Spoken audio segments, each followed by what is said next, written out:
story begins with our protagonist running for his life, but he tripped on something, and immediately, he started falling down the cliff. He hit the ground hard, realizing his legs were completely exhausted. Yo-woon looked up and saw a bunch of hooded figures surrounding him. He realized that they were behind everything. One of the hooded figures chuckled, saying that young Master Cheon had taken so long that he was starting to get bored. Yo-woon thought about what he could do, since he was too tired to run anymore. He asked them why they were doing this, since he had no intention of joining the academy and had no chance of winning anyway. The hooded figure replied that it didn't matter if he had given up on the academy or if his fighting skills were terrible. Young Master Cheon should already know that. The figure stated that as long as Yo-woon was a potential heir, there was no other way, and they would make his death painless because he had the blood of his holiness running through him. He couldn't believe they would slander his mother like that. Yo-woon realized they had no intention of killing him painlessly, so he wouldn't die without a fight. He wondered if guard Zhang had taught them how to fight. The hooded figure observed that Yo-woon had no idea what he was doing, but it looked like the battle marks of his holiness ran strong in him.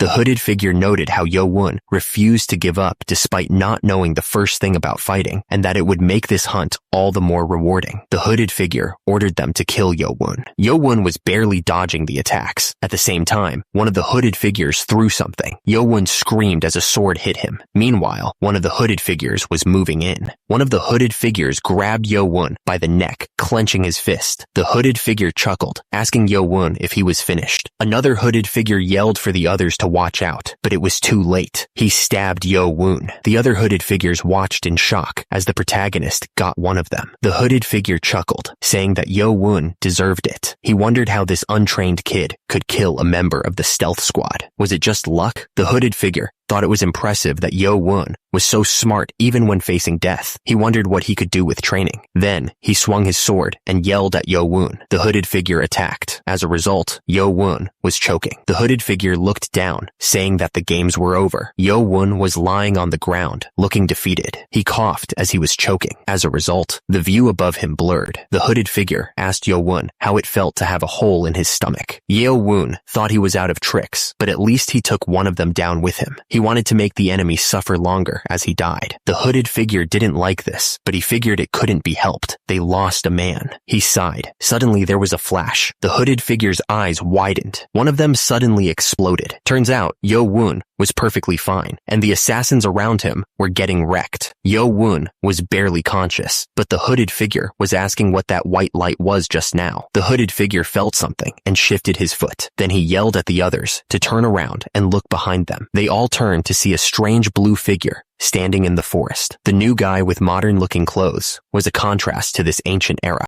One of the hooded figures wondered what that strange outfit was. The hooded figure yelled, demanding to know who was there, but the guy smirked, and immediately there was a bright flash. The assassins went flying into the air. The assassin was completely shocked by what he just saw. He couldn't believe that the guy had disappeared right in front of them. He wondered if it was some kind of advanced martial art, or if he had turned invisible. Another assassin yelled to the captain, asking what the light was. The captain was just as confused. He wondered if it was the power of some master helping Yo-woon, but he couldn't understand why a master would help him. The captain figured that Yo-woon had lost too much blood to live. They had completed their mission. The assassins yelled to retreat and started running away. The figure's hand glowed with blue light. The last assassin also met his end. Yo-woon was grinning, saying that was excellent. The figure talked to him, saying that his noble ancestor was in a good mood, despite bleeding to death. Our protagonist wondered what the guy meant by calling him his noble ancestor. As his vision blurred, Yo-woon thought to himself that his body was getting cold, and he wondered if this was how he was going to die. Suddenly, a new guy showed up, saying he was already found. He added that he wanted to come earlier to teach him how to use it, but there was no time. The guy said he had to hurry before Yo-woon died, and he stabbed him with a syringe. He admitted that it hurt just watching the needle go in, but he was all done. He said, "All right, forefather." The guy said he hoped Yo-woon would succeed and do some good for his descendants. He told him that the nanomachines were cutting edge, so he wouldn't have any trouble using them. Then, the man disappeared in a flash of light. Yo-woon, barely conscious, wondered what the strange boy was saying. Suddenly, Yo-woon heard something strange in his head. about SkyCorp and a Gen 7 nanomachine now being operational. Long ago, the warriors of China learned martial arts to defend themselves. As time went on, these martial arts changed from just self-defense into a deadly art. They wrote down the fighting forms and breathing techniques to increase their power, and these became sacred manuals. Factions started to form as warriors gathered around masters, hoping to become their students. Among these were the righteous faction, who followed the path of good, and the evil faction, who followed the path of wickedness. The leaders of these factions stood on high, surrounded by their followers. These mighty warriors gathered to build their power. Yo Woon woke up in bed, looking around with a shocked expression. He wondered if he was actually alive. He remembered getting stabbed in the stomach. Then he wondered what had happened to him and why he was so wet. As he tried to sit up, he noticed something was wrong. He started coughing, and then he noticed something sticky. He looked at his hand and wondered what the black stuff was. He smelled something awful. He jumped out of bed, asking who was there. He didn't see anyone around and wondered what was going on. Then he heard a voice telling him to calm down. User, Yo Woon, felt like the sound was vibrating in his head. He wondered if it was actually coming directly from inside him. Then he heard a voice that said, "That's right, user." He was shocked and asked, "What?"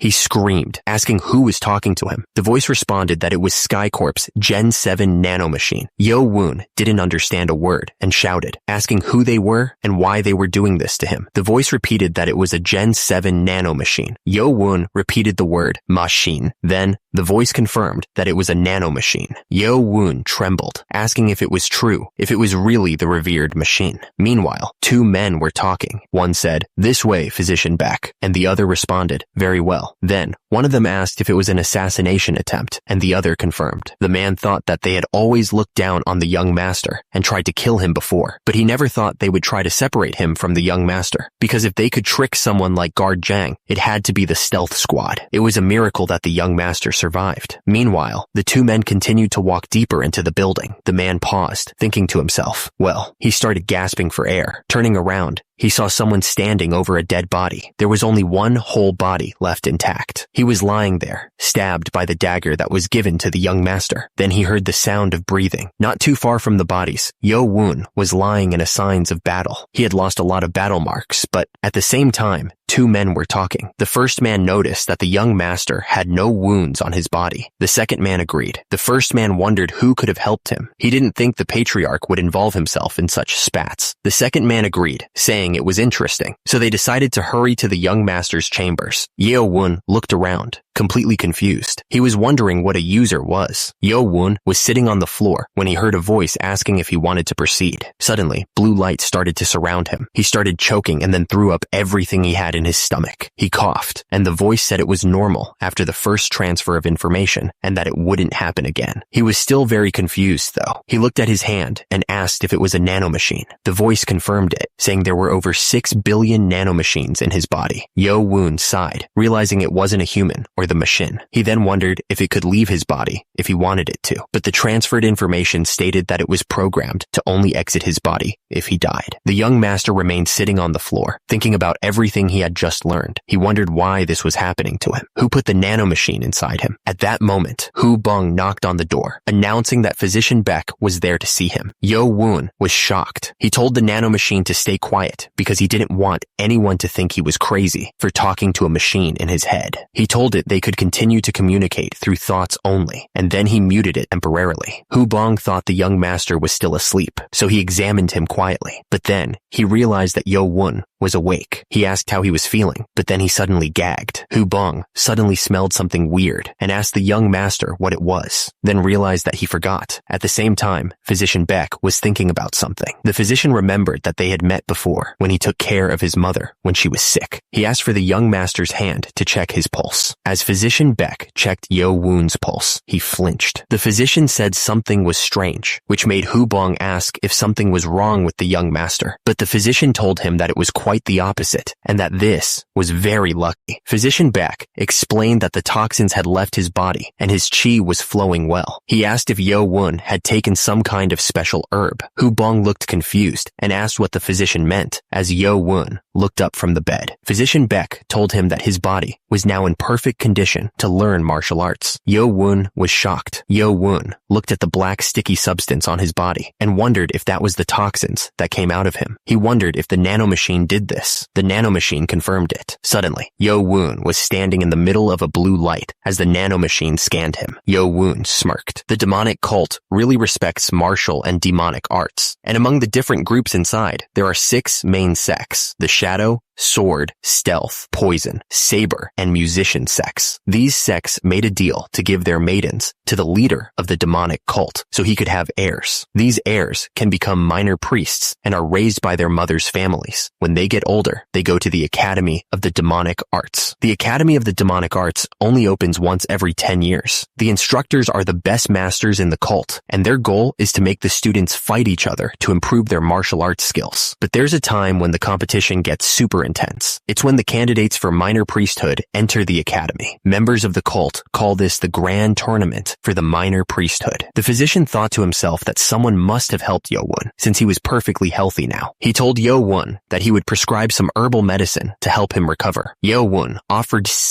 to walk physician back out, but the physician said it wasn't necessary and told him to stay and watch over the young master. The physician wondered how Yo-woon could have changed so much. He remembered how small he used to be and how he couldn't learn any martial arts. He thought that even though Yo-woon was the son of a servant girl, he still had the battle marks of his holiness. The physician wondered if the patriarch had changed his mind about the young master. The physician decided that if his holiness had helped the young master in secret, he didn't need to acknowledge it. He figured the academy was going to be interesting this year. Yo-woon was relieved that the physician didn't notice anything strange. He realized he was alive because Guard Zhang found him. The nanomachine might have healed him, but if Guard Zhang hadn't found him, he would have been dead. He wanted to thank Zhang for saving him, but then he realized how bad he smelled. He figured he should probably take a bath first, since he reeked. Yo-woon was sitting in the tub, and he asked the nanomachine to tell him about its healing abilities. At the same time, the nanomachine responded. The nanomachine explained that it could quickly heal external wounds and internal organ damage, but battle marks loss, or loss of flesh, would take much longer because they required cell division. Yo-woon thought it sure liked to say a lot of things he didn't understand. Yo-woon was still in the tub, and he wondered if it would be okay to test the nanomachine's abilities. Then, without hesitation, he sliced his hand with a knife. He yelled out in pain as the nanomachine announced it was starting to heal the knife wound. Yo-woon was shocked, and the wound on his hand began to close up. The bleeding stopped almost instantly. He was amazed. Then he looked up from the water.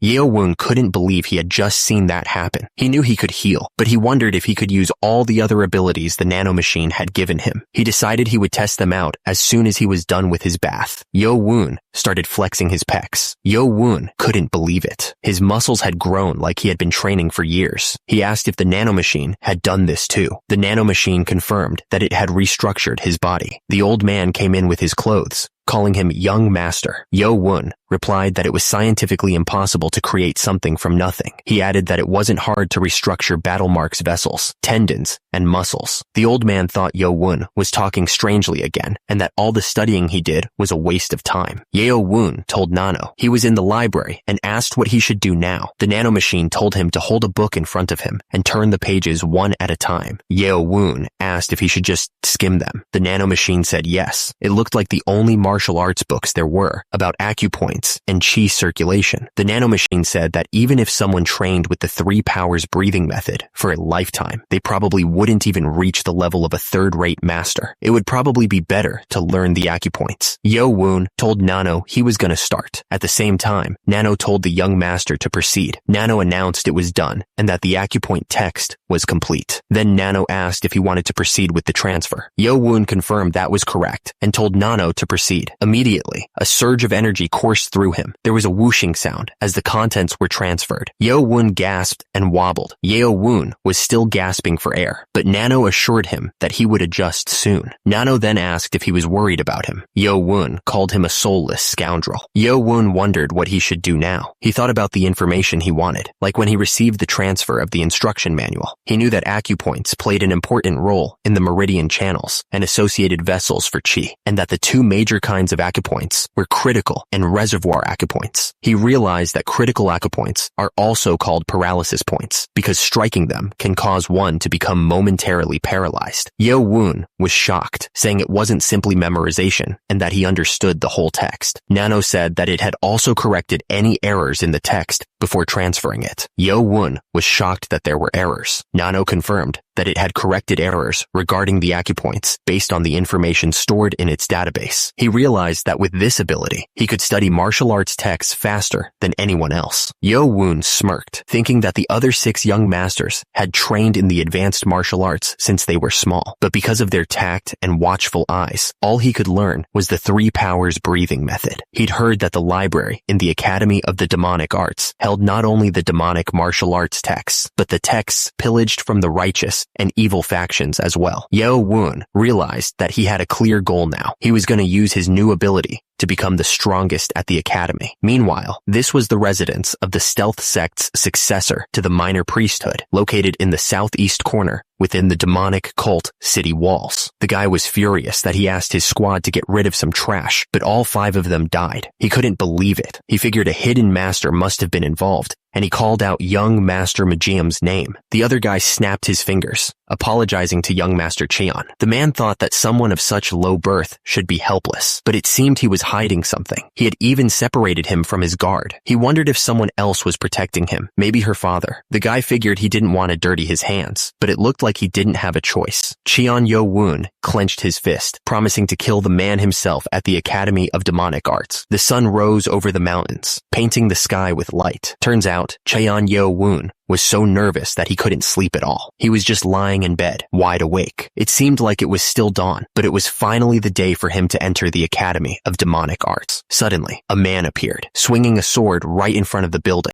The guy kept swinging his sword around. Cheon Yo Woon was thinking that he should have learned Guard Jang's dagger technique in secret, but he knew the other 6 sects always had their eyes on him. That's why he promised his mother on her deathbed that he wouldn't learn martial arts before entering the academy. Suddenly, he heard a voice calling him Master. He was confused. At the same time, Guard Jang was training. Yo Woon looked shocked. Yo Woon asked if someone could someone else's moves. The voice replied, yes. Yo Woon asked if they could guard Jang's technique and then transfer it to his brain. The nano said it had all kinds of martial arts data ready to transfer, but Yo Woon wondered if he should really steal Guard Jang's techniques without asking. He decided against waiting. He had to enter the academy without a guard, so he needed to learn to protect himself ASAP. Yo Woon told the nano to start scanning Guard Jang's moves. At the same time, Guard Jang kept training with his daggers. Guard Jang kept slashing through the air. Meanwhile, the nano continued to him. The nano announced that it took about an hour. It had successfully copied all of Guard Jang's techniques. The nano started transferring the martial arts data to Yo Woon's brain. The transfer finished, and the nano said it was getting easier for it to do this. Yo Woon was shocked. He couldn't believe how well it worked. He felt the technique flowing through him. He knew Jang's dagger technique. Yo Woon realized he couldn't let Jang see him like this. He might get suspicious. Yo Woon took a deep breath and began practicing the shift step. Yo Woon's eyes glowed with power, and immediately the ground around him shattered into pieces. He moved with incredible speed, practicing the martial art he had just learned. Yo Woon realized he had mastered a technique he should have spent 20 years on, skipping the daily practice entirely. The nano asked if he wanted to transfer the muscle information to his body, but if he didn't, his body would be in pain. His body was in immense pain, and he asked the nano what was wrong with him. The nano explained that Yo Woon had used the new technique without developing the muscles needed, which caused damage. Yo Woon told the nano to make the explanation easier, feeling insulted by the nano's language. The nano adjusted the language and explained that young Master Cheon hadn't trained with Guard Jang's technique before, so his body wasn't used to it. The nano said that once his body got used to the move through simulation, the muscle information had to be transferred for him to master it. Yo Woon understood that if the information transferred to his muscles, it wouldn't hurt anymore. The nano confirmed that was correct and asked if he wanted to start the transfer, which would take 2 hours. Yo Woon said that was fine and told the nano to proceed. The nano warned that the process involved extreme pain, so he would be put to sleep, mentioning that many people faint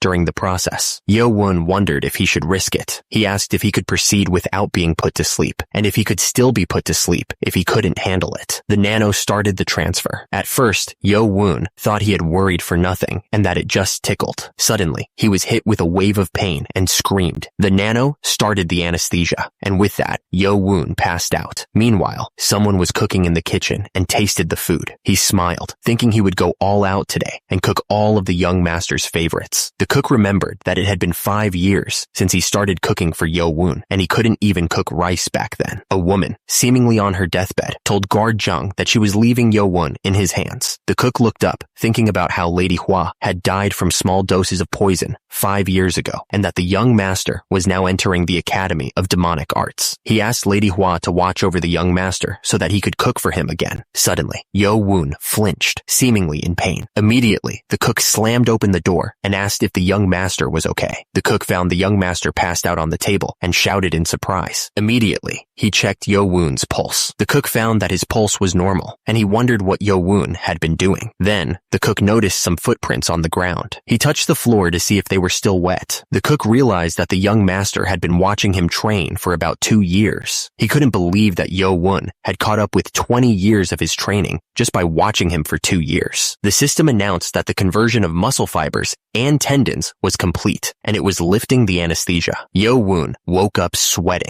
Yo-woon was gasping for air, saying that he would never do that again. At the same time, Nano told him that it had warned him. Yo-woon wondered why he was lying on the floor, and if guard Jang had been there. Then, he noticed the dagger on the floor. Yo-woon wondered if it would hurt to use the dagger technique now. Nano told him that it had converted his muscle fiber and tendons to the same level as someone who had trained for 20 years. Yo-woon agreed and slashed with the dagger. Immediately, he was shocked by the power. Yo-woon noticed that the sequence was the same, but his moves were more accurate and powerful. The feeling of slicing through the air was incredible to our hero. He slashed and twirled the dagger. Yo-woon finished the first sequence. Then, he prepared for the first step of the second sequence. He stepped down with so much force that the floor cracked. Yo-woon was surprised. He realized he was able to leave such deep footprints, even without mastering the internal technique. Yo-woon realized he had mastered the external technique, even though he had 0 internal technique. He figured guard Jang was going to be shocked when he saw this. At the same time, the cook knocked on the door to bring the young master his breakfast. The cook panicked, wondering what he should do. He realized pressing down on the floor wasn't helping at all. Meanwhile, the cook called out to the young master again. The cook entered the room, saying he was hungry today. He noticed that Yo-woon always took his meals by the window. At the same time, Yo-woon smiled, thinking he wouldn't be coming home for a while, so he felt like switching things up a bit. Yo-woon hoped the cook didn't notice anything. He saw his favorite meal, sautéed bok choy, roast pork, and fried egg on rice. Yo-woon thought the cook really knew him, and since he was entering the Academy of Demonic Arts today, this might be the last time he got to eat Jang's cooking. Suddenly, he felt acid reflux because of the change in emotion. Nano told him to swallow food and saliva to counteract the secretion of stomach acid. Yo-woon told Nano to be quiet and stop talking in a language he couldn't understand. Yo-woon decided to focus on his meal and planned to eat every last bite. Guard Jang told him to slow down, but the young master just said, "Right." Guard Jang thanked the young master, but then he got serious and asked when Yo-woon had learned his dagger technique. Yo-woon was confused and stammered, asking what Guard Jang meant by that. At the same time, Guard Jang dragged the barrel away. Guard Jang kept pulling the barrel, making a loud scraping sound. Guard Jang realized that this was the first step of the second sequence, and the mark was much deeper than before. He knew he wasn't mistaken. Yo-woon knew that stealing another warrior's technique was a big no-no in Murim. He thought he had been blinded by Nano's power and done something unforgivable. He had nothing to say, even if Guard Jang hated him for it. Guard Jang told the young master that he had done well. He didn't care that Yo-woon had learned the technique in secret. He would have taught it to him sooner if it wasn't for the pact of the sixth sex. Yo-woon was surprised, and then he saw that Guard Jang was giving him the key tips to circulate chi for the dagger technique. He wondered why. Guard Jang added that he would also give him the breathing technique, but there would be far better texts in the academy. He told Yo-woon that he would do better to learn those instead. A tear landed on the paper. Yo-woon started to whimper. Guard Jang watched Yo-woon's reaction. Yo-woon, overwhelmed, swore he would never cry again.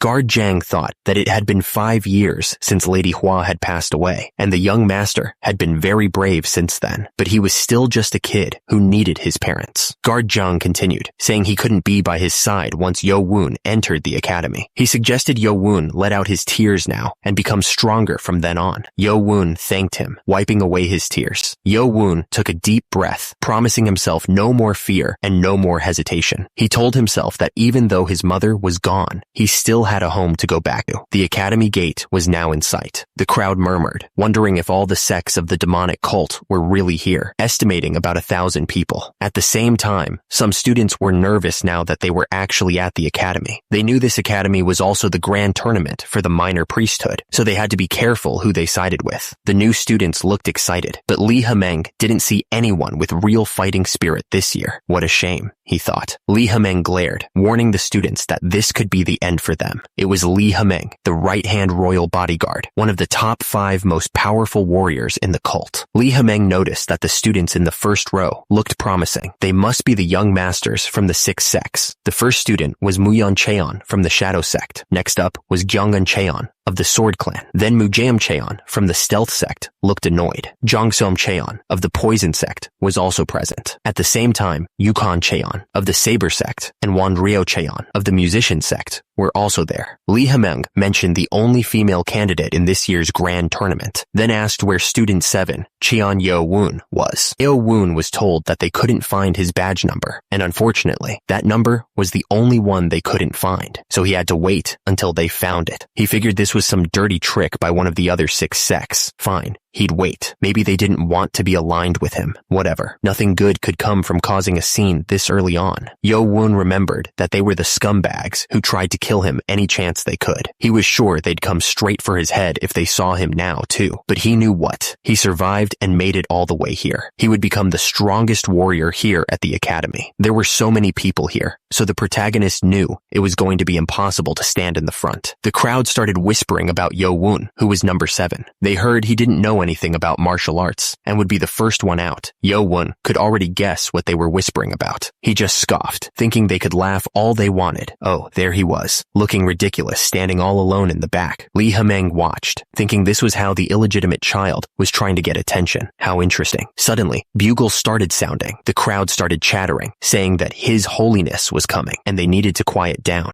The nobles walked by with their usual arrogance. At the same time, the students watched them pass. They kept walking, not paying attention to anyone. Meanwhile, a masked man kept glaring. The nobles kept muttering as they walked. Then a man stumbled forward. Li Hemeng clicked his tongue, asking why he was dressed in such shabby clothes, calling him a drunkard. The drunk man glared at Li Hemeng, asking what the hell the redhead was looking at. He introduced himself as Mad Blade Sob Meng, left-hand royal bodyguard to the patriarch. Then Ragyom Ma, the Lord of Darkness and head royal bodyguard, announced the beginning of the ceremony. At the same time, the camera focused on Cheon Yujong, the patriarch, sitting on his throne. The crowd was buzzing, but Yo Woon could only focus on the patriarch. He was overwhelmed by his father's presence, barely able to look at him. Ragyom Ma shouted, demanding silence from everyone. Ragyom Ma announced that they were ready and bowed to the patriarch. The ceremony was about to begin. Ragyom Ma welcomed all the talented young ones to the academy who would lead the cult's future. The crowd was surprised by his profound breathing technique. At the same time, Yo Woon could clearly hear his voice, even from the back row. Ragyom Ma continued, saying that at this academy, they would hone their skills and become the driving force behind the cult. And the crowd cheered. The crowd bowed, thanking their holiness. Meanwhile, a man glanced sideways. As the crowd listened to the speech, Yo Woon watched them with a cold expression. At the same time, the crowd seemed very excited about the academy. Someone turned around to look at Yo Woon. Meanwhile, Yo Woon's eyes narrowed. The guy thought it was the first time they'd ever met, but he was still so cold. He sighed. The guy thought it was fine. He didn't expect much from him anyway. He hadn't even seen him when his mother passed. Now that the speech was over, it was time to get down to business. As a result, the crowd started chattering. Li Hemeng was getting angry, and it showed on his face. At the same time, the students were flinching, sensing the shift in mood. Li Hemeng looked like he was about about to explode. Lee Ha-meng announced that he was going to make things simple and that they should listen up. Lee Ha-meng explained that at the academy, they would train through 6 stages over 4 years, and each stage would have an exam they could only try once. As a result, the students started murmuring, realizing how serious this was. Lee Ha-meng smirked, saying it looked like they all got the gist of it, and that students who failed would be kicked out. Then, someone lifted his hand to ask a question. One of the students raised his hand, wanting to ask something. Lee Ha-meng got angry and asked who dared to interrupt him. As a result, the student who raised his hand got a jolt of electricity. Lee Ha-meng questioned if the student had heard him. He asked what the student was going to do about it. Lee Ha-meng reminded them that they lost all their privileges as heirs the moment they stepped into the academy. Lee Ha-meng asked if he wanted to be disqualified from the tournament before it even began. The student apologized immediately, realizing he had messed up. Lee Ha-meng knew what they were thinking. They only get one try at each test, so their chances of making it to the end are low. But those who pass each stage will get 3 special rewards. The first reward is a demonic dragon marble. One of the students wondered if it was what he thought it was. Turns out, it's a miracle medicine that can give you the power of 20 years of internal energy training. The students wondered if they could absorb 120 years worth of training if they passed all 6 stages and took all 6 marbles, which would make them masters already. But the more you absorb, the weaker the effects are, and it's hard to absorb the energy in the first place. If it was easy, the masters would have already taken them all. 6 stages, huh? Yo Woon thought to himself that he hasn't trained his internal techniques at all. But if he can pass the tests, he could improve them much quicker with the marbles. The second reward is access to the martial arts manuals. Lee Ha-meng explained that the manual library at the academy has 5 floors. Each time they move on to the next stage, 1 more floor will be unlocked. Lee Ha-meng explained that, depending on how well they do, they'll get to study manuals from the 6 sects and even the royal bodyguards. The students were excited, thinking this was their chance to learn divine techniques and become martial arts masters. Meanwhile, Yo Woon thought that if he's going to survive, access to those manuals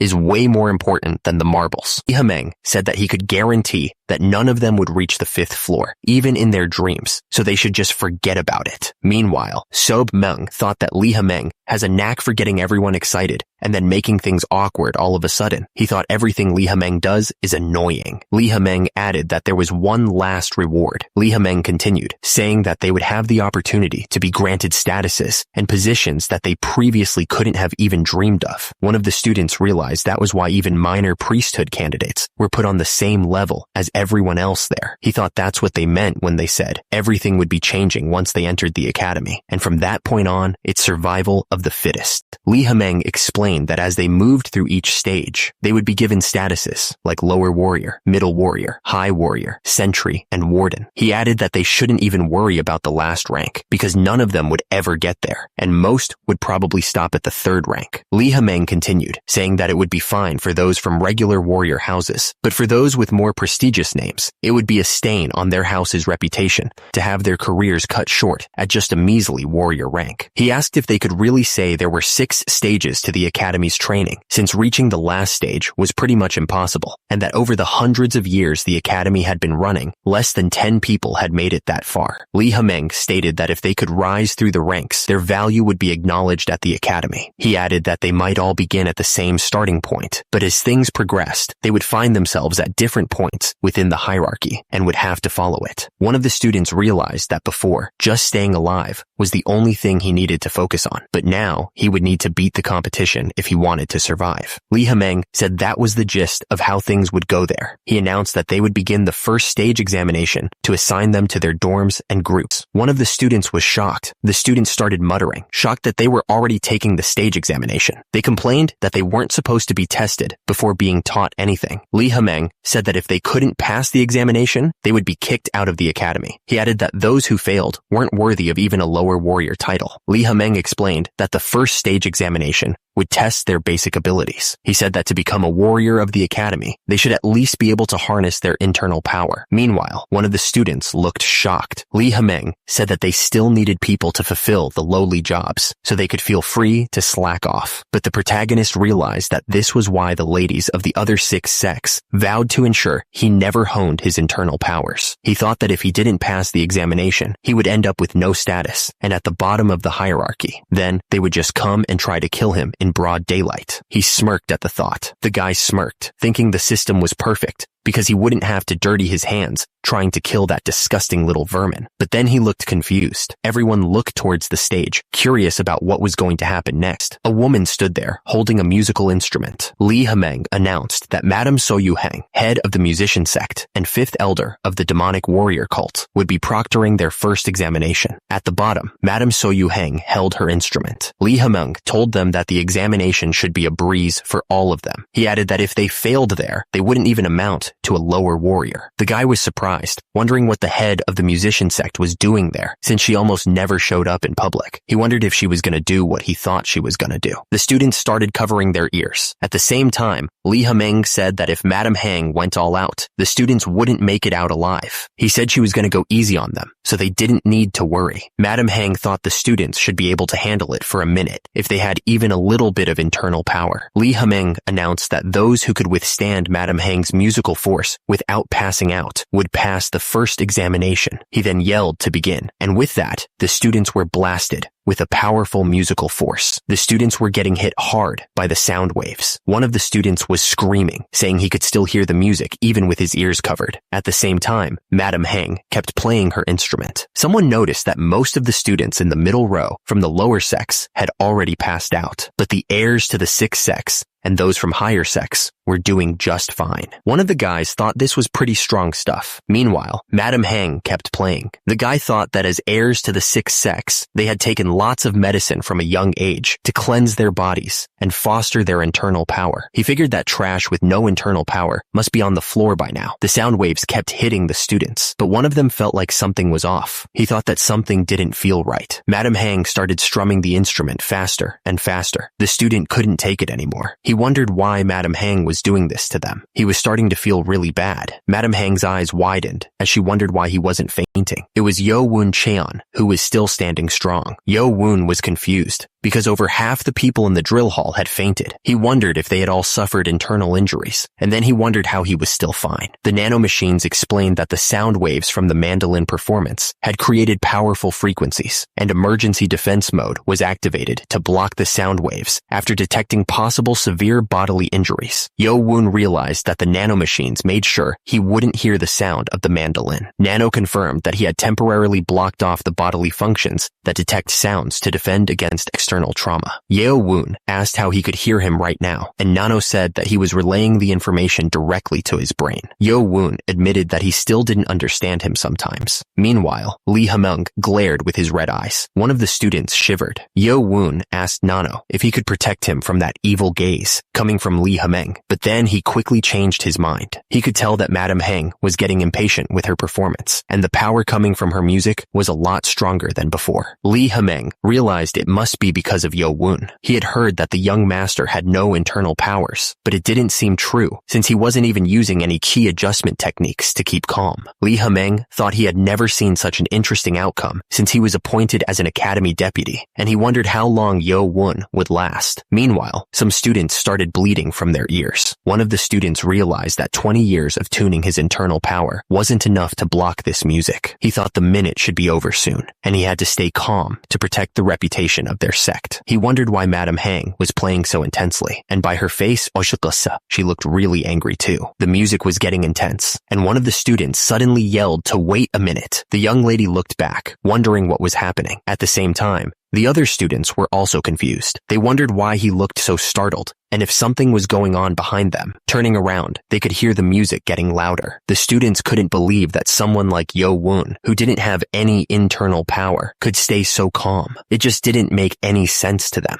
Yo Woon was talking to Nano, wondering if he was just imagining things, but it looked like everyone was angry at him. He asked Nano to analyze their facial expressions. Nano showed him that the facial muscle conditions suggested emotions of absurdity, surprise, petulance, and anger. Yo Woon thought none of this felt real because he couldn't hear anything, but he could definitely see their hostility towards him. There was no doubt that they were annoyed that he was doing just fine and thought he had no internal powers. Yo Woon realized that if he made it past this first test, no one would believe he didn't have internal powers. He asked Nano if there was any way he could give himself internal injuries on purpose. Nano asked if he meant injuring his organs. Yo Woon confirmed it, but Nano didn't suggest hurting himself on purpose. Yo Woon said it was fine and that one Once her performance was over, he wanted Nano to hurt his organs and make him throw up battle marks. Nano agreed and said he was starting the forced internal damage. The minute was almost up. The woman playing the instrument wondered how the lowly trash, who couldn't be older than 15, was still standing. She refused to let it end like this. How dare he insult her like this? She would raise her powers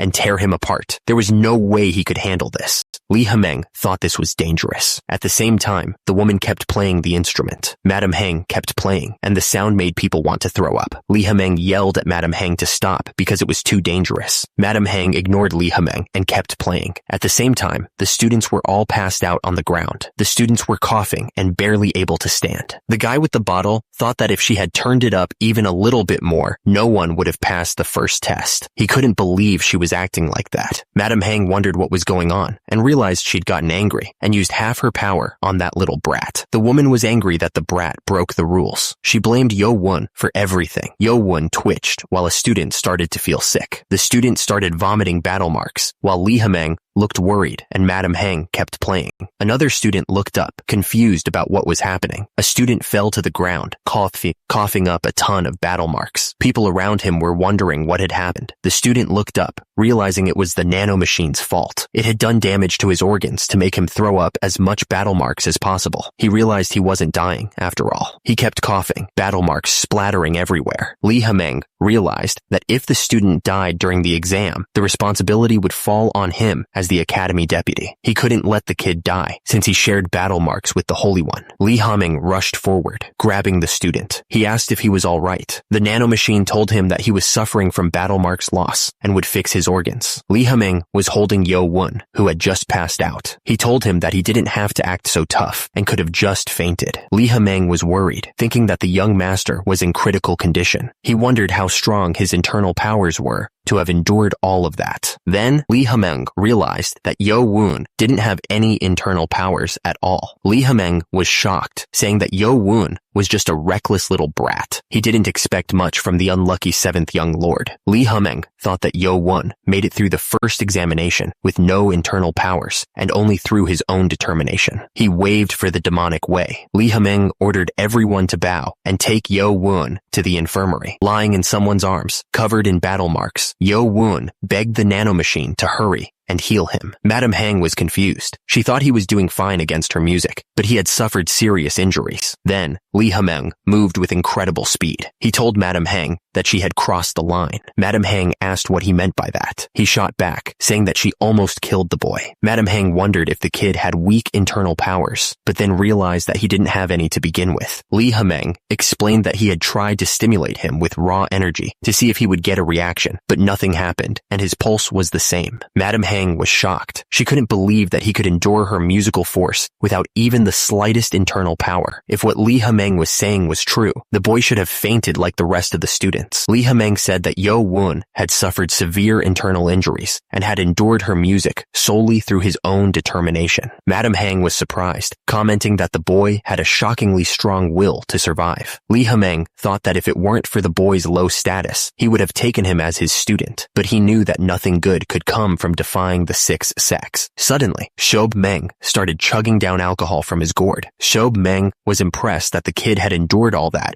just through his own will. He thought that was pretty wild. Lee Hameng told him to mind his own business and go get drunk in some lonely corner like he usually does. Shob Meng scoffed and said, screw him. He was going to leave anyway. Then he told the redhead to get lost, adding that he'd be dead in a ditch by now if it wasn't for Sir Ma. He warned him to watch his mouth. Lee Hameng shot back, saying he didn't want to hear any of that from Shob Meng's alcohol-soaked mouth. He added that if anything, Shob Meng would be the one buried in the ground if it wasn't for Sir Ma. He demanded to know what Shob Meng had said. Suddenly, the two bodyguards were at each other's throats, their energy clashing violently. At the same time, the crowd watching could feel the raw power of their attacks. The energy in the air was becoming really unstable. The left and right-hand bodyguards were really going at it. The ground was cracking and breaking under the force of their attacks. Seob Meng scoffed, saying, "Forget it." He was out of there, calling them little wusses as he walked away. Seob Meng looked at the students sprawled out on the ground, saying they had no grit these days. He grumbled that it was all because of a little mandolin playing, but he thought that one student was different. Seob Meng said he liked Yo-woon and that he had his eye on him. So, the story shifts to the Demonic Academy's main building. Inside the infirmary, Dr. Baek Jong-myung was writing in his book. Suddenly, someone shouted that there was a patient. The guy yelled again that there was a patient and punched the doctor. The doctor was shocked as two guys with a stretcher walked in, saying there was a real patient. The doctor was excited that there was a patient on the first day. He thought the Demonic Academy was the best and wondered what was up with the patient. He heard that the patient was Baek Jong-woo's student, but he seemed crazy about medical practice. The doctor told them this wasn't the time to be like this and told them to come in. The doctor looked at Yo-woon on the stretcher, wondering how hard the test could be for a person to be in this kind of condition. He asked if Yo-woon got stabbed in the stomach, but realized he was wounded internally. The doctor was surprised that this was from internal damage. He was told that since Yo-woon didn't have any nagong, the left guardian asked that he take special care of him. The doctor thought that in the 10 years he'd been his teacher's student, he had never seen so much battle marks from an internal injury. Anyway, they said that since they dropped him off at the infirmary, they would be on their way. Then they started walking away. One of the men asked the other why he was so slow when they were busy. The other guy replied that it was nothing. The man with the beard looked back and said that the kid's complexion looked a lot better than before and wondered if he was mistaken. At that moment, Yo-woon looked at his hand, which was covered in battle marks. The doctor felt Yo-woon's pulse. The young master thought to himself that he had forgotten that he was in the infirmary and almost healed all the internal damage. The protagonist thought that it still hurt a lot, but he had to endure it until the doctor was done. The doctor thought that the pulse was clearly irregular and fast, so he must have taken a lot of damage. The doctor thought that it was still very weird, and even if someone bit their tongue, they wouldn't bleed this much. The doctor figured he'd start with some acupuncture. Suddenly, the doctor got hit by a bunch of needles and screamed. The doctor was super scared and asked if the right guardian was okay. Seob Meng showed up drinking and asked what was going on. The doctor was surprised to see him and said that the little guy, who used to cling to his teacher like a coward, had become the academy's doctor and that he still had that annoying tone. Seob Meng asked what the right guardian was doing at the infirmary, since he shouldn't be hurt at all. Lee Ha-meng said he didn't want to be there either, telling him to rest well. Seob Meng watched him leave, saying he could never figure Lee Ha-meng out. He turned his head back to look at Yo-woon, saying that he was a very interesting kid. Yo-woon was still lying in bed, seemingly surprised by something. Yo-woon was lying in bed, still pretending to be hurt, but he was thinking about something. He wondered why someone was in the infirmary. He suddenly smelled alcohol. It was Seob Meng. Seob Meng was standing over him, asking why he was pretending to be asleep. Seob Meng's hand was glowing with energy. Seob Meng attacked, but Yo-woon managed to block it while still lying down. He was surprised. Someone was watching the fight and was stunned by what he saw. He couldn't believe that someone could raise a person without even touching them. He thought that Yo-woon must be the right guardian of the school. Yo-woon was sitting up, surrounded by blue energy. He wondered if he had been sat up using internal energy. Our hero tried to move, but he couldn't. His body wasn't fixed yet. Seob Meng was still standing over him, smiling. He warned that if Yo-woon kept pretending to sleep, he would hit him in the face. Yo-woon realized he had been caught. Yo-woon was shocked that he had been caught, wondering how Seob Meng knew he was awake. Seob Meng just smirked. Seob Meng started laughing, finding the whole situation pretty funny. Yo-woon looked up at him, but Seob Meng just kept laughing, saying that he shouldn't be so bold in front of a guardian. Seob Meng grabbed the young master by the neck, explaining that any experienced warrior could tell if someone was faking sleep just by listening to their breathing. Yo-woon was surprised that Seob Meng could tell just from his breathing. Seob Meng explained that the average breathing count for a young man is about 12 to 20 per minute, but Yo-woon's breathing was 8 times that, which made it unnatural. He added that he didn't need any unnecessary information. Seob Meng started laughing, saying that kids these days didn't have the insides that Yo-woon did, adding that he was pretty good. Yo-woon wondered if Seob Meng had come because he noticed he was pretending. Seob Meng looked down at the young master, saying that kids these days didn't have any endurance and always wanted to take the easy way out when things got a little difficult. He admitted that he didn't endure it with sheer will. Seob Meng pointed at Yo Won, telling him that he had the will that the others didn't. Sob Meng told the right guardian that the patient wasn't doing so well and should get treatment first. He then told the other man to wait because an adult was talking. Suddenly, Yo Won coughed up battle marks. At the same time, Sob Meng pointed out that Yo Won's face didn't look good. Meanwhile, Yo Won coughed up even more battle marks. Then, someone noticed that he had let go of his energy. As a result, Yo Won fell to the ground. He complained that his neck hurt and that he would get to the point. Suddenly, someone announced that he wanted to take the kid as his student. Lee Hameng was grinning like a maniac. Sob Meng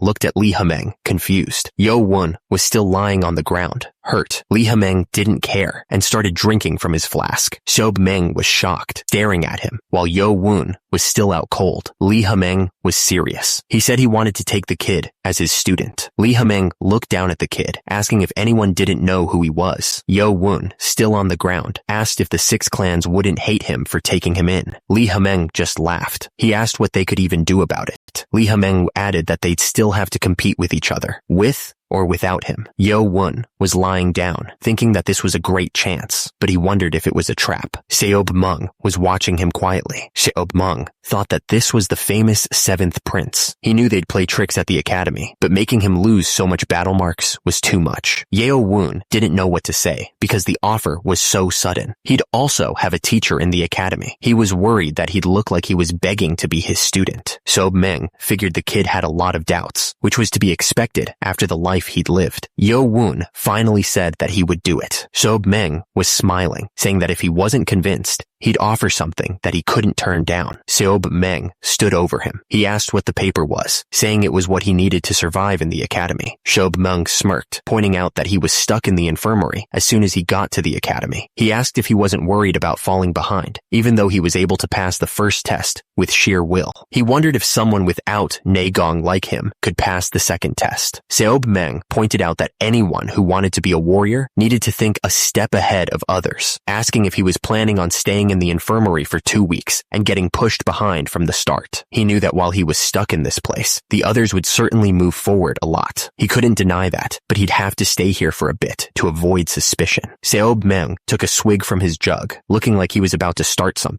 Sob Meng asked if he knew why that redhead jerk sent him here. The left guardian, he continued, asking if it wasn't weird. There were many other kids that were damaged internally. Seob Meng asked why the left guardian didn't send them here instead. Seob Meng explained that most people of Murim could heal internal damage through meditation, but it would be faster if they were treated by a doctor or medicine. So, what did he mean? Seob Meng pointed out that the other kids could at least try to heal themselves, so there was no reason to send them to the infirmary. Yo Won realized that's why he was all alone in the infirmary, because he couldn't even heal himself. Sob Meng thought to himself that he was almost there with the kid and wondered if he should wrap things up now. Sob Meng scoffed, thinking about a kid that couldn't even meditate to heal. Sob Meng asked if he thought someone like that could cure internal damage in a short amount of time. Yo Won thought to himself that it was possible because he had the nano. Yo Won was still lying down when he realized he needed Negong to reach the next stage. He suddenly remembered something else. He recalled that if he passed the first test, he would get the medicine ball and access to the academy's library. Sob Meng started laughing, which confused the boy. Sob Meng said that the redhead forgot to mention something important. He smirked, explaining that the academy's library wasn't a place where people could just come and go as they pleased. Yo Won was shocked when he heard that he could only enter the library after passing a test. He shouted, "What?" Sob Meng grinned, starting to explain. He told the boy that the library was very secure. Yo Won was silent for a moment, processing everything. Sob Meng continued, saying that he could only stay on the first floor for 2 hours.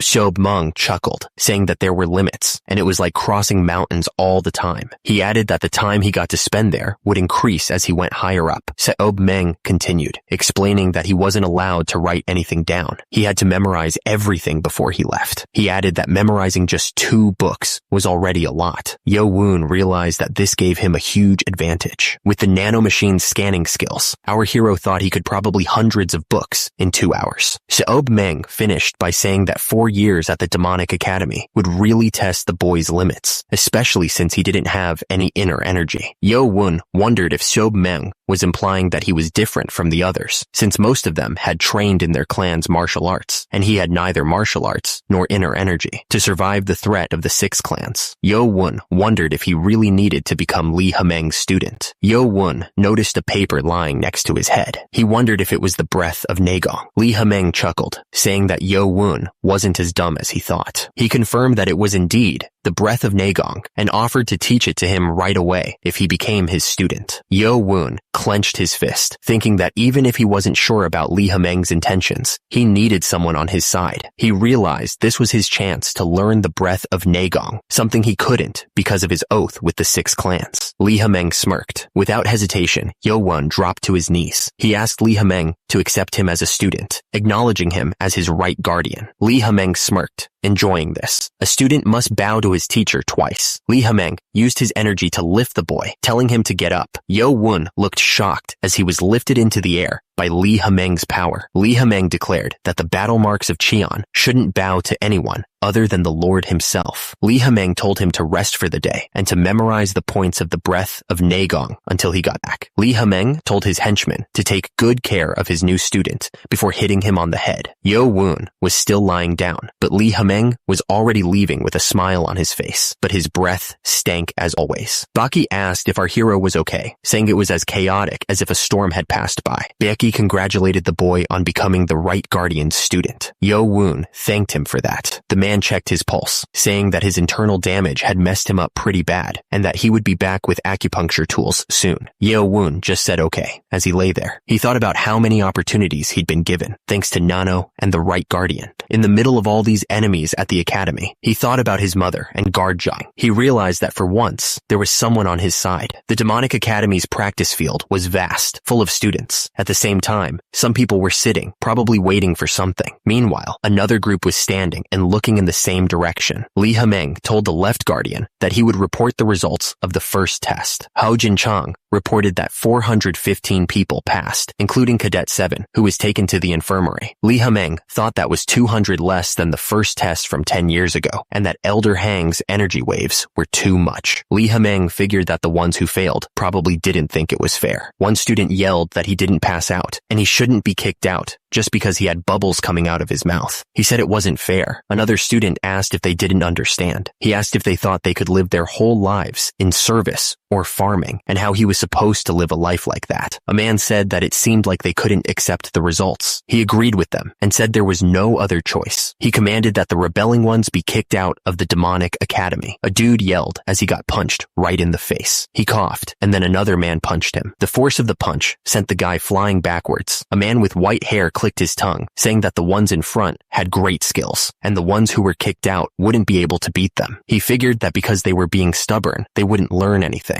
Lee Ha-meng said that if it were him, he'd say it was unfair too. He said that it was because of Cadet 7 that the first test was so hard. The man looked down at the bodies and said that they didn't have luck or skills. He added that it was also their fate. Lee Ha-meng said that among the ones who passed the first test, there were a good amount of exceptional kids, and asked if the other man thought so too. The speaker continued, noting that most of them had internal damage and were in meditation. He finished by saying that 8 of the candidates of the 6 clans in the upper clans seemed to have made it through easily. The man said that some of the cadets were already way stronger than the others. He explained that to not get hurt by Elder Hang's energy waves, someone would need to train for hundreds of years. He added that these students were on a whole other level. The first was Cheon Mu Yun from the Dark Clan, and the other was Cheon Yu Chan from the Blade Clan. The man went on, saying that both of them took the energy waves without even moving. He heard that the Dark Clan and the Blade Clan would be the ones fighting for the win. Lee Ha-meng smirked, stating that it was just as he thought. Someone thought that this was going to be interesting. Someone congratulated them on passing the first test. They would get a bronze medal, showing that they were now part of the lower ranks of the academy, and for the next 4 years, they would train as cadets. The students were told that here at the demonic academy, they weren't allowed to answer with yes or no. They had to answer motto, and anything else was like asking to repeat an order. Lee Ha-meng then told them to start organizing into groups. Someone was ready to start the treatment, now that he was done preparing. The wounded man asked for the doctor. The doctor corrected him, saying his name was Baek Jong-myung. Baek Jong-myung said that instead of just calling him doctor, he should include his last name. Dr. Baek then asked if his condition was that bad, and apologized for having to say that to a cadet of the demonic academy. The wounded man was shocked to hear that it would take 11 to 15 days before he could even try out for the next test. He screamed, asking what he was supposed to do. He thought to himself, what if Nano started healing him? The treatment would be over instantly, but if he healed up too fast, they would get suspicious. The protagonist thought that if he got the normal treatment, he would fall behind in training. Besides, he didn't know anything about the tests after the first one, since he had been taken to the infirmary. The other man told him not to be disappointed. He said that if he was treated by a normal doctor, it would take months, but it would be a lot shorter because he was Baek Jong-woo's student. The man told him that it would still take a long time, even with training. The wounded man said that this might not help, but he would pretend he didn't know the other man was learning martial arts from the right guardian. He thanked him, saying he would repay him in the future. The other man replied that it was fine, and that he didn't expect much anyway. The man suddenly spun around, telling him that since they would be doing acupuncture, he was going to have to take off his clothes. The man thought to himself about this kid. The man thought to himself that even though he knew that Yo-won didn't learn any martial arts, his body was a lot nicer than he thought. The man wondered if he didn't get it through Naegong. Did he learn Weigong? The man told him that the first one goes in the middle of his chest. Suddenly, the nanomachine sensed an attempt to damage the user's body with a sharp iron needle and activated self-defense mode. Yo-won yelled at the nano, telling it to stop because the doctor was doing this for treatment. He asked if it didn't know how to differentiate between an attack and treatment. The nanomachines deactivated their self-defense mode, like Yo-won told them to. He was just glad he survived. The nanomachines warned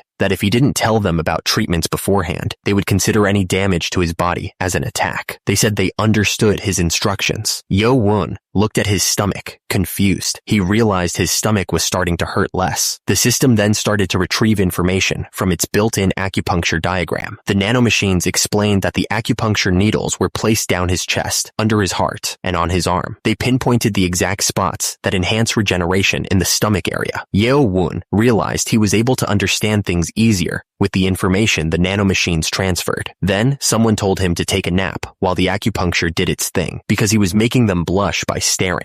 He said that, but he couldn't sleep with the nanomachines explaining everything. He was lying down, thinking about toes, under the knee, and shins. Suddenly, he gasped. Yo-won wondered if the nanomachines could treat his internal injuries. The treatment would go faster, right? But he realized if he got healed too quickly, they'd get suspicious. Yo-won asked if he could be healed, but still look wounded. Turns out, after the treatment, it's possible to mess with his pulse to make it look like his organs are damaged. Yo-won said he was only asking just in case, but he was glad it was possible. If he could fool Dr. Baek for a couple of weeks, he'd have a chance to learn from the right guardian. Yo-won told the nanomachines to heal him now and fool Dr. Baek when he comes to check on him. He understood, Master. The nanomachines confirmed they were starting self-recovery mode as commanded by the user. The sun was setting over the mountains. Suddenly, a man yelled for the cadets to pay attention. He then ordered them to get in line. Lee Hameng spoke to the cadets. Lee Hameng announced that he was going to explain their next test. Lee Hameng explained that until the third test, all cadets would take the test at the same time. To become a mid-level warrior, they needed to know tactics and strategies. He then told them they only had 20 days. The cadets started freaking out, saying 20 days wasn't enough time to learn all those tactics. Lee Hameng asked if they were curious why there were 20 groups. He said that in 3 weeks, only 10 groups would move on. The cadets realized that half of them would be kicked out. One of them complained that they didn't have any top cadets in their group. The cadets knew that the 6 clans probably had an advantage in the tests. Lee Hameng said that this was the first and last test that required them to work together. So if they wanted to compete, they could just fail together. He was still a man that was good at making people feel bad. Lee Hameng then announced that today's schedule was done and they could return to their rooms and rest. He added that starting tomorrow, they would be taught by the staff standing in front of them, and they'd be teaching them tactics and techniques very kindly. The cadets questioned if they were really going to be kind. mind, since they were the ones who beat up the rebellious cadets. And just like that, the instructor dismissed everyone. The cadets started to head back to their rooms. It was Group 8 instructor Im Pyong. Im Pyong noticed that one of the cadets was still around, so he asked him why he was still there. It was Spring Clan candidate Cheon Moo Kum, and he said that he had a question for the instructor. Im Pyong reminded him that he couldn't answer questions related to training. Cheon Moo Kum understood, so Im Pyong asked what he wanted to know. He answered that he was pretty sure he'd be the leader of Group 8. Im Pyong explained that the selection for team leaders was supposed to happen tomorrow, but the 6 clans always found the rules ridiculous. Cheon Moo Kum then pointed out that Cadet 7, who was assigned to their group, was in the infirmary. Im Pyong asked what that had to do with anything. Cheon Moo Kum said that with one person missing from a group test, he didn't want their whole group to fail.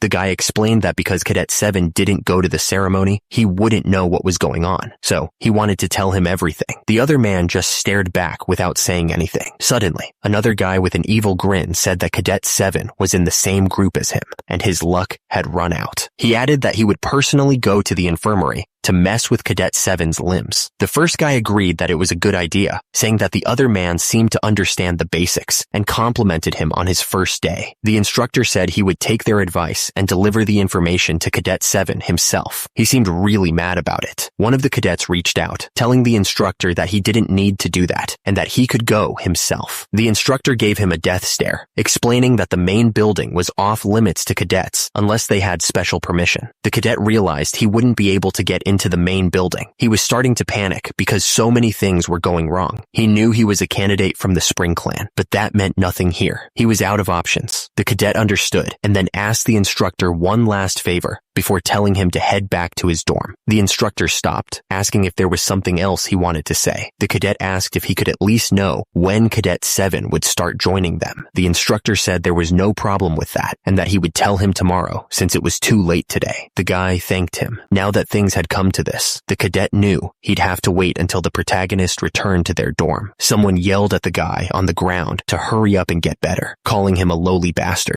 The guy looked down with a nasty grin, promising to make the loser feel so much pain that he would wish for death. It was night at the Demonic Academy's main building. Turns out, the guy with the head bandage was going to be stuck in the infirmary for 14 days. The man confirmed it, saying that the internal damage was so bad, he would have to stay for at least 14 days. One of the men sighed, saying that if he stayed there that long, it would be hard for him to get to the top level. He then asked if there was anything that could make it go faster. The other man replied that that's what he was asking, saying that if only Cadet 7 had Nagong, but Cadet 7 had none at all. The man said that since he didn't have it, there was no other option but to take a long time, adding that the second test was in only 3 weeks. The man couldn't believe that he would have to be hospitalized for 2 weeks. He didn't want his group to be eliminated just because of that one guy. Meanwhile, another man appeared, asking if he could speak to Cadet 7, saying that he had a lot to tell him. The man thought that he was sleeping right now, so it would be hard to do. He wondered if he should wake him up, but decided not to, saying that he'd come back tomorrow, since he'd be here tomorrow anyway. And with that, the man said goodbye and left. A man watched someone, thinking about how he only barely managed to pass the first test. The man clicked his tongue, not impressed. He walked into the room, thinking this must be the end of the guy's luck.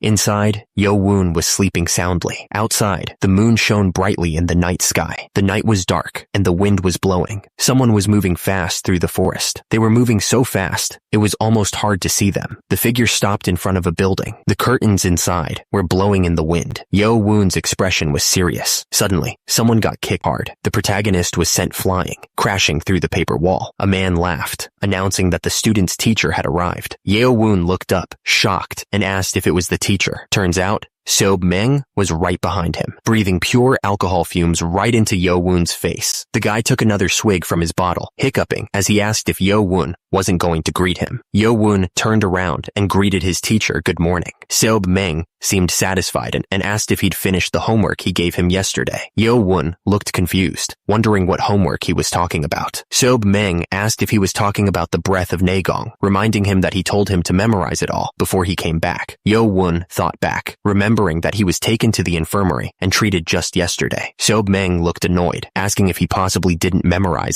everything. Yo-won was glad he was treated by the nanomachines beforehand, saying that of course he memorized it. Seob-meng was surprised that he memorized all of it while he was sick, admitting that he only said that to provoke him. Lee Ha-meng said that Yo-won did a good job on the homework he gave him, and Yo-won thanked him for the compliment. Lee Ha-meng wondered if he came too early, asking if he was tired, but then said that wasn't it. Lee Ha-meng was glad, saying he would tell him this because he had to know anyway. Lee Ha-meng told him that he could only teach him for 2 weeks, and Yo-won was shocked. Lee Ha-meng explained that he could come see him in the infirmary, but once he went to his dorm, he wouldn't be able to contact him. Lee Ha-meng realized that Yo-won couldn't have known about his situation since he was in the hospital when he arrived. Lee Ha-meng explained that he had to work as a main teacher during the day, so he could only come early or people would get suspicious. Lee Ha-meng continued, explaining that it was against the rules to receive training from outsiders in the demonic academy. If he got caught, it would only make things worse. Yo-won thanked him for his consideration, saying that he thought Lee Ha-meng would be stubborn, but he was paying a lot of attention. Lee Ha-meng agreed, saying that since they didn't have much time, they should get started. Yo-won was surprised, asking if he meant right now. Lee Ha-meng, looking impatient, reminded him that they didn't have much time to waste. Yo-won understood and turned around to sit on the ground. Lee Ha-meng yelled at him to hurry up. Yo-won wondered why he was doing all this. Lee Ha-meng told him it was a good thing that he had memorized his breathing technique of 1,000 martials. Lee Ha-meng placed his hand on Yo-won's chest. Lee Ha-meng told him that because they didn't have much time, he would stuff the flow into him. Yo-won was confused and asked what he meant by stuffing it in. Lee Ha-meng explained that it was a sophisticated way his great-grandfather created, and that Yo-won didn't need to feel the chi because his teacher would do everything for him. Lee Ha-meng told Yo-won to clench his jaw, warning him that if he screamed and the guards came, it would be the end. Yo-won screamed in pain. Lee Ha-meng told him to shut his mouth. At the same time, the nanomachines started analyzing the intangible energy that had entered Yo-won's battle marks. The system identified the energy as chi or chakra, and it began to analyze the effect it was having on the young master's body. Yo-won realized that the instructor's strong naegong was forcing his veins to open, but it was too much for him to handle. Lee Ha-meng wondered what was happening with the kid. Lee Ha-meng couldn't believe Yo-won hadn't learned anything. He couldn't find any blockages in his body. He noticed that Yo-won's muscles looked like they had been training, but as far as Lee Ha-meng knew, he hadn't learned any martial arts. Lee Ha-meng wondered if the Lord was involved. The woman smiled. Lee Ha-meng guessed that out of all his 7 wives, the Lord only cared about Lady Hua, so maybe he cared for this child secretly. The man grinned, saying that things had turned out great. He figured that with Yo-won in that state, it should only take about a week to create a good amount of naegong. Meanwhile, back at the demonic academy dorms, someone punched with incredible force. The guy in the suit followed up with a powerful kick. The man screamed, calling him Prince, and asking if he was okay. The other guys told him to get a hold of himself and asked who he thought he was, attacking Cheon Jongsum of the Poison Clan. The man with the cuts on his face replied, asking if it mattered who he was or who the other guy was. Baekgi said that the demonic academy was only based on strength, and that now that he'd won, he'd be in charge of Group 12 and focused, trying to memorize the movements. He took a deep breath. Hu Bong asked if he had memorized the flow. Yo-won replied that he remembered it clearly. Hu Bong laughed, saying that this first trial must have been pretty painful, but it was the best way to teach those without naegong. The woman told him that his goal was to get enough naegong in 7 days, 1 week. Hu Bong then asked if he understood. Yo-won could see that Hu Bong was tired, so he figured he should be able to endure at least that much. Yo-won replied that he would succeed as much as Hu Bong cared about him, adding that he could say some commendable things. The woman announced that today's training was over. The man reminded him to not forget the breathing method and the flow, making sure he knew it. The man said he would leave him be now, telling him to take care of himself as Yo-won thanked him. Yo-won looked down, thinking that surely he'd be able to build up naegong in a week. At the Demonic Academy practice field, many students were training. Lee Ha-meng figured it was all going as expected. Turns out, those kids had become the leaders of their groups, and a lot of them had messed up faces after the night before. The reason why the instructors weren't at the dorms on the first day was to get the students to fight each other and establish ranks themselves. The man was surprised. Group 12 should have had the candidate from the Poison Clan leading it, but Cadet 18 18 is the leader? Looking at the students, the man could tell they had been through a brutal fight. Li Hemeng thought that anyone who dared attack a prince with a black name tag had insides and was skilled. Li Hemeng figured they should start cadet training. He said, "All right." The man on the platform called for everyone's attention.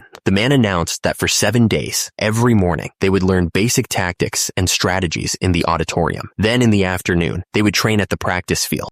The instructor demanded if they understood. The academy loomed in the distance. The instructor ordered everyone to head to the auditorium, telling Group 1 to move forward. Someone called another a stupid bastard. Cheon Kum was asked how he could fall in the rankings like that. The guy with the long hair smirked, saying that the Poison clan was nothing without poison, and that they were even worse than the lower clans. The guy looked up, clearly angry, and yelled that he would get his revenge. His eye twitched with fury. Another guy turned away, saying that the first guy was calling Baek Gi a jerk and insulting him. The angry man shouted that he would make Baek Gi regret being in the same group as him, and that he could have fun playing the leader game by himself. It was night at the Demonic Academy dorms. Cadet 3 was standing by. Cadet 3, whose name was Motto, answered the instructor, clearly flattered by the praise for his performance during the formation training. The instructor then dropped some news. Cadet 7 would have to stay in the infirmary for a couple of weeks. The instructor sighed, wondering if someone without Nagong, like Cadet 7, would even be able to catch up after being gone for so long. The instructor said he'd be visiting Cadet 7 again that day. He told the rest of them to train hard or study during their free time, then called out Motto. Suddenly, someone punched another student right in the face. The student went flying, and right after, Cheon Kum was told to be quiet. Another guy said it would only make things harder if he kept poking at that temper. The guy got angry, wondering how the hell he could be stuck in the infirmary for weeks. Ja Hyun, a loyal clan member, and Cadet 80 said that if the doctor said it, it must be true. But the prince completely lost it, yelling that it was obvious the bastard was just pretending to be hurt. The prince was so angry about that damn bastard with his filthy bloodline that he kicked a pillar in half, grinding his teeth just thinking about him lying there comfortably. One of his men asked him to calm down. The guy had an idea, suggesting that instead of getting angry for no reason, they do something about it. The prince seemed intrigued by the idea. Days passed. The doctor yawned, bored out of his mind. He sighed, complaining that it had been 5 days without any patients, and he was dying of boredom. He hoped that Cheon Yo-woon wouldn't be his last patient ever. Suddenly, the doctor screamed. Wondering what the hell had just happened. An instructor, Pyung, rushed in, carrying a cadet who'd been hurt during training with real swords. He explained that he didn't pull out the sword, not wanting to make things worse. The doctor's eyes sparkled. He told the instructor to move the cadet to a bed, happy that a patient had finally arrived. The doctor was impressed that the treatment was almost done and said it was expected from the student of the best. He added that it was all because the instructor didn't pull out the sword. The doctor checked the kid's condition. Fortunately, the cadet hadn't injured any vitals and was very lucky. The instructor pulled back the curtains, stepping into the room. He chuckled, saying it seemed like the doctor was worried for no reason. He added that he was responsible for the students until the second test and that 2 of them were already in the infirmary. The doctor explained that he had stitched the wound, but it was deep, so the cadet would need to be hospitalized. He seemed surprised that the cadet would need to be hospitalized. The doctor said that it wouldn't be as long as it was for Cadet 7. Just 3 days should be enough. The instructor sighed. The instructor said he'd be back after the afternoon training was over and asked the doctor to take care of Cadet 23. The instructor thought to himself that it was bad timing for this to happen as soon as they started training with real swords, and that he was going to have to write a lot of apologies. Nearby, a candle burned in the darkness. The light revealed Yo-woon, sleeping in his bed. He was covered in bandages from his recent fight. The protagonist stared intensely at the knives and tools laid out before him. The hand gripped the knife tightly, and the person holding it wondered if he should start by making sure the guy couldn't walk. Nearby, a man peeked through the curtains, looking worried. He looked down at the foot he was holding and said that he was only doing this to survive. He brought the knife closer and told the person not to blame him.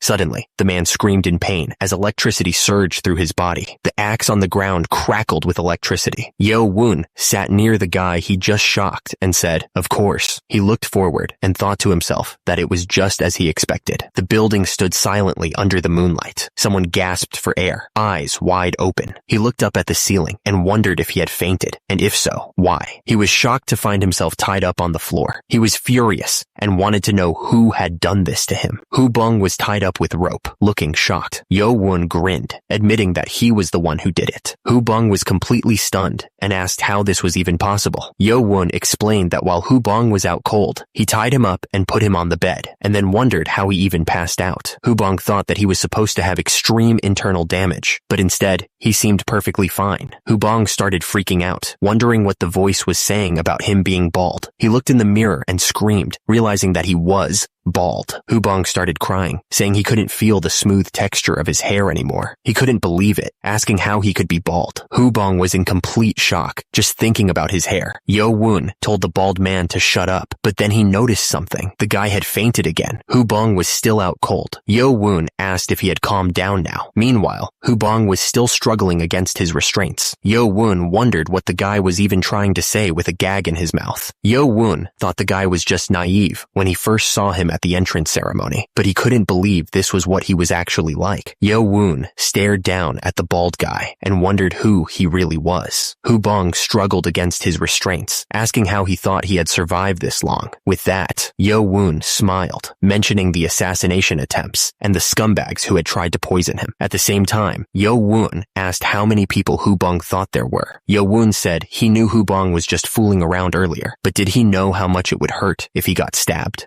He could even die. Yo-woon held the knife to the bald guy's throat, demanding he talk and tell him who made him do this. The guy struggled against the gag, unable to speak. Hubong screamed in pain. Yo-woon asked if he was alright and told him to talk. Yo-woon repeated his question, demanding to know what he was talking about. Hubong claimed he didn't know what Yo-woon was talking about. He pointed out that if he stabbed him in the infirmary, Yo-woon would be blamed. Hubong, tied up, reminded Yo-woon that students can't hurt others outside of training and duels at the demonic academy. Hubong figured that he wasn't going to tell him anything easily. He said that even if Yo-woon tortured him, he wouldn't open his mouth. Hubong laughed, wondering what Yo-woon thought he could do. He probably didn't expect Hubong to be this tough. Yo-woon smiled and said that they would just have to see if he opened his mouth or not, and then paused, wondering what to do. Hubong was then gagged, unable to speak. Yo-woon told him to wait right there. Hubong noticed that where Yo-woon used to live, there weren't many things, but there were so many things here. He wondered what Yo-woon was going to do with those needles. Yo-woon just smiled. Hubong was terrified. Yo-woon grabbed Hubong's hand tightly. Hubong was scared and noticed his hands were clenched. He couldn't believe someone with no martial arts training could be this strong. Hubong wondered why Yo-woon was trying to open his hand and what he was going to do. Yo-woon told him it was going to hurt a little, and then he stabbed the needle into Hubong's hand. Hubong screamed as loud as he could, but the gag in his mouth stopped the sound. Yo-woon told him to stop overreacting. Hubong kept kicking his feet, trying to get away. Hubong begged him to stop. He said he wouldn't talk even if he was tortured. Yo-woon told him to just think of it as revenge. The screams echoed through the building. Hubong was still trying to scream, but he couldn't. He was tied up and passed out. Yo-woon asked if it hurt a lot, mentioning that Hubong had fainted twice. Yo-woon wondered if they should do the other hand. Hubong could only scream again. Yo-woon asked if he finally felt like talking. He added that Hubong should have done that at the beginning. Hubong thought that this guy was crazy and that he would have died or gone crazy after enduring that. He decided he should just tell him now. It was Cheon-mu-goom, wasn't it? Hubong asked how Yo-woon knew. Yo-woon smiled, asking if he was curious as to how he knew, and confirmed that he was right. Hubong explained that thanks to Cheon-mu-goom's consideration, the instructor came every day to give him lessons. Yo-woon smiled, saying that he knew in great detail what group he was in and who else was in it, but he wanted to hear it from Hubong's own mouth. Hubong, looking terrified, said, "Cadet 23, Heo-bong." Hubong was sweating bullets, wondering who had said that this guy was nothing. Hubong thought that Yo-woon was a monster hiding his strength and acting like he didn't have any, and he couldn't even imagine how strong he would be once he got even stronger. Hubong said he got some good information, and he needed to sleep, so they should end it there, asking if Yo-woon really wanted to stop. Hubong promised he wouldn't tell anyone what had happened earlier. Hubong begged him to take his anger out on him. Yo-woon didn't say anything and just pointed his finger at the tied-up Hubong, and with a swift strike, Yo-woon knocked him out cold. Hubong was shocked, realizing that Yo-woon had used Jom-hyul, a technique that neutralizes an enemy by targeting a certain spot of battle marks in the body.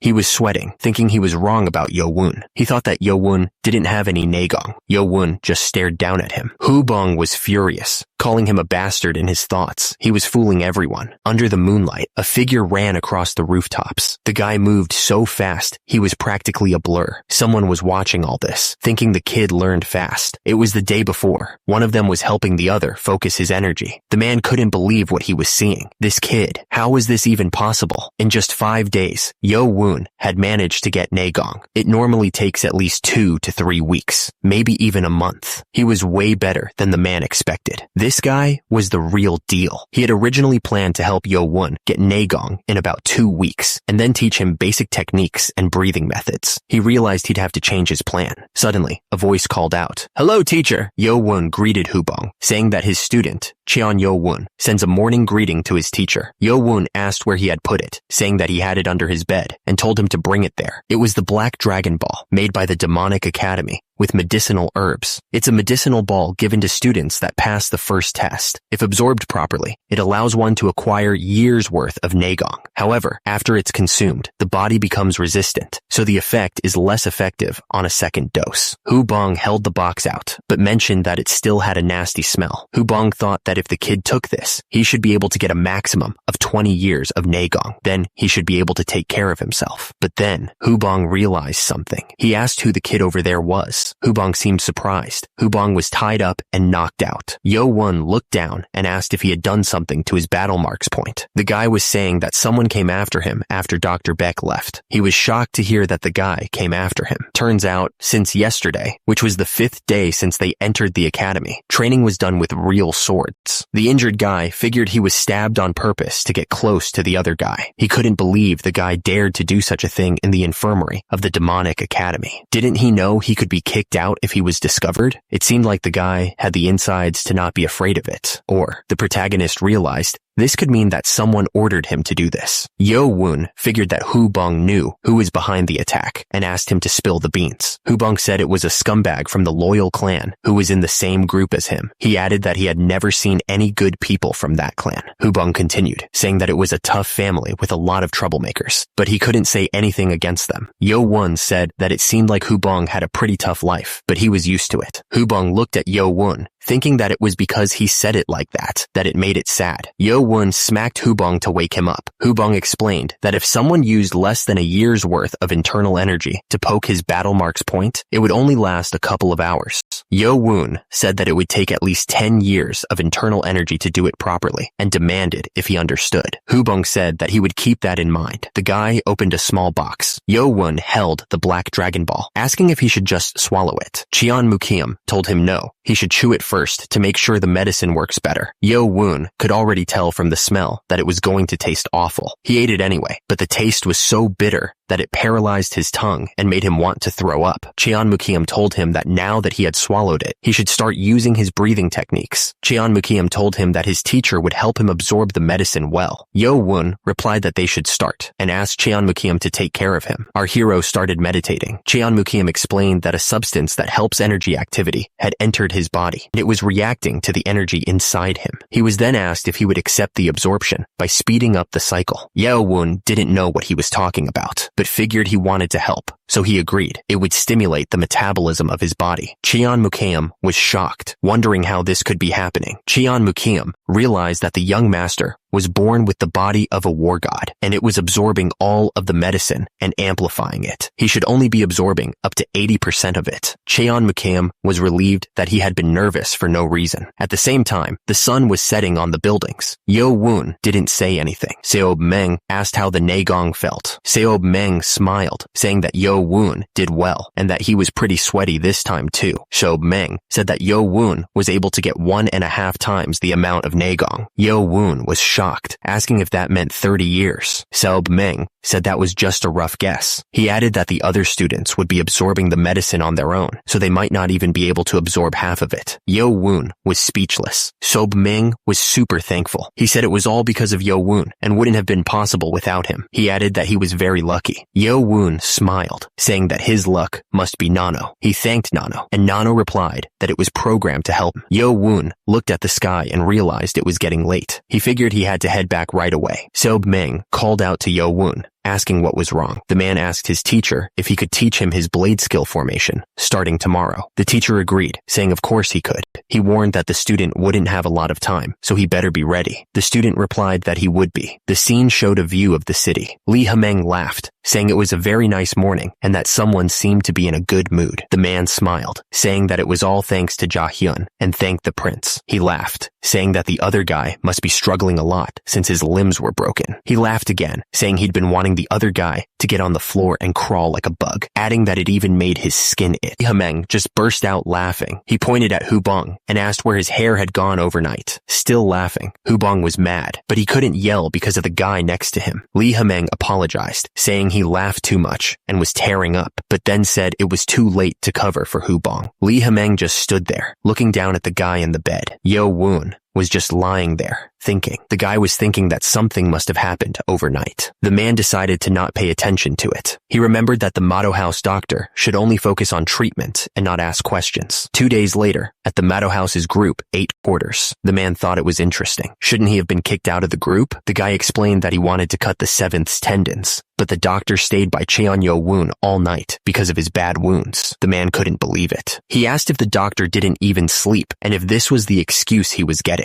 The guy nervously explained to the prince that he moved at night like he was ordered, but the doctor woke up too. The prince's eyes narrowed with anger. The prince yelled, asking how bright a doctor's ear could be. The man got kicked right into the ground. The prince was furious and called the man a piece of trash for failing such a simple task. The man told the prince to wait a moment and asked what was wrong. The prince asked if the man knew the name of the doctor in the clinic. The man, lying on the ground, said that he heard the doctor's name was Baek Jong-myung. The prince repeated the doctor's name, Baek Jong-myung, asking if the man on the ground knew him. The bald man realized that the doctor was probably a student of Dr. Baek Jong-woo. He explained that Baek Jong-woo used to be part of the Poison Clan, but he focused on medicine and became the Lord's personal doctor. He was even ranked in the top 30 of the demonic cult. The bald man said that if their doctor was Baek Jong-woo's student, his martial arts skills might be amazing. The prince got angry, saying that sending the other man was a waste, and then kicked him. The man was crying, realizing he wouldn't get any support for his clan. He couldn't believe what he was hearing. The guy with long hair smirked, asking Haobong if he would do something for him. The smirking man told Haobong not to worry because he was the heir of the Spring Clan. The injured man on the ground told them to keep hitting him. He wanted to see if they could keep it up when that guy arrived. The man was still on the ground, defeated. The man demanded to know why the bald guy was wearing that bandana. The bald guy looked shocked. The man kept kicking him, asking if he thought shaving his head and pretending to feel sorry would make things okay. He was not happy. The other guys thought things had calmed down for a bit, but now the quarters were getting noisy again. One of the men said he felt like trash and told Jahyun they should leave. As they walked away, he cursed. Someone was really angry and shouted that Cheon Mukum and Cheon Yo Woon could all go die. Meanwhile, someone wondered if Dr. Beck could use martial arts too, but the doctor said he only knew medicine.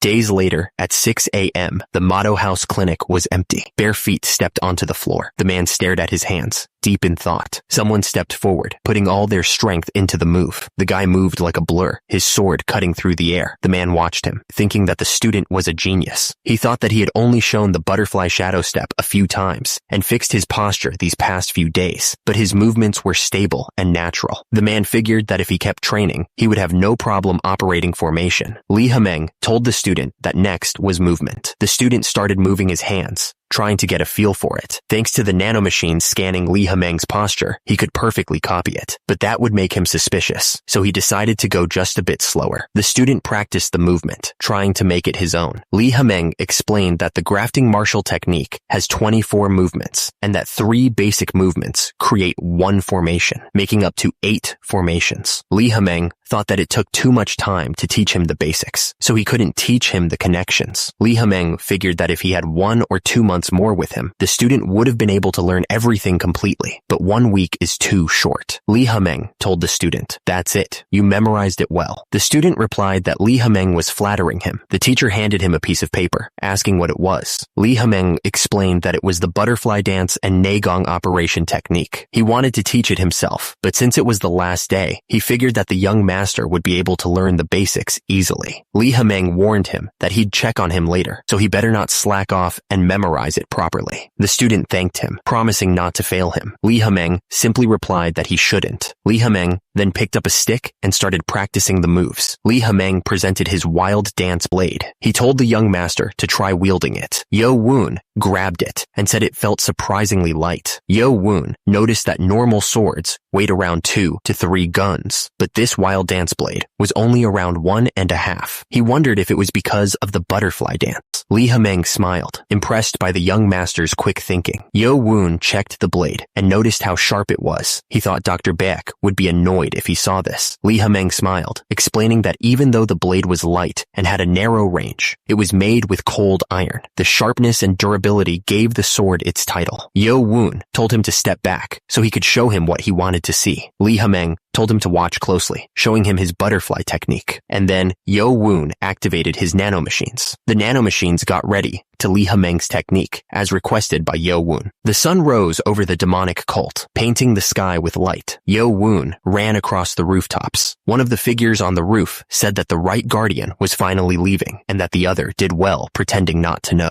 Li Hemeng asked how he could go against his orders. He was happy he didn't have to watch him coming in and out of his mouse hole. The man suggested that they should reassign guards to the second floor hall, since they would have had plenty of rest. Li Hemeng said he was leaving, but Li Hemeng asked what was the reason for his concern for the 7th prince. The other man said it was because that was fair. Li Hemeng chuckled, asking if he was saying that the 7th prince had a chance because he was of royal battle marks. The man replied that he shouldn't question the sky. The man figured that, as expected of the Wind King, you never knew where he went. If he decided to run away, it'd be impossible to catch him. Anyway, Li Hemeng wondered if 10 days would really make everything fair. The man looked at something with a puzzled expression. The man noticed that Yo Woon was still sleeping, even though he was always up when he came for work, and wondered what was up. The man thought this was the last time Yo Woon could rest peacefully like this. Once he was released, he'd go through a lot. Yo Woon was told to sleep a little more. The nanomachines then started to work on his muscles to simulate the butterfly technique's starting expression with 80% completion to data goal, and changed to veins with 75% completion. The nanomachine said there was 1 hour left until 100% completion. An hour later, the guy was still sleeping at the table. Suddenly, the guy woke up and started throwing up everywhere. He was confused, asking what was happening. Yo Woon kept on vomiting. The man asked why he was suddenly vomiting and shivering so much, wondering if he was okay. The man told Yo Woon to just let it all out. The man told Yo Woon to lie down and rest, since it looked like he had calmed down a bit. His body was still shaking. The man was confused, wondering how someone who had been lying down the whole time could have a pulse like that. His pulse was running as if the body was completely overworked, but the body's response to the body evolution had stabilized. Yo Woon was still breathing heavily. The man was confused. He couldn't believe how stable Yo Woon had suddenly become. The man admitted he'd never heard of something like this from his teacher. The man shrugged it off, deciding to just leave Yo Woon to sleep. It was almost lunchtime, so he figured he'd just go eat. But Yo Woon's eyes snapped open. Someone sat on the floor, meditating. The man opened his hand, ready to start training. Yo Woon clenched his fist, feeling the power. He could feel the strength in his hands, so different from just 6 hours ago. He figured he now knew how much training the teacher went through. If Li Hemeng somehow found out that he had earned this body in just 6 hours, he'd be scared, right? Yo Woon was really thinking about how scared Li Hemeng would be. The young master focused his energy. Yo Woon unleashed all that power, sending waves of blue energy blasting outwards. Yo Woon unleashed all that power, sending waves of blue energy blasting outwards. The student was shocked by the show of power. He thought it was amazing that he could create that much pressure without even using Nagong. Yo Woon asked the nanomachines if they had scanned everything, and they confirmed that they had. Li Hemeng turned to the student and asked if he watched properly. The student confirmed that he did. Li Hemeng said it was a shame, and that he should have taught him formations properly. But today was the end. Li Hemeng told him that if it was him, he'd be able to learn the butterfly dance just by watching. He thanked him for everything and told him to keep at it. Yo Woon replied to the teacher, saying that it'll be very hard once he returns to the motto house. Li Hemeng told the student not to lose. Yo Woon realized that there was at least one person who cared about him. He decided he should live up to his expectations. Yo Woon asked the nanomachines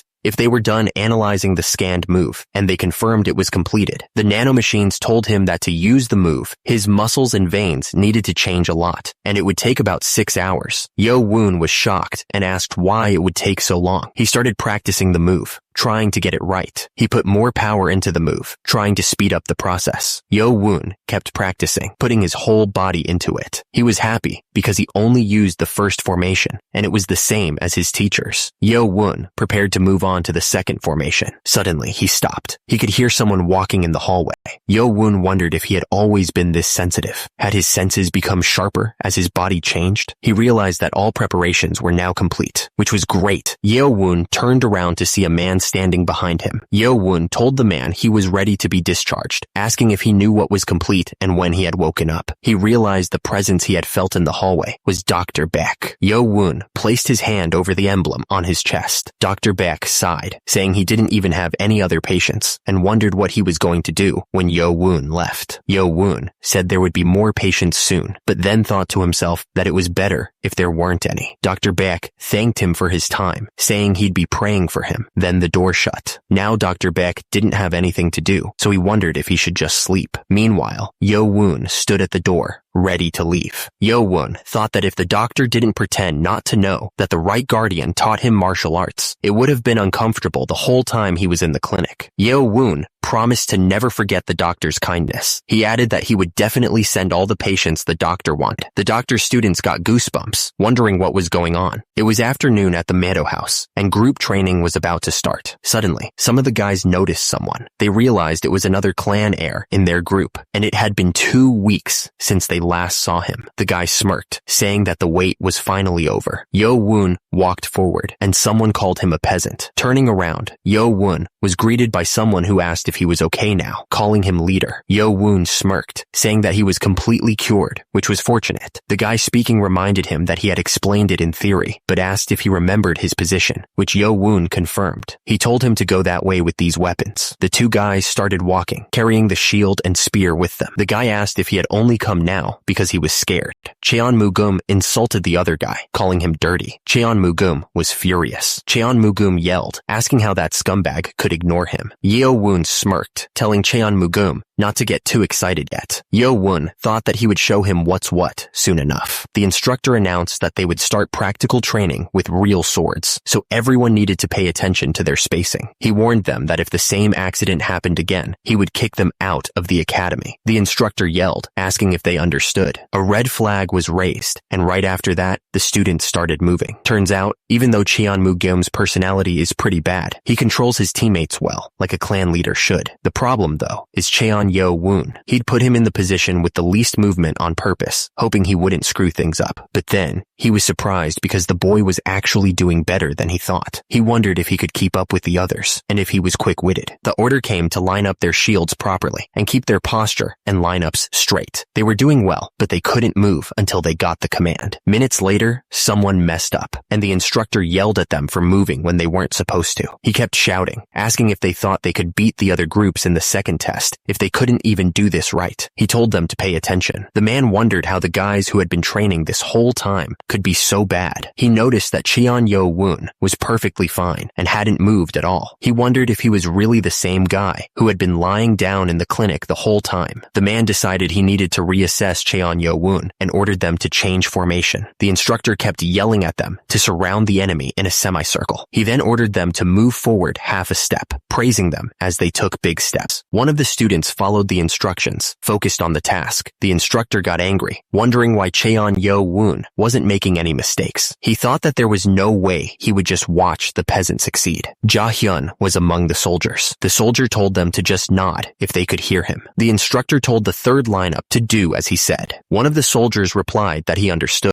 The instructor immediately ordered them to change the lineup. The instructor ordered the soldiers to quickly stack the shields 3 levels high. Yo-woon thought it shouldn't be too hard, especially since the nano had already imported the simulation video for them. He then told them that once the shields were stacked, they should stick their swords out through the holes. Yo-woon stressed that they needed to keep their speed up, even if they were being careful. One of the instructors complained that he could see someone's behind completely and wondered what was going on. The bald man stood over Yo-woon, declaring that peasant battle marks should stain the ground. At the same time, the other soldiers continued stacking their shields. Meanwhile, Yo-woon's eyes narrowed. The bald man realized that Yo-woon had noticed his attack. The bald man figured he was just going to use a little bit of inner power, since Yo-woon didn't know martial arts. But he decided to use all his power. Yo-woon blocked the sword with his shield. Because of the force, Yo-woon was sent flying high into the air from the shield wall. Yo-woon was shocked that he had been rebounded. Hubong was lying on the ground. Hubong was confused and wondered if he had been catapulted off because the other guy's inner power was much stronger than his. Hubong looked up,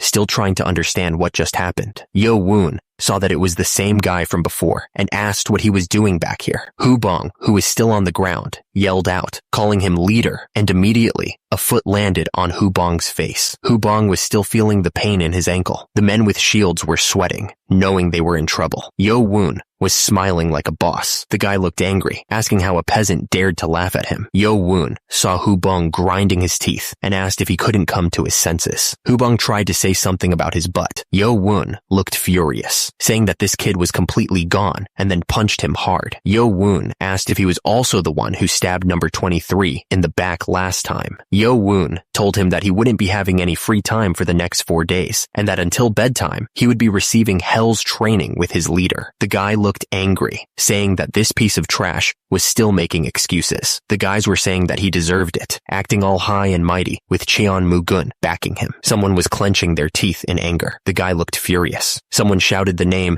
Cheon Yo-woon. The guy told him that he wouldn't have any free time for the next 4 days, and he would be receiving hell's training with their leader. The guy yelled, saying that the trash was still making excuses. Someone noticed that Cheon Yo-woon's power was stronger than he thought. He wondered if the right guardian taught him, but it was still weird. Lee Hameng thought that the bald guy should have around 30 years of training worth of power since he took the medicine ball, so he wondered if Cheon Yo-woon's power exceeded that. Cheon Mukeum thought there was no way that the drunkard Xiao Bemeng taught him properly. The guy wondered if Cheon Yo-woon had a body that could naturally take in the full power of the medicine ball. Lee Hameng thought that was the only way to explain it. He figured that even if he was a half battle marks, he was still the son of a tiger. Someone noticed the standoff between 2 possible heirs in the same group and thought things were about to get interesting. The scene changed to the Grand Armament Great Hall. Everyone started eating at Motto. The food looked really good. Our hero thought the chicken marinated in soy sauce was delicious. He was happy to finally be eating something other than white porridge after 2 weeks.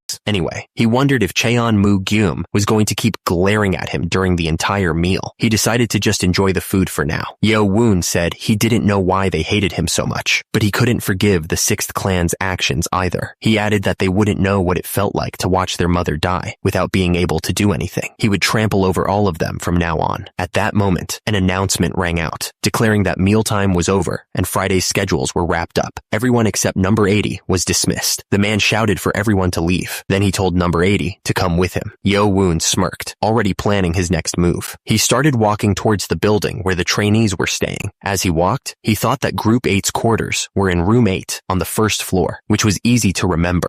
Suddenly, someone shouted at him, asking where he thought he was going without permission. It was Baki, leaning against the wall with a confident smirk. Baki watched Yo-woon walk by and thought that the guy didn't disappoint his expectations. Another guy wondered if he wanted to act like a master wherever he went. The crowd whispered that it was the Spring Clan's heir and asked who the guy in front of him was, before answering that it was the 7th heir from all the rumors, and that this should be fun. A woman wondered if it was Cheon Mu-gum and Cheon Yo-woon. Someone else noted that many had gathered, and asked if they should start. Cheon Yo-woon walked forward, passing by a group of people. One of the guys spat out that he had peasant battle marks. Yo-woon asked if it was easy to just lie on a bed in the clinic. quick. The other guy asked if he was annoyed and if that peasant battle marks was insulting the Lord. The man looked surprised and asked what he meant. The man asked if calling him peasant battle marks was insulting the Lord, but he didn't understand what was going on. Yo Woon asked if his status was so high that he could insult the Lord, who was like a god to them. The man looked around at the crowd and stammered, asking when he had ever done that. The man was furious that he was supposed to crush Yo Woon,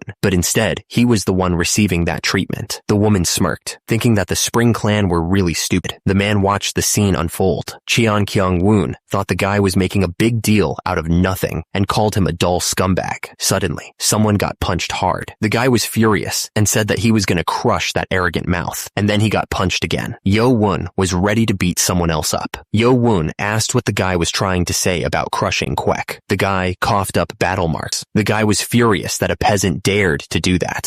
Then a blast of energy came out of nowhere. Yo Woon used Spring Clan's fist technique. The guy swung his sword, but Yo Woon kicked him off the ground, and the guy shouted that Yo Woon was a bastard. Yo Woon jumped away, and someone shouted, asking if he was running. The guy was surprised and asked how Yo Woon could be weightless, calling him a peasant bastard. The other guy started yelling at their teammate to get that trash. Yo Woon didn't wait around. He just ran. The guy was pissed that Yo Woon punched him and ran away. He thought that if he let him go, he wouldn't be considered a man. He chased after him through the forest. The others were surprised at how fast Yo Woon was. The guy chasing Yo Woon realized something was weird. It was like he was running just fast enough for them not to catch up. The man started yelling at the others for hesitating and called them slow. He said he'd go by himself. The guy yelled that he'd catch Cheon Yo Woon, crush his face, and destroy all the bones in his body. Yo Woon kept running through the forest, moving fast. Our hero suddenly stopped and crouched down, ready to fight. The guy yelled, calling Yo Woon a fucktard and asking if he was done running. Yo Woon smirked and asked if he was talking about running. The man stepped forward, saying it was a joke, but then he looked shocked. At the same time, Yo Woon grinned, thinking there was no reason to show the others yet. Yo Woon attacked the man with a crazy amount of power. The man was shocked by the crazy power. Yo Woon didn't stop there. He kept attacking with everything he had. The man struggled to block, saying that even though he used the 7-star defensive skill, he was still getting pushed back. He realized that the young master's defensive skills were strong. He looked at Yo Woon suspiciously. Yo Woon smiled and asked how he knew martial arts. The man thought about it and realized that Yo Woon's movements were fast. He remembered that the young master had no inner power in the first test and wondered what was happening. Yo Woon smirked, happy that the man was getting nervous, just as he expected. The man kept up his attacks with everything he had. Suddenly, one of the man's teammates shouted a warning about their prince. Yo Woon used the butterfly dance's second formation, with light butterfly circular movements. The young master's eyes widened in shock as he tried to understand what was happening. The man couldn't believe it, he shouted out, wondering how Yo Woon avoided his attack. Turns out, Yo Woon was already preparing his next move. Yo Woon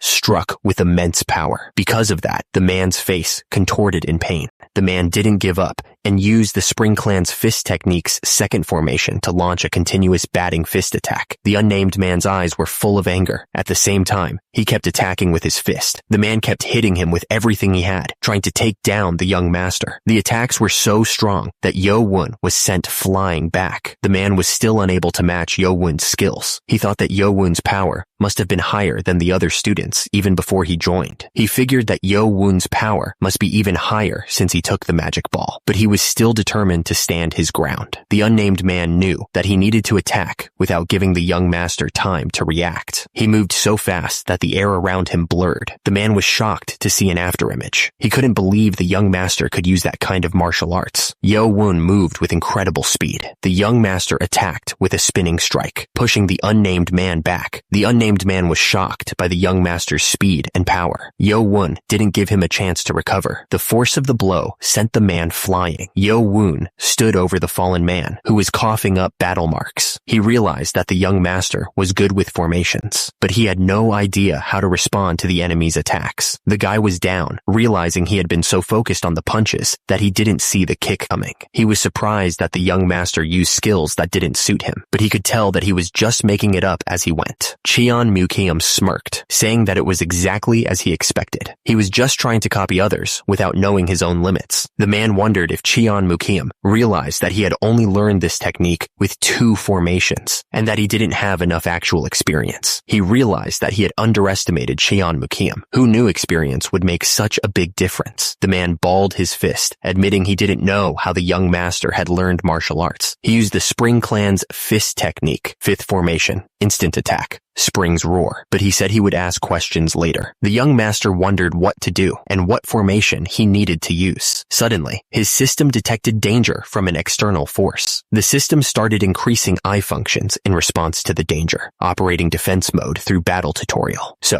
the system showed him exactly where to hit. The young master punched with everything he had, and immediately, the guy's face exploded from the force. Yo Woon kept attacking, not giving the man a chance to breathe. The man's face was getting destroyed. The protagonist didn't stop, keeping the pressure on. The man couldn't believe it. He asked how this could not be a technique. Yo Woon looked just as confused. He wondered what was happening. The system then explained that it was using the optional built-in self-defense martial arts, battle tutorial type defense style, boxing. The system continued, saying this indicated independent teaching and that they had created results through analysis of the opponent's movements for every 0.01 seconds. Yo Woon didn't know what that meant, but he asked if it was saying this was boxing. He then asked if it was possible to use the butterfly dance instead of boxing. The system asked if he would accept, and Yo Woon agreed immediately. The man was furious, accusing Yo Woon of learning fist techniques and hiding a card up his sleeve. But the man declared that it wouldn't work anymore and charged forward. The system announced it was changing the defense mode from boxing to butterfly dance. Yo Woon realized he could now see where the man would attack. Yo Woon was just too fast for him, dodging every attack. The man was furious. He couldn't believe the young master had avoided all his attacks. He screamed, "This scumbag! He avoided all of my hits," but Yo Woon didn't care. He launched a savage counterattack. The man was getting pummeled, battle marks splattering everywhere. Now he was crying, tears streaming down his face as he realized he was completely outmatched. The man, covered in battle marks, told Guum to do his best. He continued, saying that if he did well, his father would leave that trash and come back to her. The woman put her hand on the child's head, telling him that he needed to win everything. The child looked up at his mother and said, "Yes, mother." She yelled that it was because he couldn't do it right. The woman cried, saying it was all because he was bad at everything and because that dirty woman showed up. She kept crying, saying it wasn't her fault and that he couldn't do anything right. The woman cried even harder as she was choked, saying it was all because he was a mistake. He remembered that memory and was not happy about it. Yo Woon looked to the side, wondering if he had. The man was bleeding and could not believe it, asking if he could actually lose. He tried to stand his ground. The man shouted that he would never lose to a peasant bastard like Yo Woon. Yo Woon didn't care and punched him in the face. Our hero hit him again with a devastating blow. The man coughed up battle marks, completely defeated. The leaves fell from the trees in the forest. Yo Woon stood over the fallen man, looking down at him. The man said he couldn't believe he was losing to a peasant bastard like Yo Woon. The man was lying on the ground, unable to believe what had happened. The man on the ground heard Yo Woon tell him that he brought all of this on himself. The guys watching couldn't believe that Yo Woon beat Cheon Mugun, someone they couldn't even take down together. They whispered to each other, saying that Yo Woon had no inner power just 10 days ago and wondered what they should do. Yo Woon turned around and asked if they wanted to try him too, and then ordered them to take the defeated guy away. The defeated man was being dragged away as he asked if the prince was alright, saying that they would help him. He thought to himself that if he had more authority, everyone would obey him like that. He yelled at them to let go of him, saying he would walk by himself, but they kept calling him Prince. The guy that Yo Woon defeated was still on the ground, complaining that Yo Woon didn't finish him off properly. He went on, saying that if the second test wasn't a group task, he would have cracked Yo Woon's head open, calling him a peasant. Yo Woon warned that he would really do it if he kept coming at him like that. The other guy yelled back, telling him to do it, even though he couldn't even get up by himself. The guy kept yelling insults as he was being carried away, but said he was leaving. He was still mad about what happened. The night was dark and the forest was quiet, but strange symbols floated in the air. Yo Woon realized that last fight was dangerous and that he would have lost if it wasn't for the nanomachine. Even though he learned martial arts faster than anyone, he couldn't just ignore experience. He knew he couldn't become like his teacher just because he had mastered the butterfly dance. Yo-woon knew that if he wanted to reach a higher status, he needed internal energy and experience, but the 6th clan wouldn't leave him alone while he was trying to build on it. The protagonist decided that he needed to learn exactly how to use what he could right now. The nanomachine responded to Yo-woon's thoughts, confirming that it was checking the user's records. The nanomachine announced that he had only used 3% of all of its functions, which made Yo-woon wonder what that meant. The nanomachine corrected itself, stating that he had used 3/100ths of its functions, and that he hadn't exceeded 3/10ths of the nanomachine's functions, according to the records. Yo-woon realized that there must be more functions that he could make use of. Yo-woon asked Nano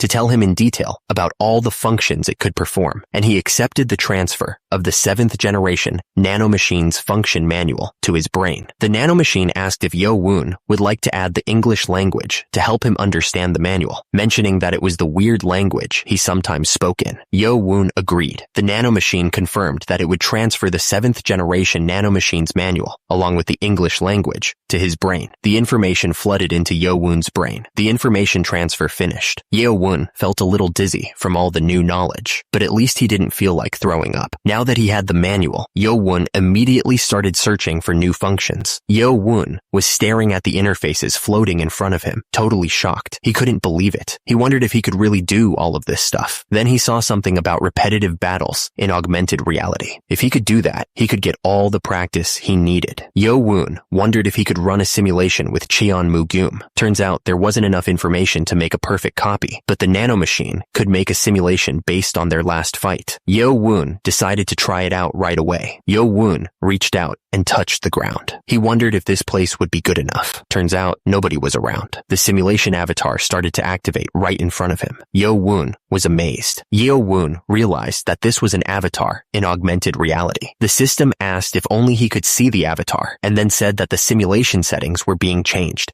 and that he needed to set the avatar's impact percentage on the user. The system then explained that the impact percentage was the amount of impact he would receive from the avatar's attacks. It told him to set it to 100 for the same amount of impact as normal, or lower if he wanted less. Yo-woon wondered how much it would hurt anyway, and then decided to set the impact to 100%. The system then said that the simulation would be started with 100% impact. The avatar immediately trash-talked him, calling him peasant battle marks and telling him to come at him. Yo-woon wondered why this stupidity was part of the simulation, as the avatar taunted him, asking if he was scared. Yo-woon was thrilled that he couldn't crack the avatar's head open earlier because of the test, but it didn't matter anymore since it was just an avatar. The avatar then taunted him, saying that it would come to him if he didn't come to it. The screen showed the Spring Clan fist techniques, Spring's roar formation. Yo-woon was shocked to see that the simulation was exactly the same as the real thing. Yo-woon didn't waste any time and immediately attacked with the Spring's roar formation. The avatar's face was being scanned and analyzed. The avatar mocked Yo-woon, asking if he really thought that kind of sloppy attack would work on him. But Yo-woon didn't listen and kept attacking with the Spring's roar formation. The avatar was suddenly shocked, wondering why he could feel pain. The nanomachine had given him the same amount of pain that he felt earlier, using the information that was collected. The avatar asked if he wanted to change the impact percentage, but said it was fine and they would continue like this. The avatar taunted Yo-woon, telling him to come at him. Yo-woon was getting annoyed. The avatar was about to strike, and Yo-woon shouted his name. It was now nighttime. Yo-woon was lying on the ground, breathing heavily. He asked the nanomachine what time it was. Yo-woon was pissed because he had to fight that avatar 15 times before he finally won. The first fight ended in only 5 formations, and he couldn't even defend himself properly, so he just used his body. Yo-woon realized that if he fought with Cheon-mu-geum properly, he wouldn't even get close and would just lose right away. The nanomachine told him that his skills would increase with experience and training, and the nanomachine added that the frequency of him using formations of the butterfly dance was increasing. Yo-woon was pissed that he lost to a guy who was just using the same 3 formations and basic moves over and over. He grinned, saying that Cheon-mu-geum's avatar would be nothing to him in 7 days. He was sure that the next time, he would completely destroy that avatar. The scene changed to the Mado House student quarters. Yo-woon was standing in the room, wondering which bed was his. The students were shocked and whispered to each other as Yo-woon entered the room. Yo-woon thought to himself that he just beat a clan heir, and now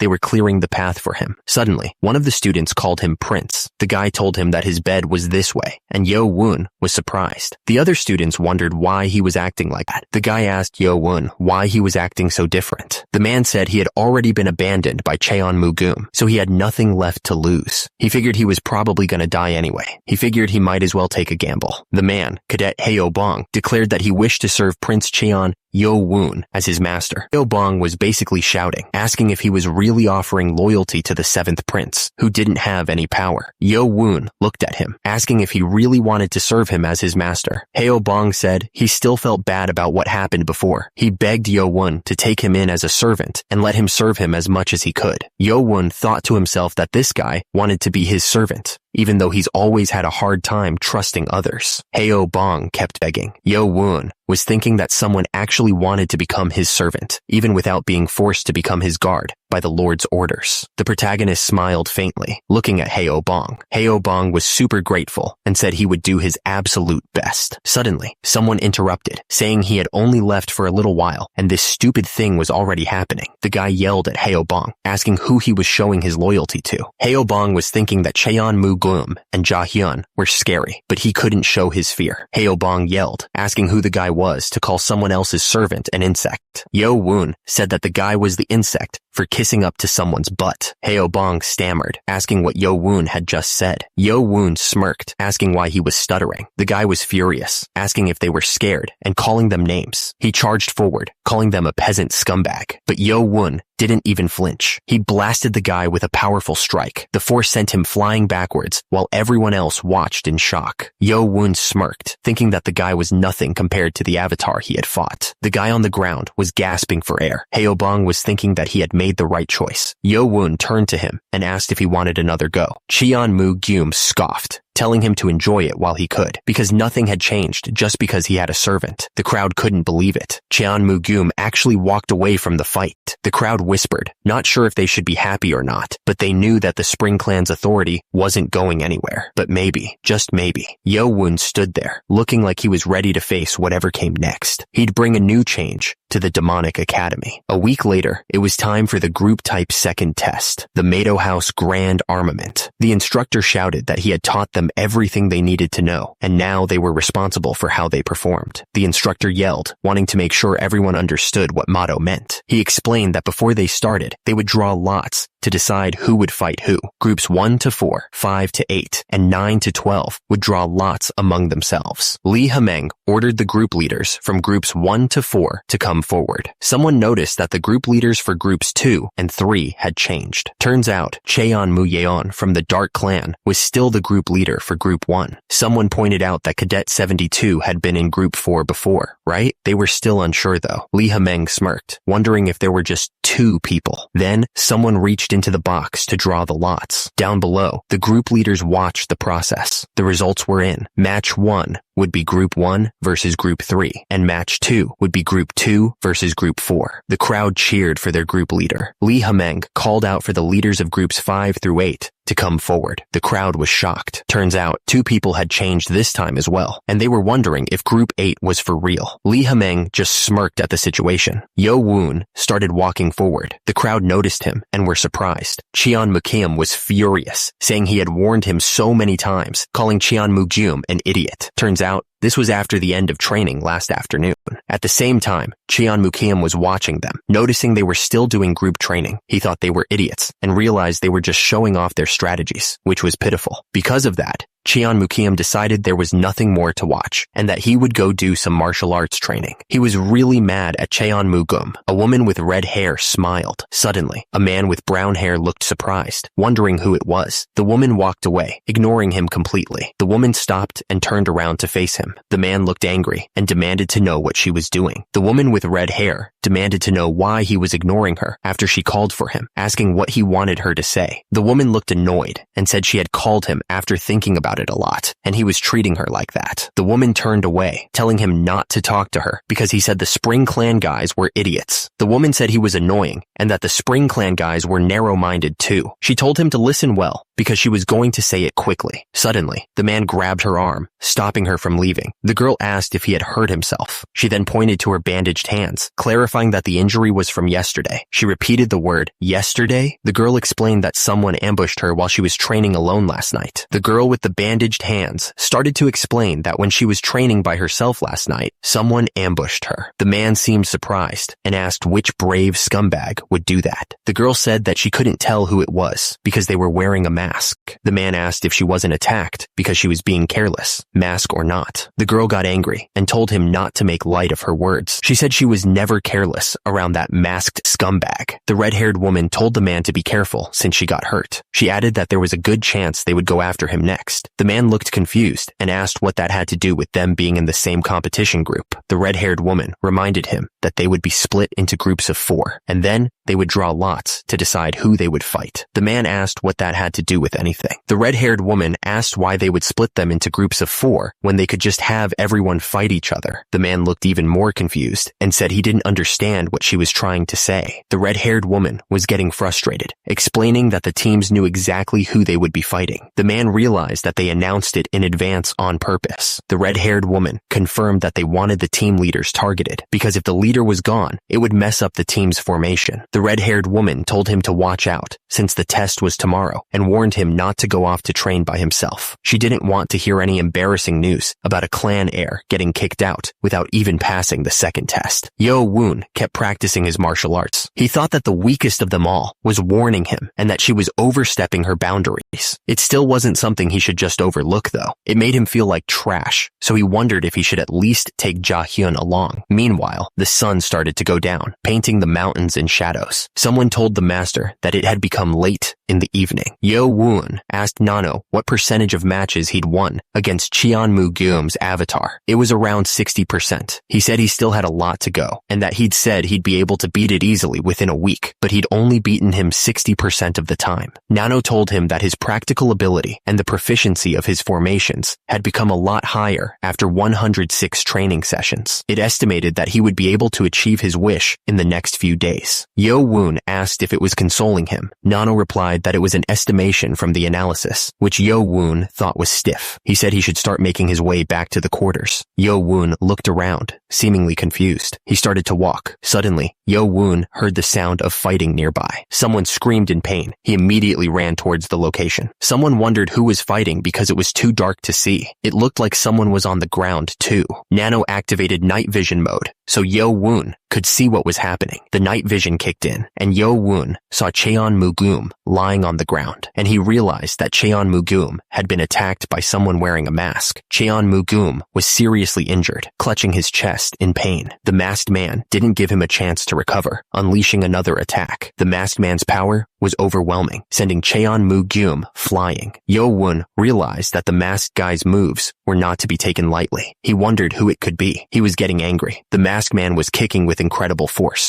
Yo-woon screamed as he felt the power. The masked man was ready to attack again. The masked man kept attacking, not giving Yo-woon a chance to recover. Someone thought to himself that he didn't want to help Cheon-mu-geum, but he couldn't let the team leader get hurt right before the test. Suddenly, someone screamed at the top of their lungs for them to stop. The guy with the sword jumped in to attack the masked man, but the masked man was able to block the attack with ease. The masked man jumped, kicking out with incredible force. The masked man realized that he had increased the distance between them right before the attack hit, and he knew he was dealing with an expert. The masked man's eyes narrowed as he stared intently. The masked man stood tall, while Yo-woon fell to the ground, defeated. The masked man looked up at the moon, deciding he should give up chasing after him. The man cursed, realizing he had been defeated. He asked if the other man was okay. The man angrily refused to accept help from someone like him, saying he'd rather be left behind. The scene shifted to the Mado house quarters. The men inside looked shocked. They saw a man carrying another man, and they exclaimed in surprise, recognizing the prince. The men were worried and asked what happened and if the prince was all right, but the prince told them to treat the injured men first. Another man asked if the master was hurt, but Cheon-mu-geum said he was fine and not to worry. The nanomachine scanned Cheon-mu-geum's injury, identifying a 4-centimeter stab wound that was only 2 millimeters deep. Cheon-yo-woon realized that the injury wasn't that bad. One of the men noticed that Cheon-mu-geum was bleeding. As a result, Cheon-yo-woon looked furious, knowing who was responsible for the prince's injury. The man was bleeding and pale, barely able to speak. Hu Bong yelled for someone to call the leader right away. Someone quickly started to bandage the wound. The men asked the leader how he was doing, explaining that they had done what they could with the available supplies. Cheon Mukiam looked at the injured man with concern, wondering what was wrong. The injured man was told that he wouldn't be able to walk normally for a while. The injured man was in a lot of pain. The other men started to panic, realizing they were screwed now that their leader couldn't walk. Suddenly, blue energy shot into the injured man's head, starting to heal him. Someone told the injured man to sleep for a bit, promising to take him to the infirmary, and that there was one more injured person that needed help. One of the guys offered to carry the injured man, but Yo Woon said he would go himself. Someone shouted for the leader. Another guy ran up, carrying someone else who was hurt, saying that Cadet 80 had also hurt his head, though not as bad as Cadet 4. The leader said he knew, and that he figured someone would bring the injured guy over somehow. Someone replied, saying so he wasn't dumb, and that he left the guy so someone would follow him. The leader asked what the reason was, explaining that it wasn't much, but that only their team had the vibe that this setback would make them fail the test, and that it was a surprise to see that this one was hurt. The guy carrying the injured man said that was all he wanted to say, and demanded they give him the injured man. The man told him he should go back now, because he already knew he couldn't walk around at night. He understood. He told him that if he didn't have teeth, he needed to learn to use his gums. The man looked confused, wondering what the heck he just said. The guy turned around and walked away, leaving leaves falling behind him. The voice wondered if something like this had happened to other teams too. The voice thought it was just a loophole in the testing method, but now he realized there was a hidden purpose behind the second test. Yo Woon looked serious as he considered the implications. The ants surrounded the injured ant. The voice said that aiming for the team leader meant they were trying to make it easier to beat that team in the test tomorrow. Yo Woon suddenly realized something. He understood that the reason they were split into groups that would fight each other was all part of the plan.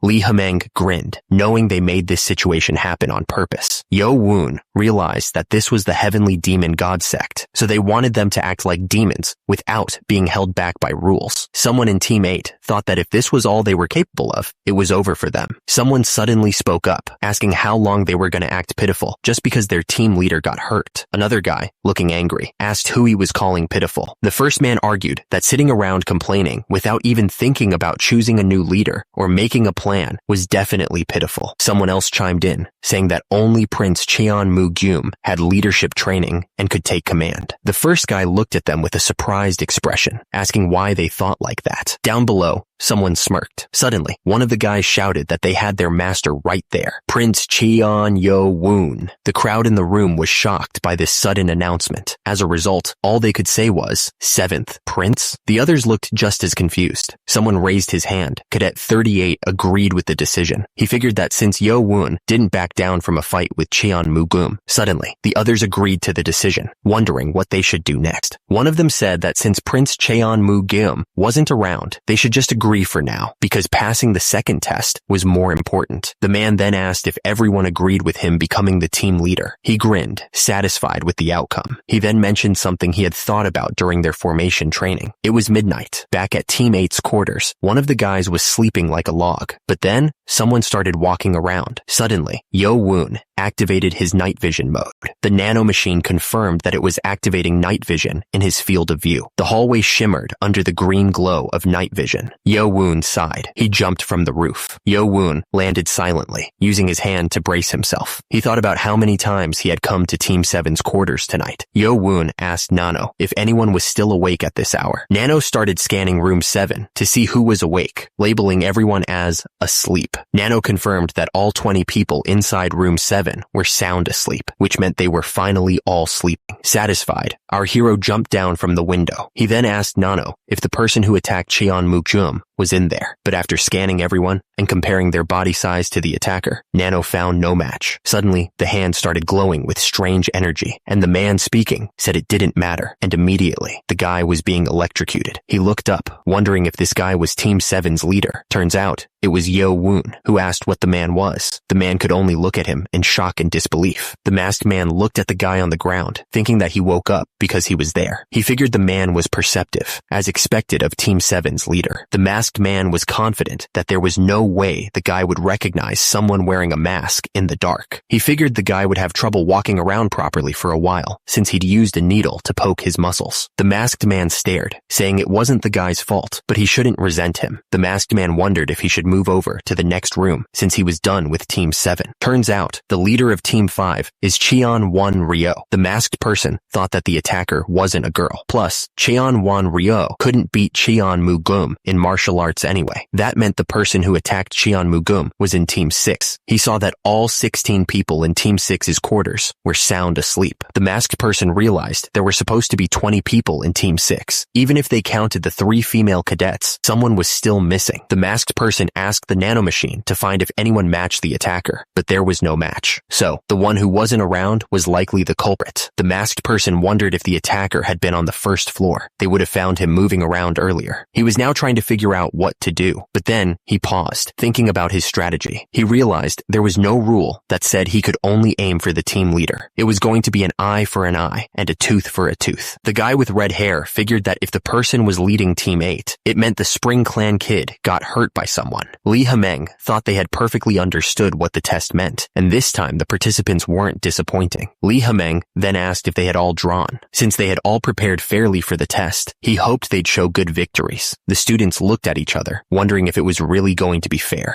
The guys from Team 8 walked down the stairs. Then, on the ground, the students were getting ready. Yo Woon stared at one of the guys and thought the eyes looked familiar. Yo Woon immediately ordered the nano to the guy. The system started scanning the guy's body. They came back, saying it was a 100% match based on height and body shape. The guy smirked after that. The second test round was about to begin. Team 1 versus Team 3, with the winning team being the one that suppressed the other. Lee Hameng yelled for the match to begin. At the same time, the fighters charged at each other, screaming. Cheon-mu-yeon, Team 1 leader from the Dark Clan, shouted that they were starting from the right. Someone noticed their diagonal formation and wondered about it. The panel showed diagrams of a normal formation versus the diagonal one. The two teams clashed, swords meeting shields in a brutal fight. The group advanced, pushing forward with their shields, and immediately, a massive explosion of energy erupted. The soldiers were getting pushed back, struggling to hold their ground. They screamed for their teammates to resist. One soldier managed to stab another. As a result, battle marks spilled from the soldier's mouth. Another soldier yelled, trying to get his teammates to come to their senses and get back in the fight. The soldier coughed up battle marks, clearly in pain. He fell to his knees, unable to stand anymore. The flags waved, symbolizing that it was their loss. The enemy stood over him, telling him to surrender. The soldier finally admitted that he lost. Lee Hameng thought the fight was pretty boring, since the other team wasn't that strong. The announcer congratulated Team 1 for winning and passing the second test. Then, it was announced that Team 4 had also won against Team 2, and the next teams were called forward to compete. It was finally Yo Woon's team's turn to fight, but the enthusiasm of his teammates had dropped, which wasn't good. Yo Woon noticed that his teammates looked nervous, so he asked if they were. He knew they were anxious because the team leader had changed, and he admitted he was nervous too. Yo Woon explained that if they didn't win, they'd be kicked out of the academy, and it was too early for that. He was also angry, and didn't want to lose to the scumbag who tried to make them face problems by attacking their team leader like a coward. Yo Woon told them that if they all felt the same way he did, they couldn't afford to lose. The team raised their swords, ready to win. Lee Hameng watched them, thinking that encouragement alone wasn't enough to guarantee victory. The guy thought they'd soon find out if Yo Woon was a panther or just a stray cat. The signal was given. The team that overpowers the opponent wins, and the fight could begin.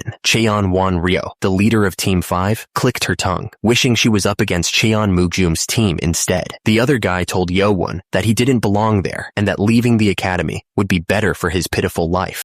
Suddenly, Lee Hameng yelled for everyone to attack. Yo Woon activated his nanomachines to use augmented reality and start the strategy tutorial. The system activated augmented reality in his vision and started the battle tutorial. Yo Woon shouted for someone to wait. He was talking to number 2. The system showed that the opponents were changing to an arrow formation and told Yo Woon to change to a wedge formation. The guy with the shield said that they could only try to fight with them there. Someone shouted that it was number 6. He wondered about the wedge formation. formation. Li Hemeng wondered how he could make such a stupid decision right from the start and thought that the wedge formation was useless if the leading team leader was weak. He asked himself if he had expected too much from him. Li Hemeng attacked, yelling if Yo Won dared to fight against the true heir. The attack exploded with crazy force. Li Hemeng looked shocked and wondered what was going on. Li Hemeng couldn't believe that Yo Won had stopped his 10 stars defensive skill. Yo Won knew that his inner power was still lacking compared to Qian Wan Ryo, but if he considered his outer power, which was enhanced up to the teacher's level, he had the upper hand. Yo Won was having a blast. Li Hemeng realized he was being pushed back, and that if he didn't change the formation, the weaker guys at the back would make the formation fall apart. He wondered what the heck the boy had done. Crap, the formation was getting destroyed. Li Hemeng yelled at his team to back off and switch to formation number 1. The enemy had changed to a standard formation, so the guy ordered his team to change their formation to number 3. The enemy warriors were ready to fight. At the same time, one of them smirked, wondering about their formation. The guy wondered if they thought using a method already used by Team 1's leader would work on him. The warrior with the shield said that Qian Yo Won's Negong was impressive, but his tactics were terrible. Li Hemeng ordered his team to switch to formation number 6. Li Hemeng thought that their Negong skills were about the same, so he could break through the middle of their line formation with a wedge formation. Qian Yo Won charged forward, ready to attack. Li Hemeng grinned, thinking that the moment Qian Yo Won was separated from his team, he would end him. But Qian Yo Won just smirked back, as if he knew what was coming. Li Hemeng looked nervous, but Qian Yo Won looked calm and ready. Li Hemeng's team was shocked and stammered, wondering what was happening. Turns out, Qian Yo Won's team had split into 2 groups. The soldiers realized that they were being attacked from both sides in a pincer movement. Li Hemeng screamed at his team not to panic and to change to formation number 2. Li Hemeng realized that they were facing an arrow formation and ordered his team to concentrate on the front. But the soldiers were already getting attacked from behind, and they screamed for help. Li Hemeng was furious, wondering how those peasants were able to do this. The soldiers were running as fast as they could. At the same time, the soldiers were struggling to hold their ground, while Li Hemeng looked absolutely furious. The soldiers realized they were completely surrounded. Li Hemeng realized that the numbers they were given were a trick. The plan was to use the same training formation numbers against them. Yo Won thought that he would confuse the enemy team by switching up the original formation numbers. Li Hemeng was furious that this scumbag dared to play with him. Someone shouted, asking if it was Cheon Wan Ryo. Immediately after, the order was given to crush them. The soldiers started to look worried. The enemy soldiers pushed forward with their shields, and the men started to panic. The shields were dropped on the ground. Li Hemeng yelled, asking what they were doing and who told them to drop their shields. The soldiers were silent, looking down in shame. Li Hemeng screamed, realizing what was about to happen. He was scared that everyone would laugh at him. Li Hemeng looked up, screaming Qian Yo Won's name in terror. Li Hemeng screamed, calling him a piece of trash. The soldiers tried to defend themselves, but they were too slow. Li Hemeng used his fiery slice of the ignited sword technique. Qian Yo Won didn't even flinch and countered with his own sword. Qian Yo Won's attack landed, and battle marks splattered everywhere. The sword cut deep, and battle marks splattered everywhere. Qian Yo Won moved so fast that his sword left trails of light. The young master's eyes were locked on his target. Our hero's sword cut through the soldiers like they were nothing. The soldiers around him were scared stiff, watching their friends get cut down. At the same time, Li Hemeng looked on in total shock. The young master didn't slow down, and his sword kept cutting through the soldiers. Our hero stood over the bodies of the fallen soldiers. One of the soldiers gasped. She realized what was happening. The woman screamed about her arm being gone. The woman screamed, realizing her arm had been cut off, and told her teammates to stop the bleeding.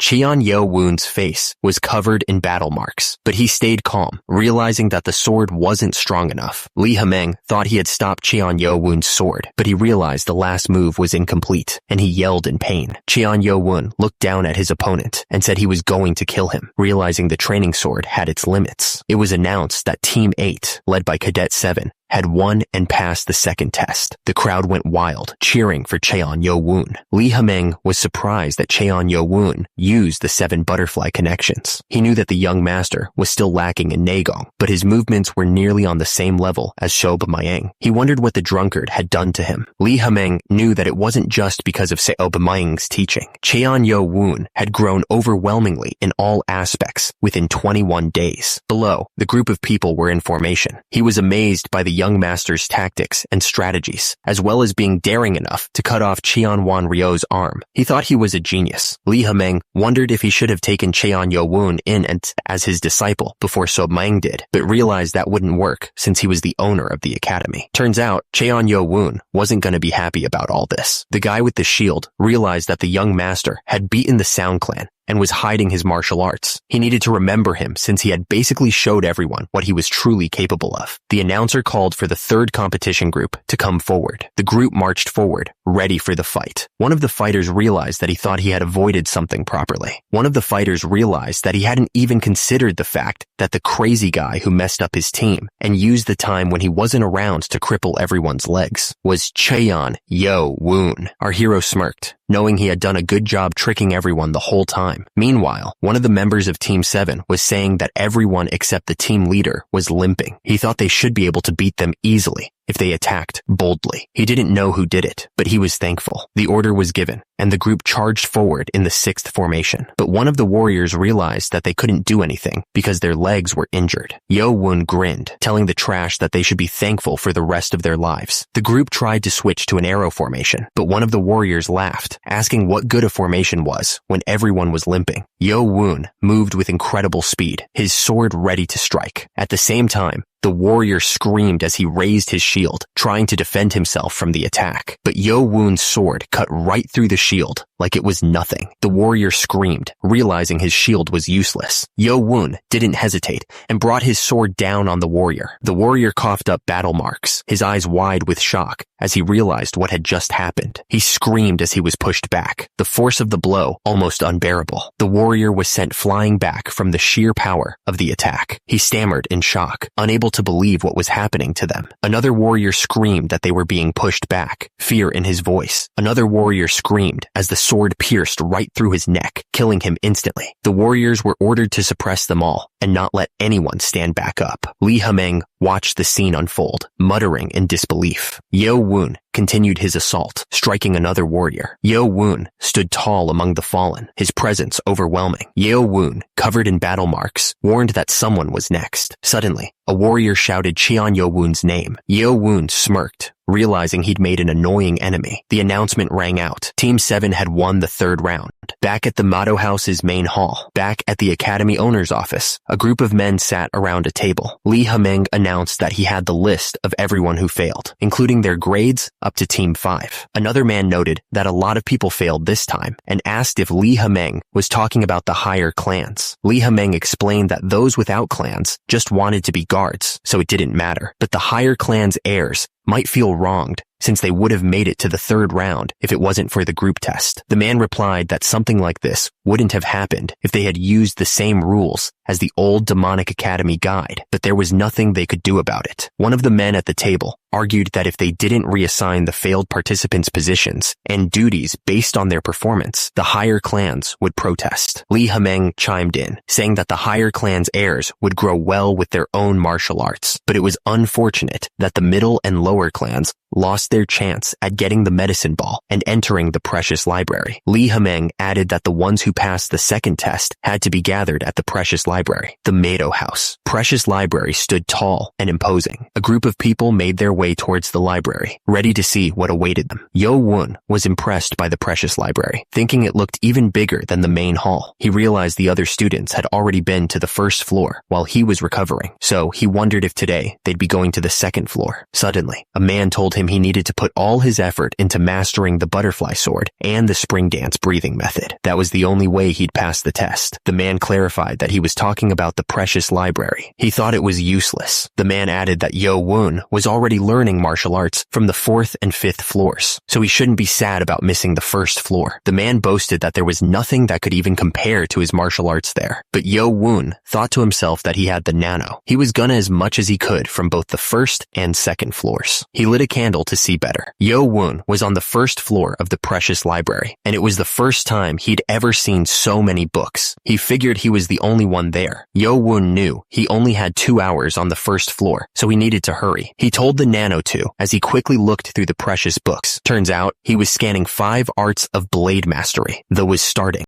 The was complete. The was complete. Yo-woon asked the nano how much time he had left. The nano told him he had 1 hour left, and he had scanned 55 books, including sword mastery and breathing techniques. He told the nano not to send those to his brain yet, since he had only looked at the outer border books. Yo-woon wondered if he should check the inner shelves too. Yo-woon then looked at a giant rock in the room. The warrior wondered if the young master was an expert, and if he was the one who protected the first floor of the library. Yo-woon wondered why there was a gravestone in the middle of the library. The warrior stared intently. The warrior's shirt had a strange symbol on it. The warrior explained that the gravestone was left by the main academy's founder, the heavenly demon ancestor. Yo-woon was surprised to hear about the heavenly demon ancestor. The warrior explained that the words were carved into sapphire. It looked like there was a poem written on it. He wondered what it meant. Yo-woon was shocked. He realized that the writing was carved with a finger. The warrior thought it was amazing that the ancestor focused his energy into his finger to write on the sapphire, something that's hard to scratch, even with a sword and large amounts of energy. The warrior explained that people usually try to read the books and don't pay attention to the carving, but Yo-woon found the ancestor's trace because he's his bloodline. He admitted that he almost missed it too. Yo-woon said that was to be expected. The warrior continued, saying that no one would pay attention to a gravestone with a poem when there are so many books around. He's been protecting this place for over 20 years, but no one has ever noticed it. He added that includes the descendant of the heavenly family. The warrior apologized for taking up so much of Yo-woon's time and told him to keep doing what he was doing, saying he understood. Yo-woon suddenly noticed something strange. He wondered what it could be. Turns out, there were marks from sharp objects on the back of the gravestone, like someone was hiding something. Yo-woon ordered Nano to analyze the traces. Nano started analyzing the surface of the gravestone, and the analysis was quickly completed. According to the analysis, the traces were left by the sharp blade of a sword. Yo-woon wondered why there would be sword marks there. Yo-woon was shocked that someone would do this to the heavenly demon ancestor's gravestone. According to Nano's analysis, it looked like 2 people made those marks. He couldn't believe it. Yo-woon looked closely at the marks on the gravestone, but he couldn't tell anything just by looking. So, Yo-woon ordered Nano to show him the sword traces in 3D. He instantly noticed a huge difference in the strength and angle of each sword. It was easy to miss that 2 different people made these marks. Yo-woon wondered if someone tried to hide the original scarring by making even more messy scars on top of it. Maybe. Yo-woon asked Nano if it could tell the difference between the 2 people's sword traces, and then ordered it to get rid of the sword traces, except for the ones that were there first. Nano got to work, analyzing the sword traces. Yo-woon was shocked by what he was seeing. Yo-woon realized that these weren't just normal sword traces. It was actually a complex sword movement. He stared at the sword traces, realizing it was made up of untold formations. Yo-woon frowned, realizing he couldn't tell what kind of movement it was just from looking at it. He was still lacking in understanding. Yo-woon asked Nano if it could analyze these sword traces and simulate it as an augmented video. Nano confirmed that it was possible, but before that, Nano needed to know the hardness of the sapphire to analyze the person's strength. Yo-woon wondered how he was supposed to figure that out, thinking to himself that there was no way Nano was telling him to break it. The supervisor walked up to Yo-woon, surprised. He asked if Yo-woon wasn't supposed to be reading books. The supervisor pointed out that Yo-woon had also seen the back of the stone. He commented that it was quite a mess, right? The supervisor said it was unfortunate. He explained that there used to be rumors that the heavenly demon ancestor left a sword technique of his epiphany there. Yo-woon repeated the phrase, the heavenly demon ancestor's epiphany. The supervisor frowned, wondering who would damage the back of the gravestone. He clicked his tongue, clearly annoyed. The supervisor suggested that maybe they did it so that only they could use the ancestor's epiphany. Yo-woon wondered if the marks were just random damage. He thought to himself, asking if these traces were really just vandalism.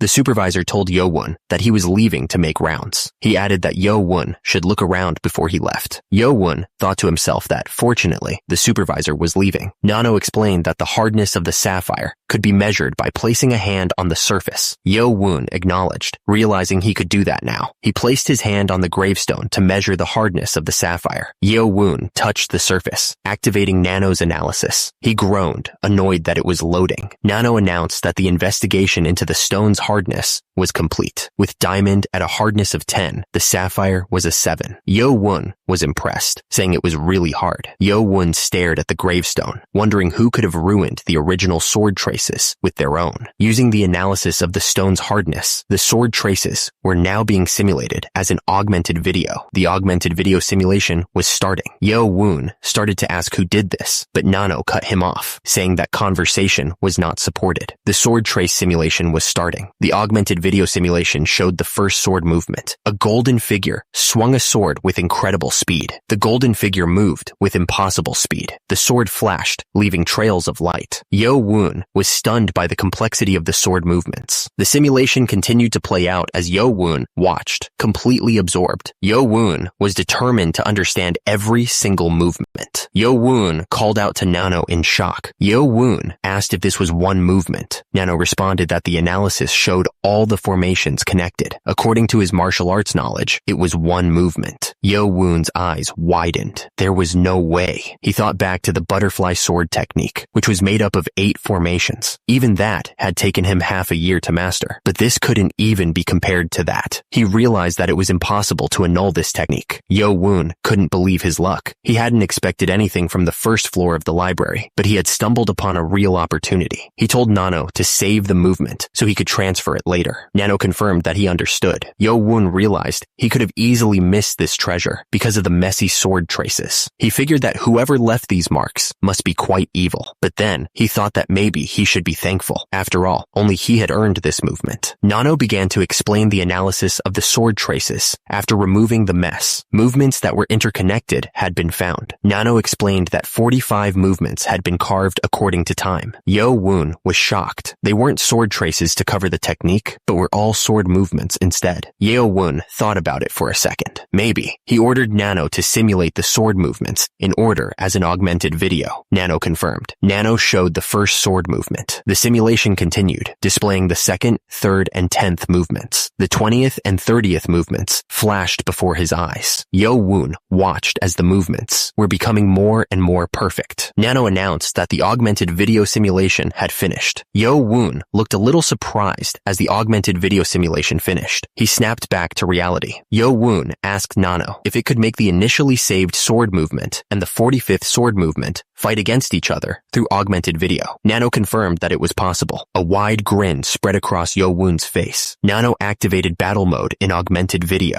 The two figures clashed, their movements a blur of light and energy. Yo-woon's eyes widened in disbelief. The green figure struck the final blow, sending the gold figure crashing to the ground. Yo-woon looked completely stunned. It got annulled. Yo-woon realized that the first movement he thought was perfect, with just a difference of one formation. This wasn't just trying to get rid of the movements from before. The 45 sword traces were the record of the long process of trying to annul the original movement. Yo-woon asked the supervisor if the first floor was the only floor with a sapphire gravestone. The supervisor replied that he had only worked on the first floor, so he didn't know exactly, but he had heard that there was one on every floor. Yo-woon smiled. He told Nano to get ready because they were going to the 2nd floor. They had arrived at the Motto House Precious Library, 2nd floor. Yo-woon noticed that the others weren't finished yet. He figured it was because the first floor's reading time was 2 hours and the 2nd floor's was 3 hours. Suddenly, Yo-woon recognized someone in the library. That guy was the Blade Clan's Cheon-yu-chan. The other clan heirs didn't even come here because they were overconfident about their own clan's martial arts. Yo-woon thought to himself that Cheon-yu-chan must be a careful guy, seeing as how he was even studying the low-level martial arts. He should be more careful of him compared to the others. The library was full of students, quietly reading. Yo-woon stood in front of a gravestone. It was here. He wondered what was on the back. Yo-woon smirked, as he thought. The gravestone's surface was completely scratched up with sword traces. Yo-woon told Nano to analyze these like it did on the first floor. Nano confirmed. Nano found the same sword traces from the first floor. The first sword trace was a sword movement made up of 24 formations. The sword traces left by the other person were 56 sword movements. Yo-Woon reacted. 56? Yo-Woon realized that they must have done more research to annul the first movement that was carved here as compared to the first floor. Yo-Woon wanted to check it right away, but it would be hard since there were a lot of eyes here. He told Nano to extract only the sword movements and save them.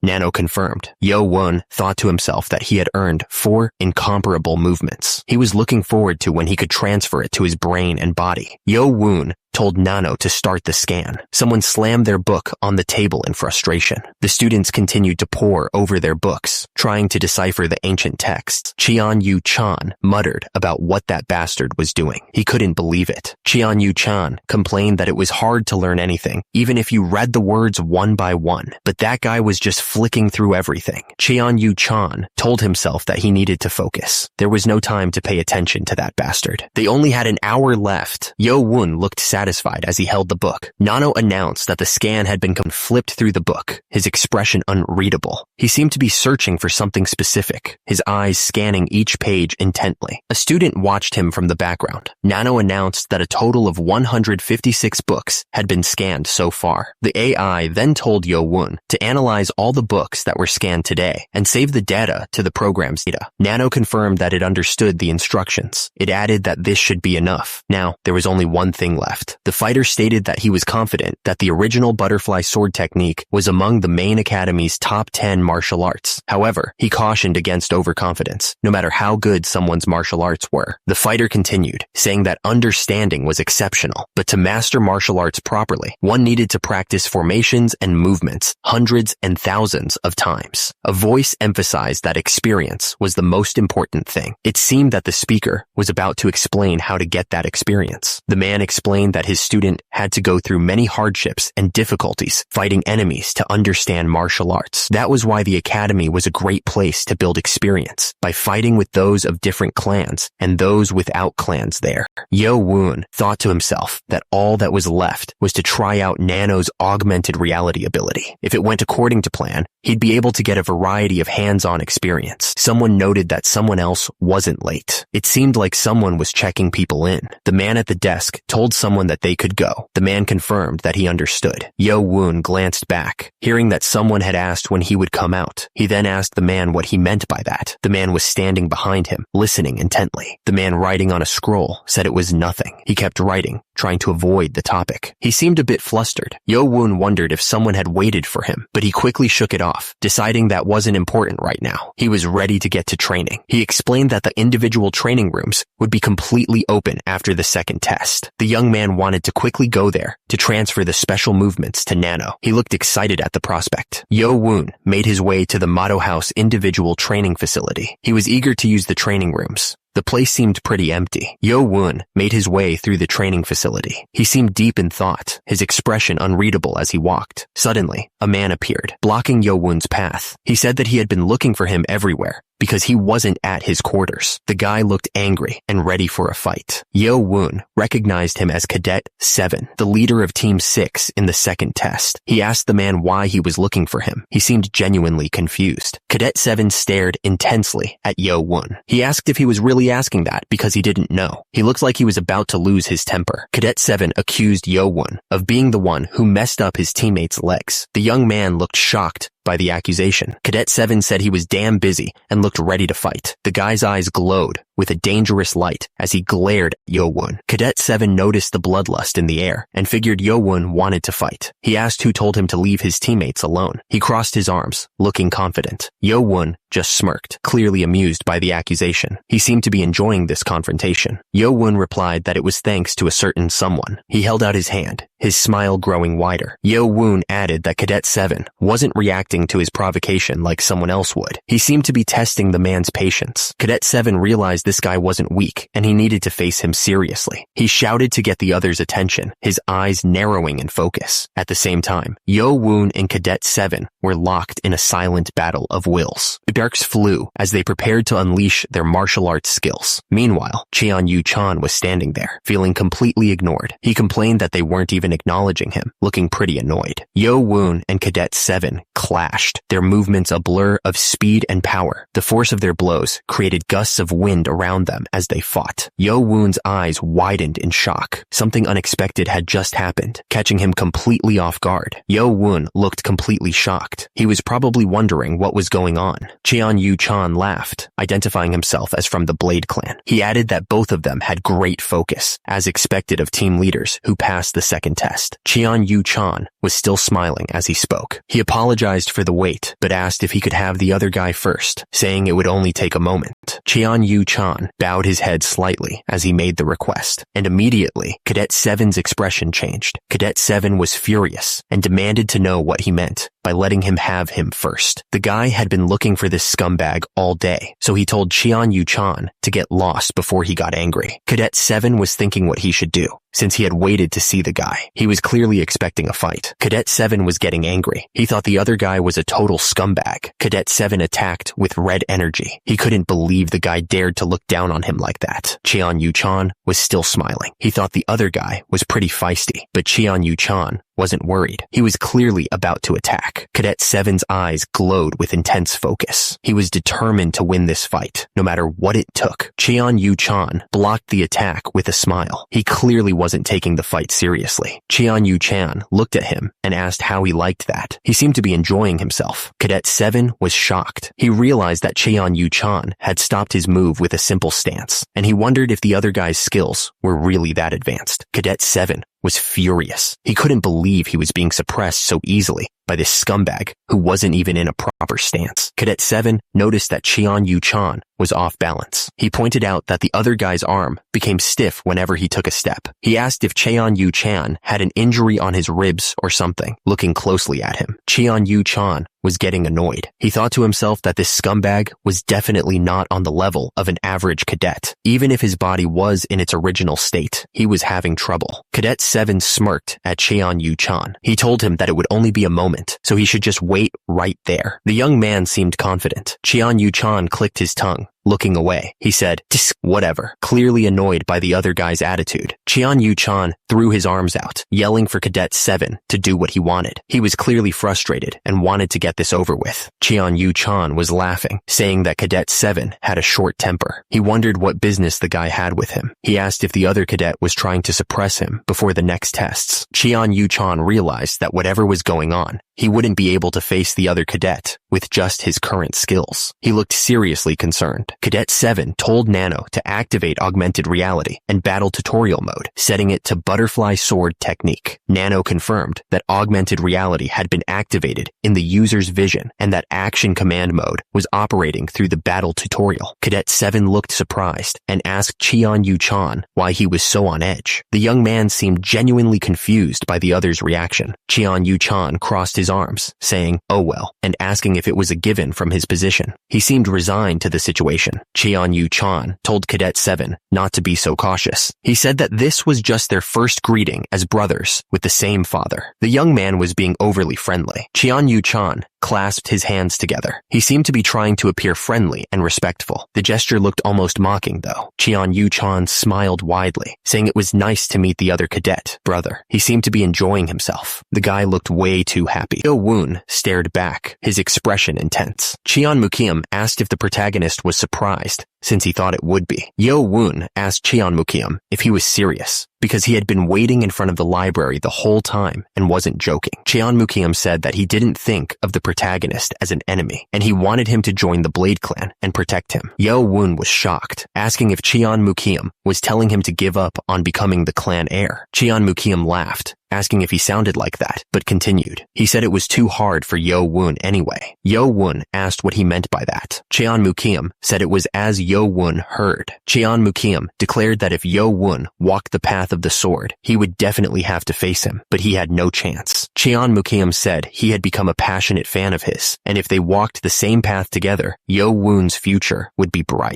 Yo Woon looked at him, confused. Yo Woon decided he would just ask for something else. Yo Woon warned that Cheon Mukium wouldn't be able to handle him, so he shouldn't block his way. He'd at least let him keep his life then. Yo Woon and Cheon Mukium stood facing each other in the courtyard. Cheon Mukium's expression changed, his eyes glowing with power. The nanomachine analyzed Cheon Mukium's movements, warning that he was focusing a lot of energy into his right hand. Yo Woon realized this was the beginning of a fight. Cheon Mukium's hand shot out towards Yo Woon with incredible speed. Yo Woon stared at Cheon Mukium, his expression unreadable. Cheon Mukium suddenly burst out laughing, the energy he'd been gathering just fading away. Turns out, he wasn't gonna attack after all.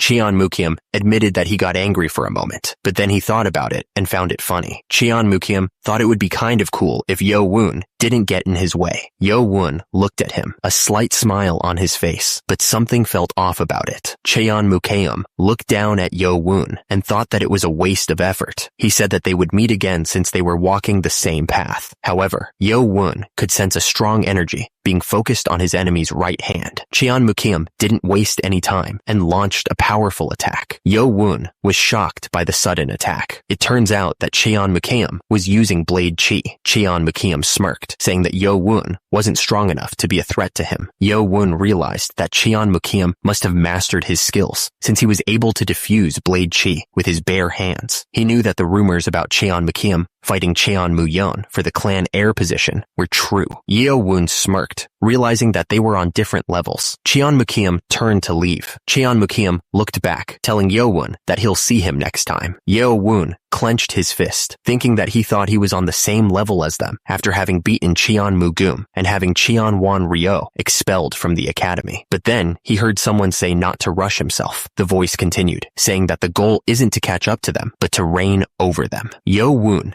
stood alone in the courtyard, thinking about the encounter. Yo Woon realized that Cheon Mukium had read his attack beforehand. He had been aiming to cut off Cheon Mukium's right arm, but Cheon Mukium escaped the attack before he could even use his blade. Yo Woon smiled, realizing that Cheon Mukium was different from the others. The scene shifted to the Mado House individual training room. Yo Woon opened the door and wondered if this was the individual training room. He looked around, realizing the room was about 2.5 meters wide and long, not big enough to practice his formation with shadow steps. He knocked on the stone wall, noting that it was pretty thick. Because of that, he figured he could study without anyone bothering him. Even if he could only gather internal energy here, it should be enough. Yo Woon told Nano to activate an augmented reality, and the system confirmed it was activating in his vision. Yo Woon told Nano to simulate the formations scanned from the sapphire gravestone on the second floor, in the order they were carved. The simulation started, showing a figure moving with incredible speed and precision. Yo Woon realized it was faster and more complicated than the one from the first floor. He knew that even if he used the last formation of the butterfly dance, he wouldn't be able to block even one movement. He wondered how many people would even be able to block this formation. Then, he told Nano to simulate the formation left by the other person in order of age. The simulation continued, showing the first, second, and third movements. The simulation of the sapphire gravestone formation continued, showing the 56th attempt. Yo Woon was shocked, realizing that mastering a sword technique to this level required complete dedication. He could tell just by looking at the process of perfecting one formation.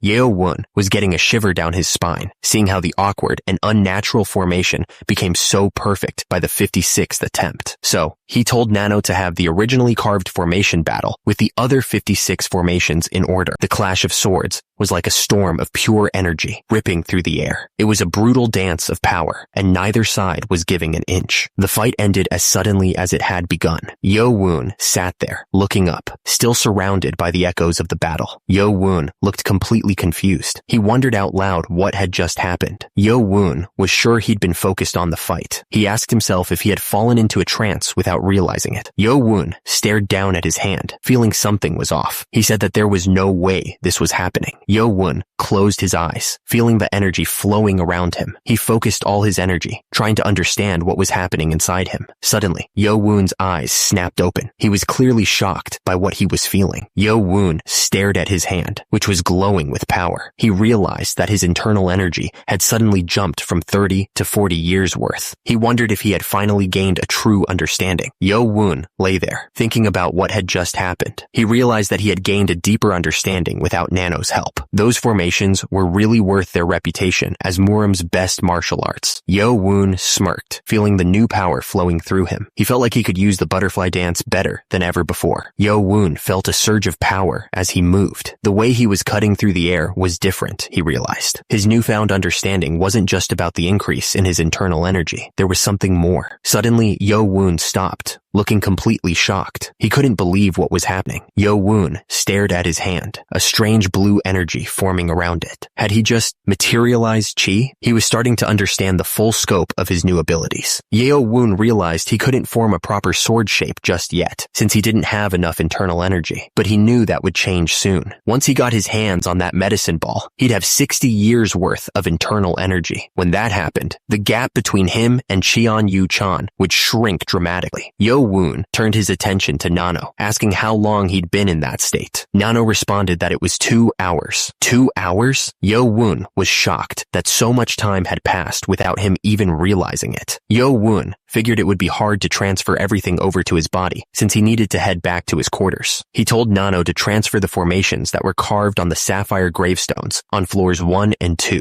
as well as the 45th and 56th formations, right into his brain. Nano confirmed that the 4 formations were being selected for transfer. Yo-woon held his head, wondering when these headaches would finally stop. He asked Nano how long it would take to transfer all of this new knowledge into his body. Nano's analysis came back, stating that it would take 10 hours to fully transform his muscles and energy flow. What? 10 hours? Yo-woon asked, frustrated that it was taking way too long compared to the butterfly dance. Even if it was a different level of martial art, Yo-woon knew it couldn't be helped. He'd need to come out earlier. He decided to head back for the day. Back at the Mado House Team 8 quarters, Yo-woon noticed that a lot of the cadets weren't there. He wondered if they hadn't come back from their training rooms yet. As Yo-woon walked in, he was greeted by Hyo-bong. Hyo-bong bowed respectfully, asking if Yo-woon had come first. The notes Hyo-bong held were covered in text, filled with diagrams and scribbled corrections. It looked like he'd been studying hard. Hyo-bong explained that everyone was studying and practicing what they'd memorized from the library. He asked if Yo-woon had gained something good, adding that he had only studied a second-class martial art and a step technique because he was weak at bare fist techniques. Hyo-bong added that it was a time when everyone was throwing themselves into work. He said that the 4 days that were given for rest weren't a time to just waste away. The point was clear. If you wanted to step forward even just a little bit, then you couldn't spend this period of time uselessly. The next day, as the sun began to set, the Mado House was quiet. Inside the individual training facility at Mado House, the transformation of the user's muscles and energy flow reached 100% completion. He was surrounded by a strange blue energy. The system announced it was canceling sleep mode. Yo-woon sat up, his face flushed. Yo-woon grunted, his face contorting with the strain. The transformation was taking its toll.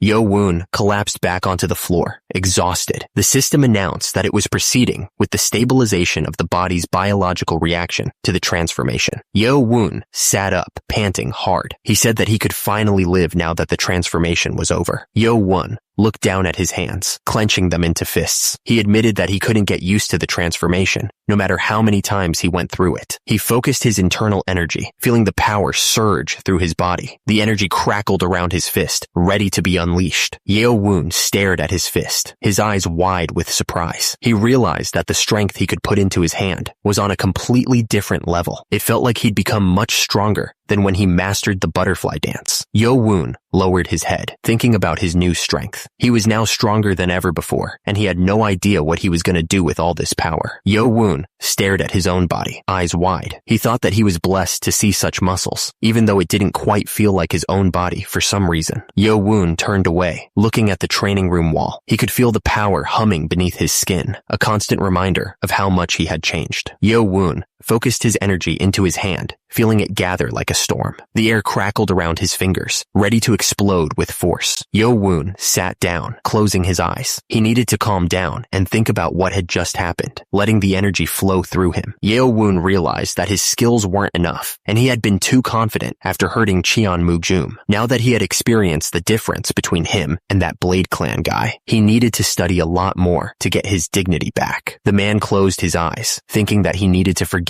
about the likes of Cheon Yo-woon. He needed to aim for something bigger, something that would truly test his strength. He sat there, meditating, and thought about aiming for something bigger. He knew that he was capable of so much more, and he wasn't going to waste his time on small fries. Suddenly, the training room exploded. The force of the blast sent rocks and debris flying everywhere, leaving a gaping hole in the wall. The man screamed as something slammed into him. Blood splattered across his face, and he stumbled back, trying to figure out what the hell just happened. He looked up, his eyes wide with shock. He stammered, wondering if it was an assassin who had just attacked him. The man looked up at the massive hole he had created, his face covered in blood. He couldn't believe what had just happened. Who would dare to do something like this? He realized it was Cheon Yo-woon who had done this. That damn scumbag, he thought. He shouted, trying to wake up whoever was unconscious nearby. The man pointed at the gaping hole in the wall, furious. How could anyone be so reckless as to punch through the walls of the cadet training area? What if someone had been seriously meditating? They could have been killed. Lee Hameng scolded Cheon Yo-woon, telling him to be thankful that Cadet 108 was still alive. If not, Cheon Yo-woon would have been kicked out of the academy. Lee Hameng warned that this would be going on his record. Cheon Yo-woon just apologized. Lee Hameng told Cheon Yo-woon that he wasn't allowed to use the training rooms on the first and second floors anymore. He could use the rooms in the basement, but if he broke those too, he wouldn't be allowed to use any of the individual training rooms ever again. Cheon Yo-woon said he understood and would be more careful.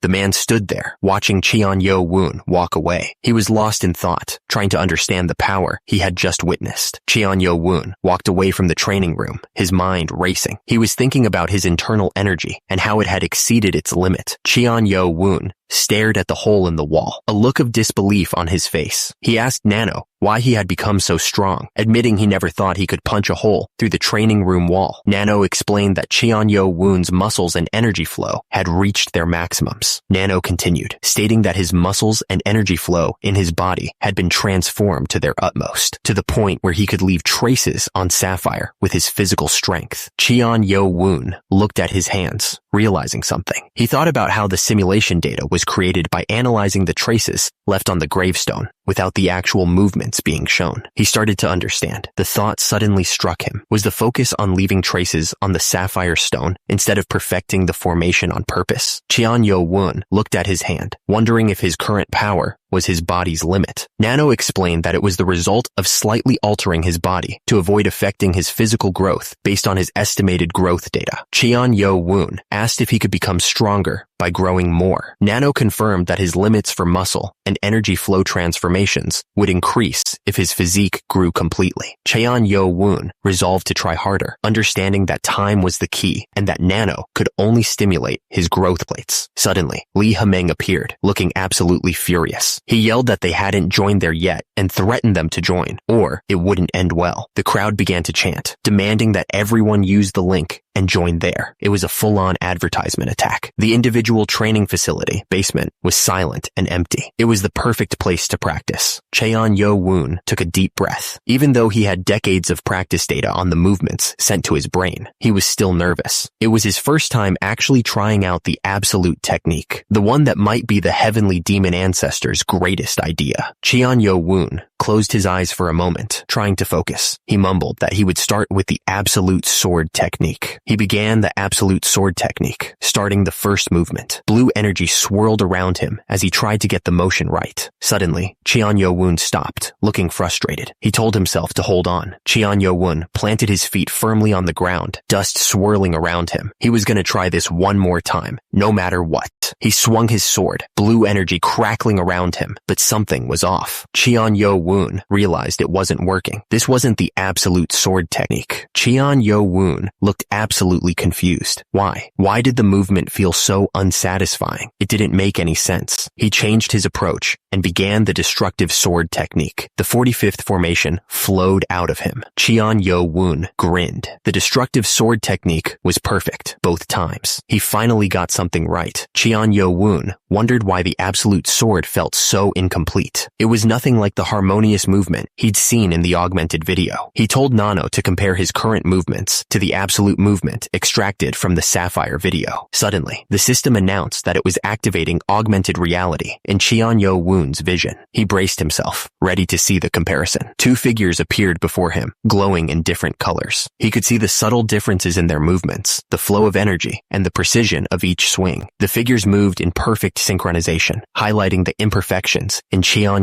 Woon's movements. The energy crackled around them, a stark reminder of the power he couldn't quite grasp. Cheon Woon realized that his movements were connected, but unnatural. He was even a beat slower in completing it. He was getting frustrated, asking himself why he couldn't get it right. Cheon Woon fell to the ground, looking absolutely furious. He was asking himself what the hell was going wrong with the technique. He stared intensely, trying to figure out the issue. Cheon Woon realized that even if he didn't have the right energy flow, it shouldn't affect the movement. Suddenly, Cheon Woon's eyes widened. He realized it had something to do with the energy flow. Cheon Woon held his head in his hands, looking dejected. He realized that even the last formation of the butterfly dance couldn't be performed properly without circulating the internal energy the right way, which meant he was missing the most important part. He sat there quietly, trying to figure out how to solve the problem. The energy of the glowing stone pulsed around him as he thought. Young Master Cheon Woon asked Nano to create an augmented video of the front side of the stone on the first floor. He waited as the system searched through the video, saved from his visual data. The system confirmed it had found the saved data. Nano began creating an augmented video of just the front side of the stone for him. The augmented video appeared. The poem read, "The mighty wind blows, and the clouds fly high. After spreading my name across the continent, I returned home. How could I not protect the four corners of my nation with the brave warriors I have gathered?" Young Master Cheon Woon stared intently at the poem, wondering if there might be a hint hidden somewhere within the words. Then it hit him. This ancient three-stanza poem was from the Han Dynasty. It was a poem written by Liu Bong when he'd returned from his victory over Xiang Yu. Young Master Cheon Woon realized with a frown that it wasn't even a poem written by the heavenly demon ancestor. Young Master Cheon Woon paused, wondering if any of the words had been changed. Turns out there were none. He thought to himself that this was strange. Young Master Cheon Woon asked Nano to analyze the surface of the stone to see if there was even the tiniest clue. The system confirmed it would analyze the entire surface of the stone. After analyzing, Nano announced that it had found small holes under each character. Young Master Cheon Woon realized that there really was something hidden here. He pointed out that the number of dots was different for each character, wondering what this could mean. Young Master Cheon Woon stared at the small holes. He wondered if they were referring to blood pressure points. He thought, so 4 holes would mean 4 blood pressure points. Nah,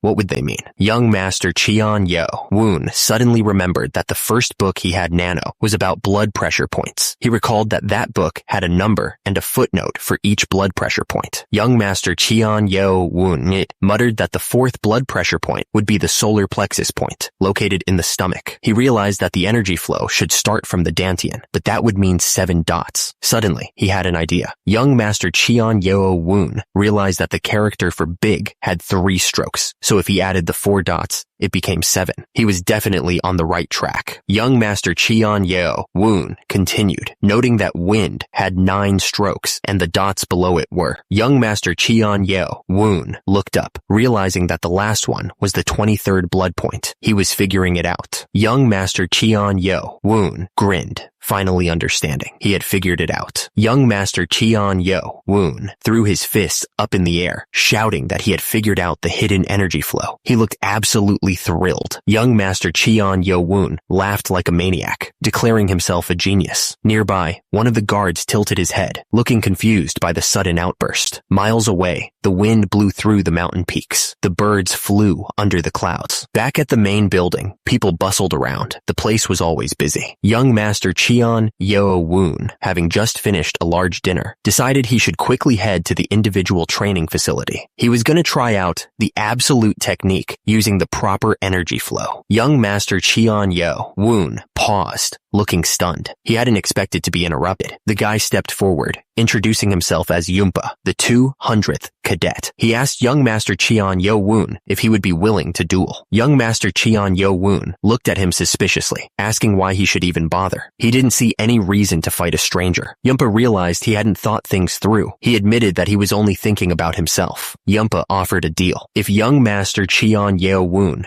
could beat him, he'd give him a gift and intel on the third test. He looked pretty confident. The two figures stood in the clearing, surrounded by trees. The air was still, almost like the forest itself was holding its breath, waiting to see what would happen next. Yumpa looked confused. He asked what reason young Master Cheon Yo-woon had to act so foolishly as to request a duel with information on the line. Yumpa admitted that if he had to explain himself, it would be to check young Master Cheon Yo-woon's qualifications. He looked at Cheon Yo-woon, waiting for a reaction. Yumpa smiled, looking pretty confident. He said it might not be as impressive as the technique that young Master Cheon Yo-woon used to cut off Ryo's arm, but he was going to show him the technique that the Moon Energy Blade clan prides themselves on. Yumpa gestured, telling young Master Cheon Yo-woon to come at him. He looked ready to fight. His eyes narrowed. Yumpa started gathering energy, the air around him crackling with power. Cheon Yo-woon was still on the ground, trying to get back on his feet. Yumpa unleashed the technique, a burst of pure energy aimed straight at Cheon Yo-woon. The force of the attack was so strong that it kicked up dust and debris everywhere. Everything seemed to slow down. Cheon Yo-woon's eyes widened, realizing he was about to get hit hard. At the last second, Cheon Yo-woon managed to raise his arms, trying to block the attack. The impact was still brutal, every muscle screaming in pain. The force of the blow sent Cheon Yo-woon flying backwards, blood splattering from the wound. He hit the ground hard, gasping for breath. Yumpa stared down at the dust cloud he had created. He started to say something, but he couldn't find the words. Yumpa realized he might have put too much power into that last strike. He was sweating now, and he asked himself if Cheon Yo-woon was still alive. Yumpa lay on the ground, spitting out blood. He couldn't believe he had lost so easily. He thought that after seeing Cheon Yo-woon fight against Cheon Wan-ryo, they would have at least traded a few dozen techniques. Yumpa stared at his trembling hand, feeling the shock of the fight. He wondered if Cheon Yo-woon had been hiding his skills. He thought it was amazing. Cheon Yo-woon stood over Yumpa, not even breathing hard. Yumpa coughed, acknowledging that Cheon Yo-woon was as strong as expected from someone with heaven's lineage. Cheon Yo-woon looked down at Yumpa suspiciously. He said that he thought Yumpa only had the skills of an advanced martial artist. Cheon Yo-woon reminded Yumpa that he promised to give him the information. But first, Cheon Yo-woon wanted to know why he had requested a duel, since he should have nothing to gain, win or lose. Yumpa laughed, his face bruised and brutal. He said that Cheon Yo-woon didn't trust him. He said that he simply wanted to check the qualifications, just like he said earlier. Cheon Yo-woon listened suspiciously. Yumpa asked if he was talking about his own qualifications. Yumpa clarified that he was also talking about his own qualifications, because it was for the third test. Yumpa then asked what the duel had to do with the third test. Yumpa smiled cruelly, revealing more of his plan. He said that there was a high chance that the third test would also be a group stage. He seemed to be enjoying this. Cheon Yo-woon looked absolutely shocked. He asked what Yumpa was talking about. He reminded Yumpa that the academy head himself said that there would be no more group tests. Yumpa smirked, revealing that it would be nothing like the second test. He said that the third test would place a premium value on an individual's strength. Yumpa continued that the objective of the third test was to select high-ranked warriors. Only advanced martial artists, which possess advanced martial arts and at least final class sword skill, can become a high ranked warrior. Cheon Yo Woon considered the information. He pointed out that among the cadets that passed the second test, only about 20% could be considered advanced martial artists. So, in order to make up for the lack of internal energy, they'd have to take the Black Dragon medicine ball. Yunpa explained that when the medicine balls were handed out, the cadets would suddenly gain 30 years worth of internal energy. But he warned that there was still a bigger problem. Cheon Yo Woon looked up, his eyes narrowed. He asked if the issue was advanced martial arts. Yunpa confirmed it. He explained that since the second floor of the library only had intermediate martial arts, many cadets would fail. Yunpa revealed that they would also be given a secret book for an advanced martial art. Cheon Yo Woon stared at him, his expression unreadable. He asked if that was all there was to it. Yunpa smirked, knowing he had Cheon Yo Woon's attention. He explained that if the third test was simply learning the martial art, over 80% would pass. He added that the secret book should contain the 7 demon sword technique, which is part of the sword demon sword formations and usable by all the high-ranked warriors of the cult. Cheon Yo Woon had heard of the sword demon sword formations before. Turns out, they were sword formations created by the greatest swordsman of his time, the sword demon himself. Yunpa explained that the technique was originally created to combat Soram's 18 disciple and 108 disciple formations, but among them, the 7 demon sword technique was special, despite being only an advanced martial art. When 12 people used it together, it became the 12 sword formation, and when 36 people used it, the 36 sword formation. Yunpa continued that when 108 people used it, it became the 108 sword formation. He said that a plain advanced martial art becoming a terrifying sword formation was amazing. Cheon Yo Woon listened carefully as Yunpa explained that even an advanced martial artist could beat an expert with the 12 sword formation, a master with the 36 sword formation, and that the 108 sword formation had the power to face off against even a grandmaster. Yunpa revealed that his father had formed a 12-man group to learn the 7 demon sword technique. Cheon Yo Woon asked suspiciously how many people were in the group. Yunpa explained that mastering the 7 demon sword technique wasn't enough by itself. He added that performing the sword demon sword formation was quite difficult, so much so that unless you were an advanced martial artist, you couldn't even understand the formation.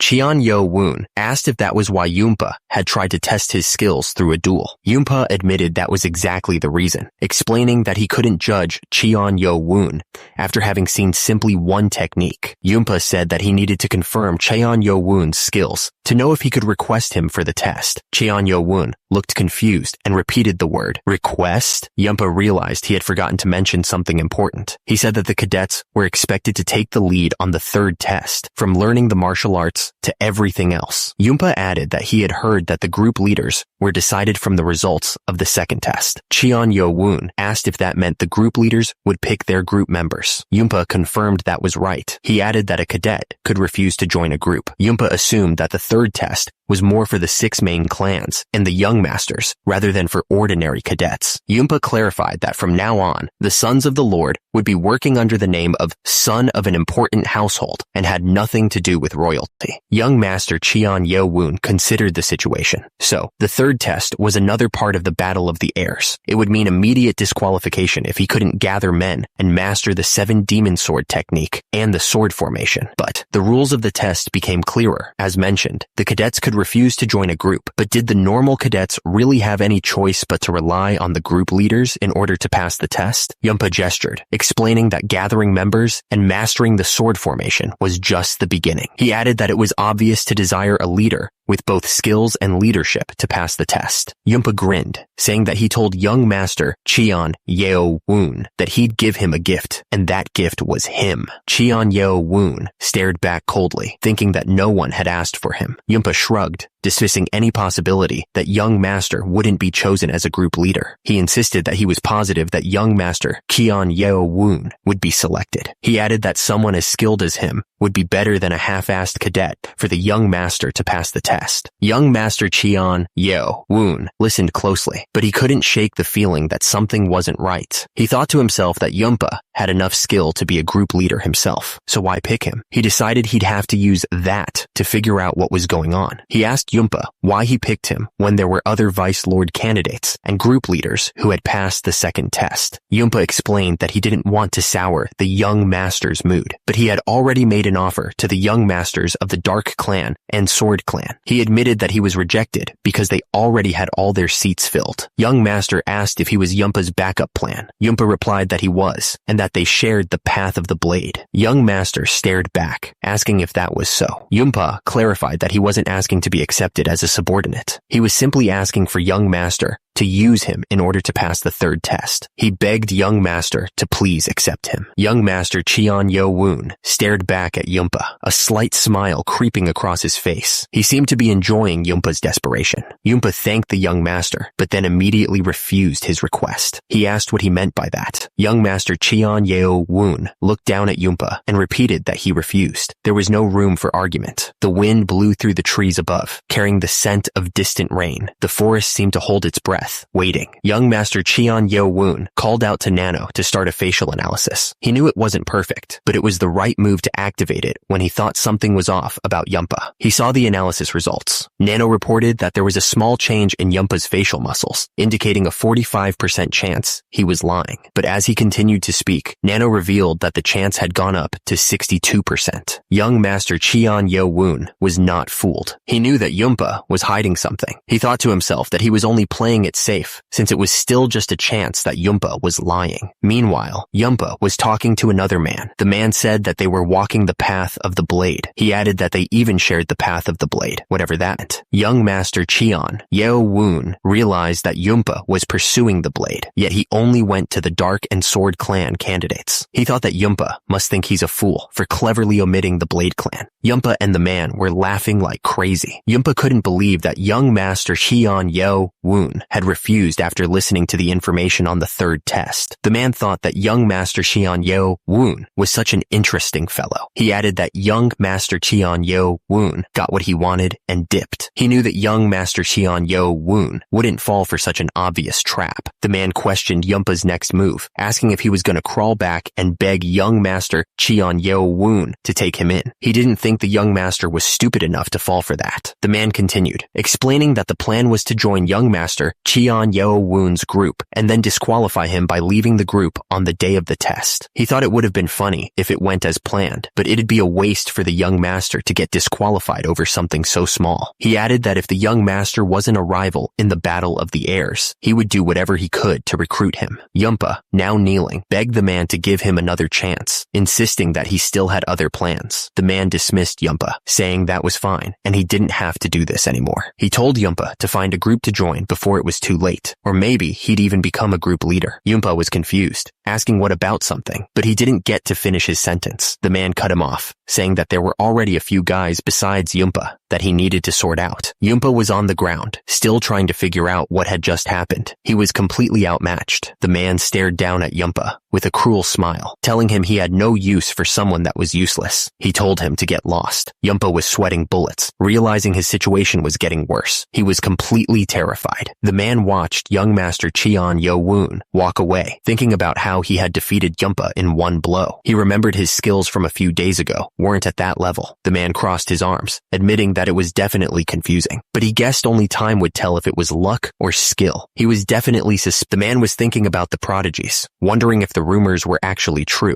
He knew some people in Group 8, but it wasn't enough, and there was no guarantee they'd even listen to him. He stared at his hand, thinking he should just finish his training for the day. He figured he could think about it more back at the dorms later. The man asked Nano if it had finished analyzing the martial arts books they scanned yesterday on the first and second floors of the library. Nano confirmed that it had completed the analysis of the 55 beginner martial arts books on the first floor and the 56 intermediate martial arts books on the second floor. He then asked Nano if it would be possible to make a hologram of a specific person after analyzing their QI and body movements, and then make the hologram reenact martial arts. Nano responded that it was possible if he selected the person as an avatar and specified the martial arts. He thought for a moment, deciding to go with the 5-art sword mastery for the martial arts. He wondered who he should use as the person for the hologram. The system was constructing a hologram of a martial artist, analyzing their movements and QI. It was almost time to test his skills. The hologram of Cheon Mugyum appeared, pointing a knife at him. He shouted at him, calling him a bastard commoner, and demanding he come at him. Cheon Yo Woon thought to himself that the insult was going to be stuck in his head all day. Cheon Mugyum's hologram lunged forward, screaming that he still didn't know his place and needed to die. He was really going all out. Cheon Yo Woon barely managed to block the hologram's attack. Sparks flew as their weapons collided. Cheon Yo-woon struck back with a powerful blow, sending the hologram flying. The hologram coughed, clearly damaged by the hit. Cheon Yo-woon looked completely shocked. He couldn't believe it. Cheon Moo-gyum's avatar had died from a neck fracture. What the hell? The system confirmed that Cheon Moo-gyum's avatar couldn't take the full force of his attack. Cheon Moo-gyum's hologram laughed, saying that 4 days ago, he would have only been pushed back. He added that Cheon Yo-woon would regret this. Cheon Yo-woon wondered if he had surpassed Cheon Moo-gyum because of this realization. He thought to himself that this wasn't what he had in mind. He figured that even if he assigned an intermediate martial art to the avatar, it wouldn't make much of a difference. He stared ahead,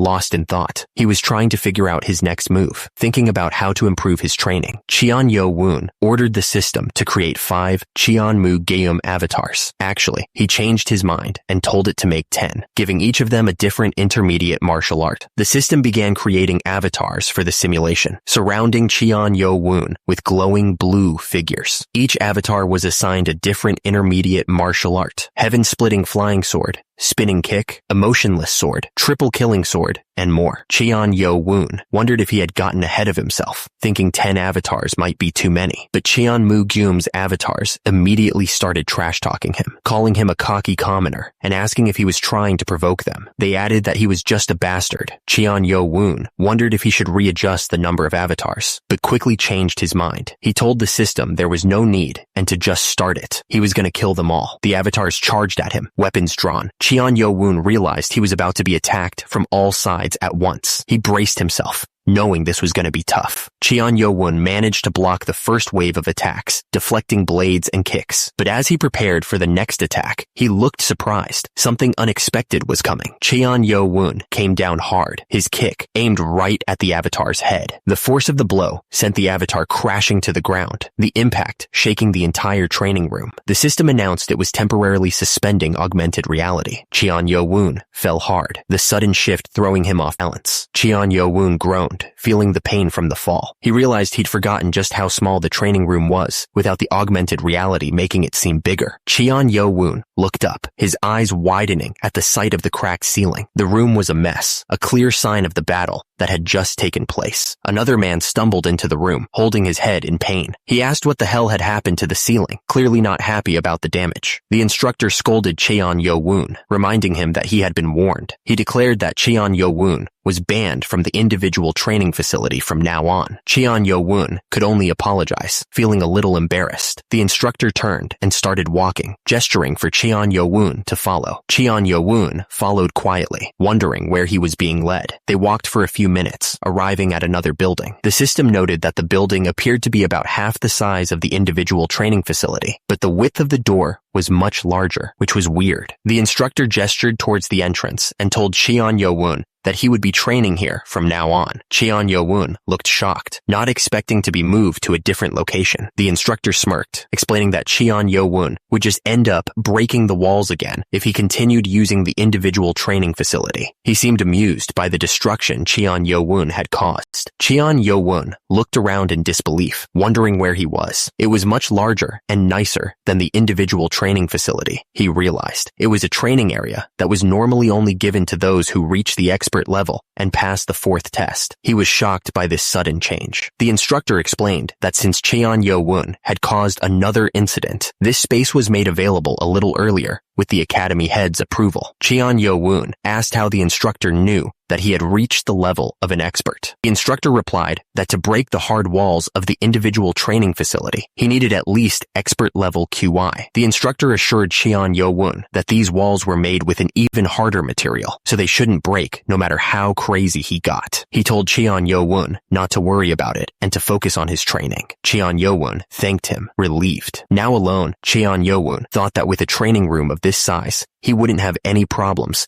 using augmented reality. He asked Nano what time it was. Nano replied that it was a little past 8 p.m. He realized he still had time to train. Cheon Yo-woon wondered if he should continue dueling against 10 Cheon Moo-gyum avatars, since a single advanced martial artist was too weak. Suddenly, an idea sparked in his mind. Cheon Yo-woon wondered if he could duel against Sob Maeng Sensei's avatar. He asked Nano if it was possible to create one based only on the movements of the butterfly dance that Seob Maeng had shown them in the infirmary. Cheon Yo-woon figured that even with limited data, Seob Maeng would be more helpful than Cheon Mugum. Nano initiated augmented reality in Cheon Yo-woon's vision, asking him to select a martial art. For now, Nano would use the butterfly dance and create an avatar for the simulation, targeting Seob Maeng. Even though it was just an avatar, Cheon Yo-woon felt more tense than when he fought Seob Geum's avatar. Suddenly, Seob Maeng's avatar appeared, pointing a finger at Cheon Yo-woon. The avatar called him a rookie, asking if he was now revolting against his sensei. The avatar laughed, saying that Cheon Yo-woon was beyond laughable. Cheon Yo-woon asked Nano to mute Seob Maeng, finding him annoying. Nano acknowledged. The system also informed him that Seob Maeng was among the top 10 martial artists within the demonic clan. Cheon Yo-woon knew he was no match for Seob Maeng in terms of martial skill. He decided to aim for Seob Maeng's weakness with a preemptive attack, but the avatar blocked his techniques with ease. How could he block them so easily? The avatar's attack slammed into Cheon Yo-woon with incredible force, sending shockwaves through the air. He winced in pain as blood trickled down his face from the impact. The avatar of Seob Maeng didn't let up, pressing the attack. It moved with blinding speed, each strike carrying the full weight of its martial skill. The avatar's attack sent Cheon Yo-woon flying back, slamming him against the hard floor. He coughed, feeling the pain shoot through his body. Cheon Yo-woon lay on the ground, spitting blood. He thought to himself that he knew he would be no match for the avatar, but he didn't think he'd be taken down with a single technique. Cheon Yo-woon stared at the blue outline of the avatar. So, this was the skill of one of the top 10 martial artists in the demonic cult. He realized. The system asked him if he wanted to change the martial arts of the avatar. Cheon Yo-woon shouted, denying the offer. The system announced that combat was resuming. The Seob Maeng avatar asked if he wanted to try again, chuckling at the thought. The Seob Maeng avatar grinned, ready to finish the fight. He shouted that he was going to try out his absolute technique, asking if Cheon Yo-woon was even ready for it. Cheon Yo-woon stared intently, his eyes narrowed. He was trying to process the technique, to understand the flow of energy. Cheon Yo-woon raised his hands, trying to block the incoming attack. The force of the avatar's technique was overwhelming, and he could feel the pressure building. The avatar moved with impossible speed, striking from every direction. Cheon Yo-woon was desperately trying to keep up, but he was being pushed back further and further. Cheon Yo-woon's eyes widened as he felt something click into place. He realized that it was working, that he was starting to understand the technique. Cheon Yo-woon prepared to unleash everything he had. He knew this was the final movement, the last chance to turn the tide. But even as he moved, the Seob Maeng avatar was faster. The avatar's attack landed with brutal force, sending Cheon Yo-woon flying. Cheon Yo-woon crashed to the ground, coughing up blood. He could feel every bone in his body aching, every muscle screaming in pain.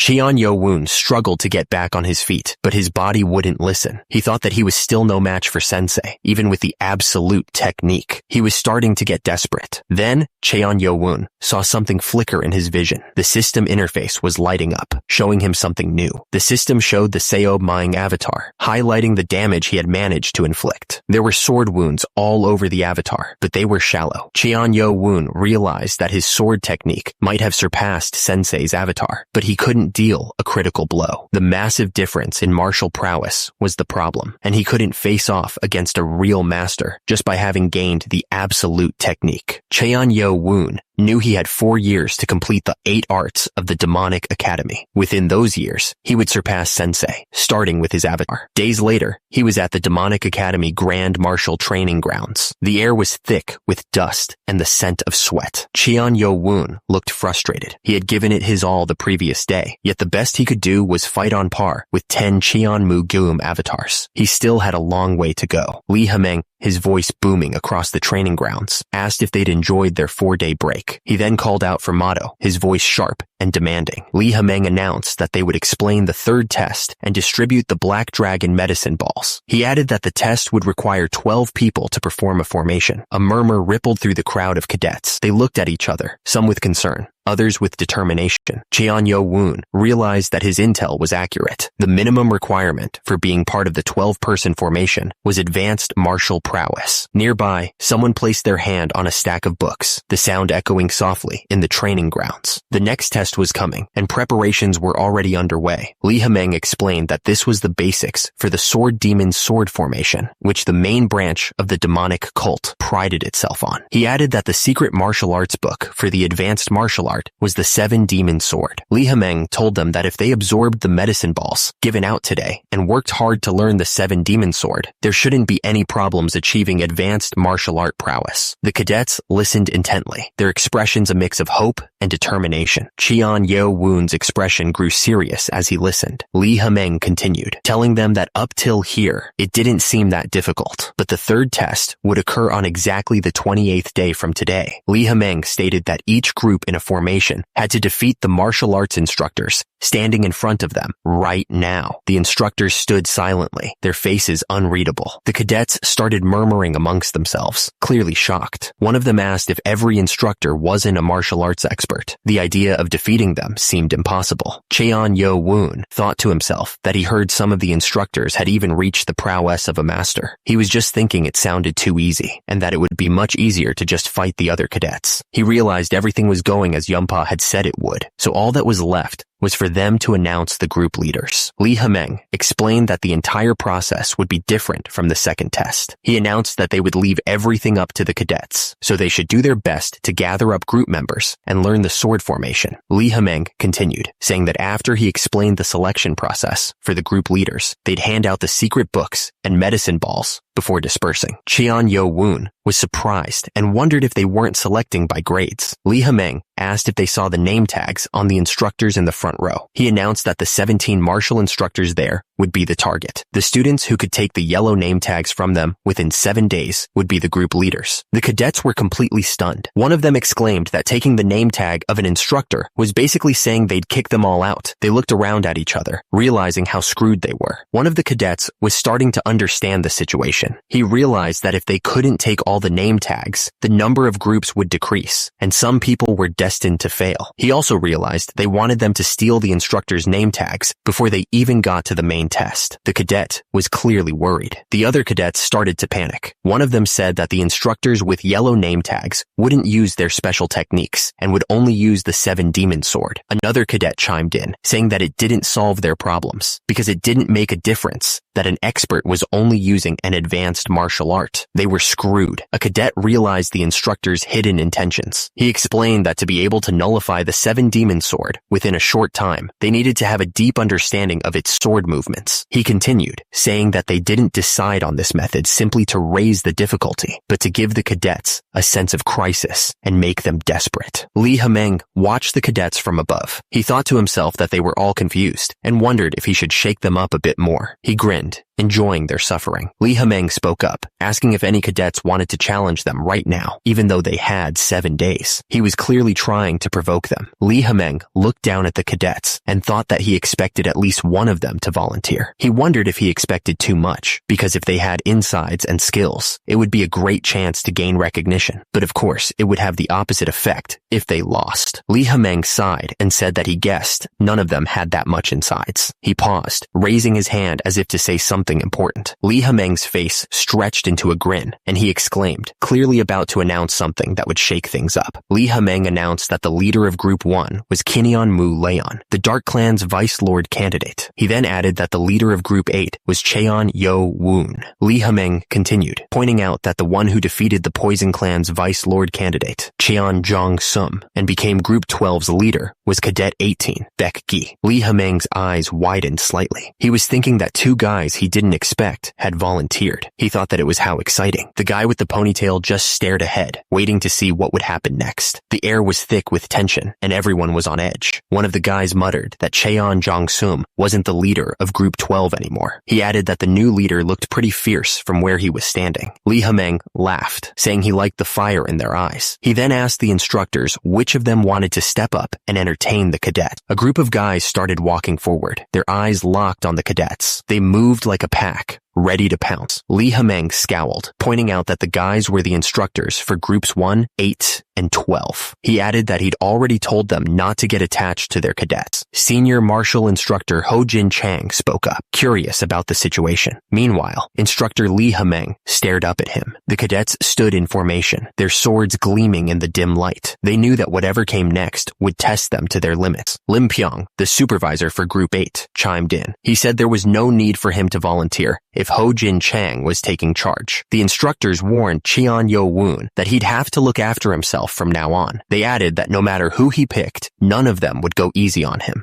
Lee Hameng figured that each instructor was planning on facing off against a different group's cadet to deny them the position of group leader. He added that thanks to Ho Jin Chang, it wouldn't be as unfair of a bout, and suggested they start with the leader of Group 1, Cadet Number 1. Instructor Yo Soon stepped forward, raising his voice to be heard. He insisted that he should be the one to fight, addressing the academy director directly. Another instructor was furious that Yo Soon had volunteered. He thought to himself, how dare Yo Soon try to take this fight? He had a vested interest in this cadet. He was worried that Cheon Ma Yun would be humiliated, and he couldn't allow that to happen. Another instructor raised his hand, volunteering to fight Cadet Number 18. He figured that the cadet shouldn't have tested Ho Jin Chang's patience. Lee Hameng approved the offer. Sang Moon Yo smirked to himself, revealing that he was planning on facing Cheon Yo Woon anyway. He would let the others fight it out, and then he would take the prize. The cadets stood in formation, ready to face whatever challenges lay ahead. The air was thick with anticipation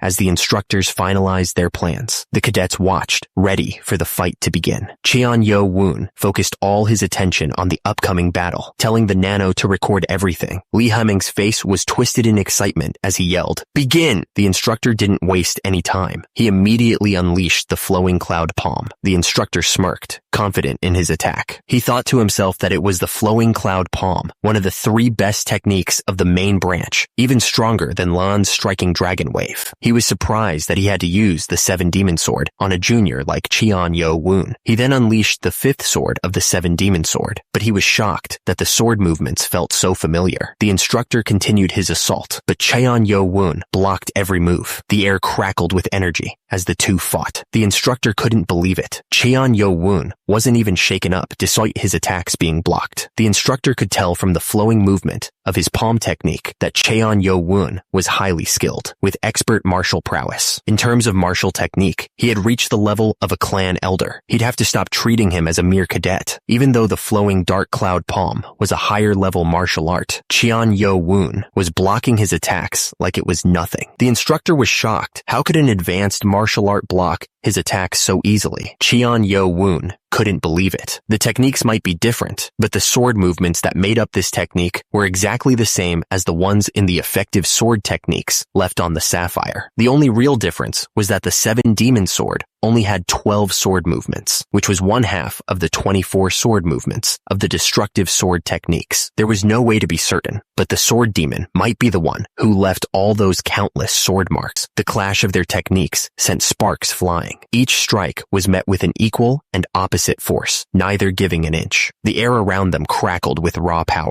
The instructor realized that Cheon Yo Woon was an expert like him, but slightly more skilled. Since he could block his palm techniques with only an advanced martial art, he bet Cheon Yo Woon had far more combat experience. He guessed he was an instructor for a reason. The instructor knew he had to end the fight quickly, or he'd be at an even bigger disadvantage. He took a deep breath, steeling himself for what was about to come. It couldn't be helped. The instructor changed his stance, gathering all his energy. Cheon Yo Woon realized he was planning on ending the fight with his ultimate move. He prepared to block the strike. The instructor launched a right palm technique. Cheon Yo Woon focused, ready to block the attack. Cheon Yo Woon was caught completely off guard. The instructor's left hand, the instructor's palm, slammed into Cheon Yo Woon, sending him flying back. He coughed up blood from the force of the impact. The instructor realized the movements were the same as before, but now inverted. He thought it was going to be hard to deal with, and decided to seal Cheon Yo Woon's left hand. Cheon Yo Woon managed to raise his arms in time to block the instructor's attack. The force of the blow still shook him to his core, but before the instructor could follow up, Cheon Yo Woon struck back. A blade of pure chi pierced through the instructor's defenses. The instructor coughed up blood, his eyes wide with shock. He hadn't expected Cheon Yo-woon to be able to pull off such a technique. The cadets watching the fight were going wild. They couldn't believe that Cheon Yo-woon had actually beaten an instructor, and with a chi blade no less. One of them thought that Cheon Yo-woon was already at expert martial prowess, and that the Dark Clan's young master was the closest to the position of Vice Lord. Lee Ha-meng thought to himself that the technique was a secret art that let one use two special techniques at once, inverting from left to right and vice versa at will. He knew it secured the Dark Clan's leader, Mu Jin-won's, place as the second best martial artist in the cult. He realized that the only one who managed to master it was in front of him, and that Cheon Yo-woon was a true genius. Lee Ha-meng told Cheon Yo-woon that he had earned the right to become a group leader for the third test. Cheon Yo-woon thanked him. As the crowd clapped, Cheon Yo-woon thought about the wording of the test. Something about it bothered him. He wondered if one person was able to earn only one name tag. Cheon Yo-woon stood alone in the training grounds. The eyes of the crowd focused on him. The tension in the air was heavy, the silence broken only by the rustling of robes. Cheon Yo-woon decided to put a hold on that thought, since how he did here would decide his future. He needed to prove himself in front of everyone. The instructor thought to himself that Cheon Yo-woon was impressive. He couldn't believe that Cheon Yo-woon wasn't nervous, but instead all fired up, despite being face to face with an instructor. The instructor admitted he was a bit surprised. He thought Cheon Yo-woon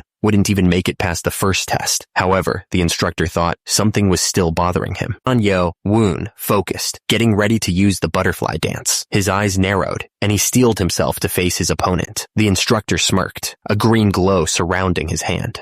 Will it be the butterfly dance? You may have the first move. Cheon Yo-woon knew he had to be careful. He thought to himself, I may have arrived at expert prowess, but I still lack internal energy compared to a true expert. Cheon Yo-woon saw his chance. Letting me have the first strike is proof that he is underestimating me. The instructor moved with incredible speed, unleashing the 10-star key technique. He yelled, previously 10-star defensive technique with the 10-star key technique. I'll finish this in one attack. Huh? Cheon Yo-woon could barely believe how fast the instructor was moving. So fast, he thought. The instructor's fist came crashing down, surrounded by a green glow. The force of the blow was immense. Then, a kick slammed into Cheon Yo-woon, sending him flying backwards. The impact was like being hit by a truck. Cheon Yo-woon coughed up blood as he was pushed back, to be pushed step by step backward with the 7-star key technique. He thought, he has great internal energy, but his key is too energetic and powerful. Cheon Yo-woon was getting frustrated. Damn it. So he's not going to just let me have this one, he cursed. The instructor felt the sting of humiliation. He was being completely outclassed, right here, right now. The two fighters blurred into a whirlwind of motion. Each strike was faster, each block more desperate than the last. The instructor yelled, trying to intimidate Cheon Yo-woon. Your key is still a bit shy of that of a true expert. You think you can run away? He taunted. The instructor pressed his attack, swinging his sword wildly. Take this. 7 demon sword, 4th sword, 6th sword, he shouted. Cheon Yo-woon watched the instructor's attack, analyzing every flaw. I can see it, he thought. Even without Nano's help, I can tell his sword techniques are unstable. Compared to the destructive techniques on the Sapphire, this is child's play. The instructor thought Cheon Yo-woon was a fool for closing the gap. I'll finish him with my second technique, the instructor thought, confident in his victory. But Cheon Yo-woon blocked the attack with ease and countered with a basic move. The force of the block sent the instructor flying backwards. Lee Ha-meng watched with disbelief. I can't believe it. He annulled the techniques of the 7 demon sword with just the basic moves of the butterfly dance, he exclaimed, stunned. The instructor's face twisted in fury. Damn it. To be pushed back by this brat's technique, he thought, his pride wounded. Since it's come to this, I'm going to knock you out with the 10-star key technique to internally injure you. Lee Ha-meng's eyes widened in alarm as he understood the instructor's intentions. A lethal technique? That crazy bastard, he shouted, worried for Cheon Yo-woon's safety. The instructor's eyes widened in shock as he felt the impact of his own technique. My internal energy is, he thought, realizing the damage he was inflicting. His attack was forcefully injecting energy into Cheon Yo-woon's body, tearing apart his organs. Cheon Yo-woon felt his insides burning, but he didn't give in. "Nano! Nano!" he screamed, calling on the machine for help. Immediately, Nano began the process of regenerating his damaged organs, flooding his body with healing energy. The system continued its work, flooding Cheon-Yo-woon with power, activating regeneration, activating regeneration, activating regeneration. The system repeated, repairing the damage as quickly as possible. The instructor couldn't believe what he was seeing. Why? He wondered, his face contorted in confusion. How can this be? I'm sure he is receiving internal injuries. The instructor's frustration grew with each passing second. So why is he not falling down? He thought, his voice laced with disbelief. He had poured everything into that attack, yet the brat was still standing. The instructor realized he was in deep trouble, his eyes widening in panic. Oh shit, I just need to withstand it with my Kai armor, he thought, desperately trying to reinforce his defenses. But it was too late. Cheon-Yo-woon's Kai blade ripped through the instructor's defenses, slamming into him with incredible force. The impact sent blood spraying from the instructor's mouth as he was sent flying backwards. The crowd watching the fight couldn't believe what they were seeing. Their faces were contorted in shock, murmuring about the sheer power of Cheon-Yo-woon's attack. The instructor, battered and broken, could barely choke out a response. You, he stammered, blood dripping from his mouth. Cheon-Yo-woon held the instructor up, his eyes filled with cold fury. The instructor could only gasp, his voice filled with terror. Monster, he whispered, realizing the true nature of his opponent. Cheon-Yo-woon stood tall, his gaze fixed on the instructor lying defeated at his feet. The silence was heavy, broken only by the sound of ragged breaths. Blood trickled from the corner of Cheon-Yo-woon's mouth, but his eyes burned with an unnerving intensity. He didn't seem tired at all. High above, the academy director watched Cheon-Yo-woon's display with narrowed eyes. So Yumpa wasn't exaggerating, he thought. Might become a problem. The academy director turned away, deep in thought. The Seven Demon Sword, created by the other legend of the demonic cult, the Sword Demon. It is a collection of plain sword movements, but their countless combinations makes it a very difficult move to annul. Yet he managed to do just that. He's beyond just excellent. He is a martial arts genius. The academy director frowned, a hint of regret in his eyes. I shouldn't have let that drunken scumbag have him, he muttered. One of the men shouted to the academy director that they needed to get Instructor Sang to the infirmary right away. The guy added, with a grimace, that the instructor's ribs were broken, and, even worse, bones were poking out. The academy director thought back to when Cadet 7 had punched through the fortified walls. He realized he forgot to warn the instructors about that. He ordered them to take Instructor Sang to the infirmary right away. Cheon-Yo-woon stared at the yellow ball in his hand, a sense of triumph washing over him. He'd actually done it. The cadets looked worried, realizing that their reputation was on the line. They were thinking that they'd already lost twice, which was not a good look. The man with the beard watched the events unfold, his expression unreadable. He was clearly deep in thought, considering the implications of what he had just witnessed. The academy director realized that the instructors were more worried about saving face than celebrating the rise of new talent. Turns out, he wasn't in a position to judge, since he'd also been too caught up in the moment to notice Cheon-Yo-woon's skill. He added another regret to the pile. Meanwhile, the cadets were waiting for the final duel to begin. The man stepped forward, raising his hand to silence the crowd. He announced that the final duel was about to begin, his voice booming across the training grounds. The crowd of cadets stood in eager anticipation. A palpable tension filled the air as they waited to see who would emerge victorious. The cadets started whispering amongst themselves, hoping instructor Ho Jin Chang could pull off a win and save them from further embarrassment. One of them said that they couldn't even imagine him losing. Another cadet reassured him, stating that it wasn't just anyone. It was instructor Ho Jin Chang, their senior officer. Another cadet wondered if an upset could happen again. He pointed out that there was no rule that said Cheon-Yo-woon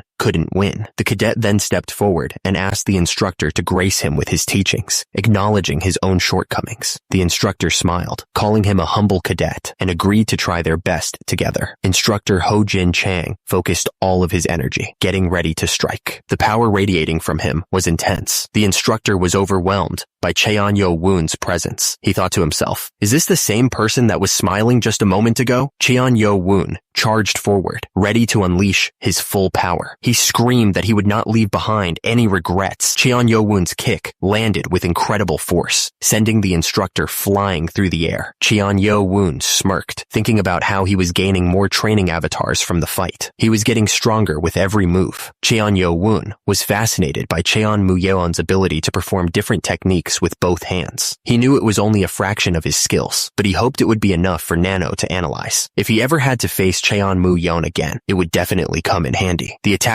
came down with a powerful kick, the force of it creating a shockwave that ripped through the training grounds. Dust and debris flew everywhere. His eyes narrowed, a fierce determination burning within them. He wasn't going to back down, not even for a second. Cheon Yo-woon easily dodged all of the attacks by simply moving his torso. The instructor kept coming, but his attacks were all in vain. Cheon Yo-woon saw his chance. He pointed out that the instructor's back foot was wide open, leaving him vulnerable. The kick landed squarely, and Cheon Yo-woon was sent flying back, grunting in pain. The force of the blow was intense. The instructor seemed surprised by something. "Oh ho?" he muttered, his expression shifting. Cheon Yo-woon didn't stay down for long. He launched himself forward with a powerful kick of his own, aiming to turn the tables. Nearby, two observers watched with their eyes wide open. "It connected!" one of them shouted, disbelief written all over his face. The impact was brutal, splattering blood across the training grounds. A scream echoed through the air. The Kai blade tore through him, leaving a trail of blood. The instructor's face contorted in shock, realizing what he was up against. Keyblade, he managed to choke out. The force of Cheon Yo-woon's kick sent the instructor hurtling through the air. The impact was enough to shatter stone. The instructor landed hard, the air knocked out of him. He gasped, struggling to get back to his feet. The instructor looked up in disbelief, realizing the extent of Cheon Yo-woon's power. To have created a keyblade so quickly, he must be a master, he thought, fear creeping into his voice. He's much stronger than the previous instructors. Nearby, an observer's eyes widened in disbelief. "Oh," he muttered, completely stunned by what he had just witnessed. Cheon Yo-woon knew the skill difference was significant. He thought that it might be a stretch, but he needed to try and finish the match in a single technique. The instructor watched Cheon Yo-woon intently. He thought that the young man had quite the fighting spirit.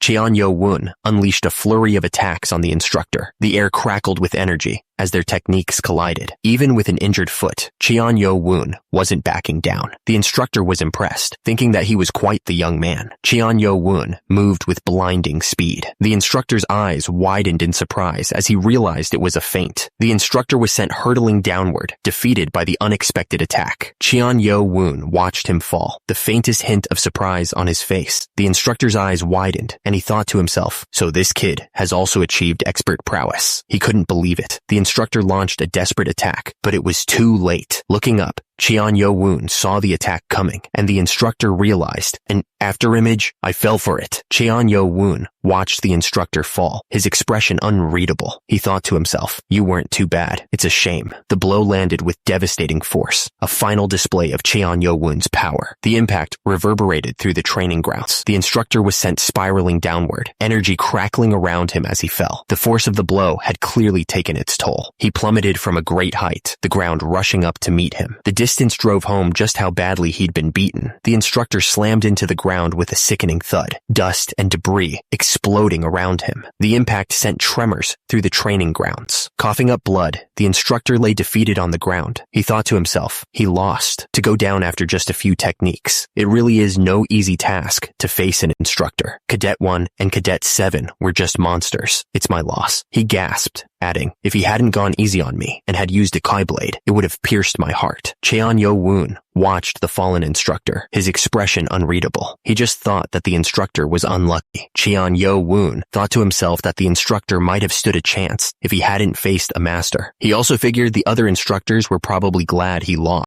The instructor told Cheon Yo-woon that if he could connect his feint and technique more smoothly, he would be able to confuse his opponents even more. He added that he was looking forward to his progress. Cheon Yo-woon thanked him for his guidance. The instructor coughed, his body still aching shaking from the beating he'd just taken. A crowd of people stood around, watching the instructor. The air was thick with tension, the silence broken only by the sound of his ragged breathing. Someone in the crowd noticed that the instructor's face was unusually pale, and his neck was also tinted red. It didn't look good. Cheon Yo-woon asked Nano to do an in-depth on Cadet 18. He wanted to look through it as soon as the third test announcement was over. Nano confirmed that it would be ready. Two men opened the boxes, revealing rows of wooden swords. They announced that the swords would be handed out for the third test. Each person would get one, so they warned everyone to be careful and not break them. The instructor announced that anyone who could take a yellow name tag within 7 days would become a group leader. He made sure they understood, shouting the order to the crowd. The training grounds stretched out before them, filled with countless figures. The air was thick with anticipation, everyone eager to prove themselves and become a group leader. Cheon Yo-woon looked down at the black dragon medicine ball in his hand. He thought to himself that he should consume it first. He also had something else he needed to check afterward. A man in uniform stood before the crowd, holding a book. He looked down at them with an unreadable expression. The crowd waited in silence, wondering what he was going to say. The man looked up, his face set with determination. He knew that this test would be brutal, but he was ready to do whatever it took to become a group leader. He was not going to fail. The man stepped forward, his eyes narrowed. "What business do you have with my liege?" he demanded, his voice sharp and challenging. The group stood together, their faces grim. They were ready for whatever came next, their hands gripping the hilts of their swords. They had to protect their liege at all costs. Cheon Yo-woon smirked, his eyes lighting up with recognition. "Calling me liege? Heo Bong, you rascal," he said, a hint of amusement in his voice. The previous night, back at the Group 8 dormitory, a discussion was taking place. They had all entertained the idea that Cheon Yo-woon could change things. Wong Chun asked if it wasn't too dangerous of a gamble. He wondered if they weren't afraid of the 6 main clans. He admitted that he was. Heo Bong declared that if he was always going to be looked down on, he'd gladly risk it all. He believed that with Cheon Yo-woon, there might be hope for people like them. One of the men asked Heo Bong if he truly trusted Cheon Yo-woon. Heo Bong answered with a resounding yes. The 3 men stood together, a silent understanding passing between them. They had made their choice, and now they would face whatever came next, together. Under the dim light of the lantern, the men spoke with determination. Ma Chil, Wong Chun, and Ho Dae-myung declared that they would partake in Cheon Yo-woon's gamble together, placing their loyalty and their lives in his hands. Go Wang-hul stepped forward, acknowledging Cheon Yo-woon as his liege. He said it was a pleasure to see his great martial performance. Cheon Yo-woon thanked Cadet 857, Go Wang-hul, for his kind words. Go Wang-hul didn't waste any time getting to the point. He told Cheon Yo-woon that he wanted to become a member of his group. Cheon Yo-woon looked surprised by the sudden request. He asked Go Wang-hul if he wanted to join his group. The other cadets cheered, saying it was expected of their liege. They said the sooner they gathered members, the more time they'd have to practice. But then one of them pointed out that since they were 7 people short, they'd have to reject 3 of them. A cadet from the Dark Fist clan stepped forward, saying he was an advanced martial artist and wouldn't be a nuisance. Cadets began to throw themselves at Cheon Yo-woon, hoping for a spot in his group. Hawk Hyung from the Dark Horse clan promised not to be a burden, saying he'd reach advanced prowess soon. Won Il from the Gentle Sword clan declared he was already at that level. Ja Woo Min from the Golden Gate clan offered his advanced spearmanship,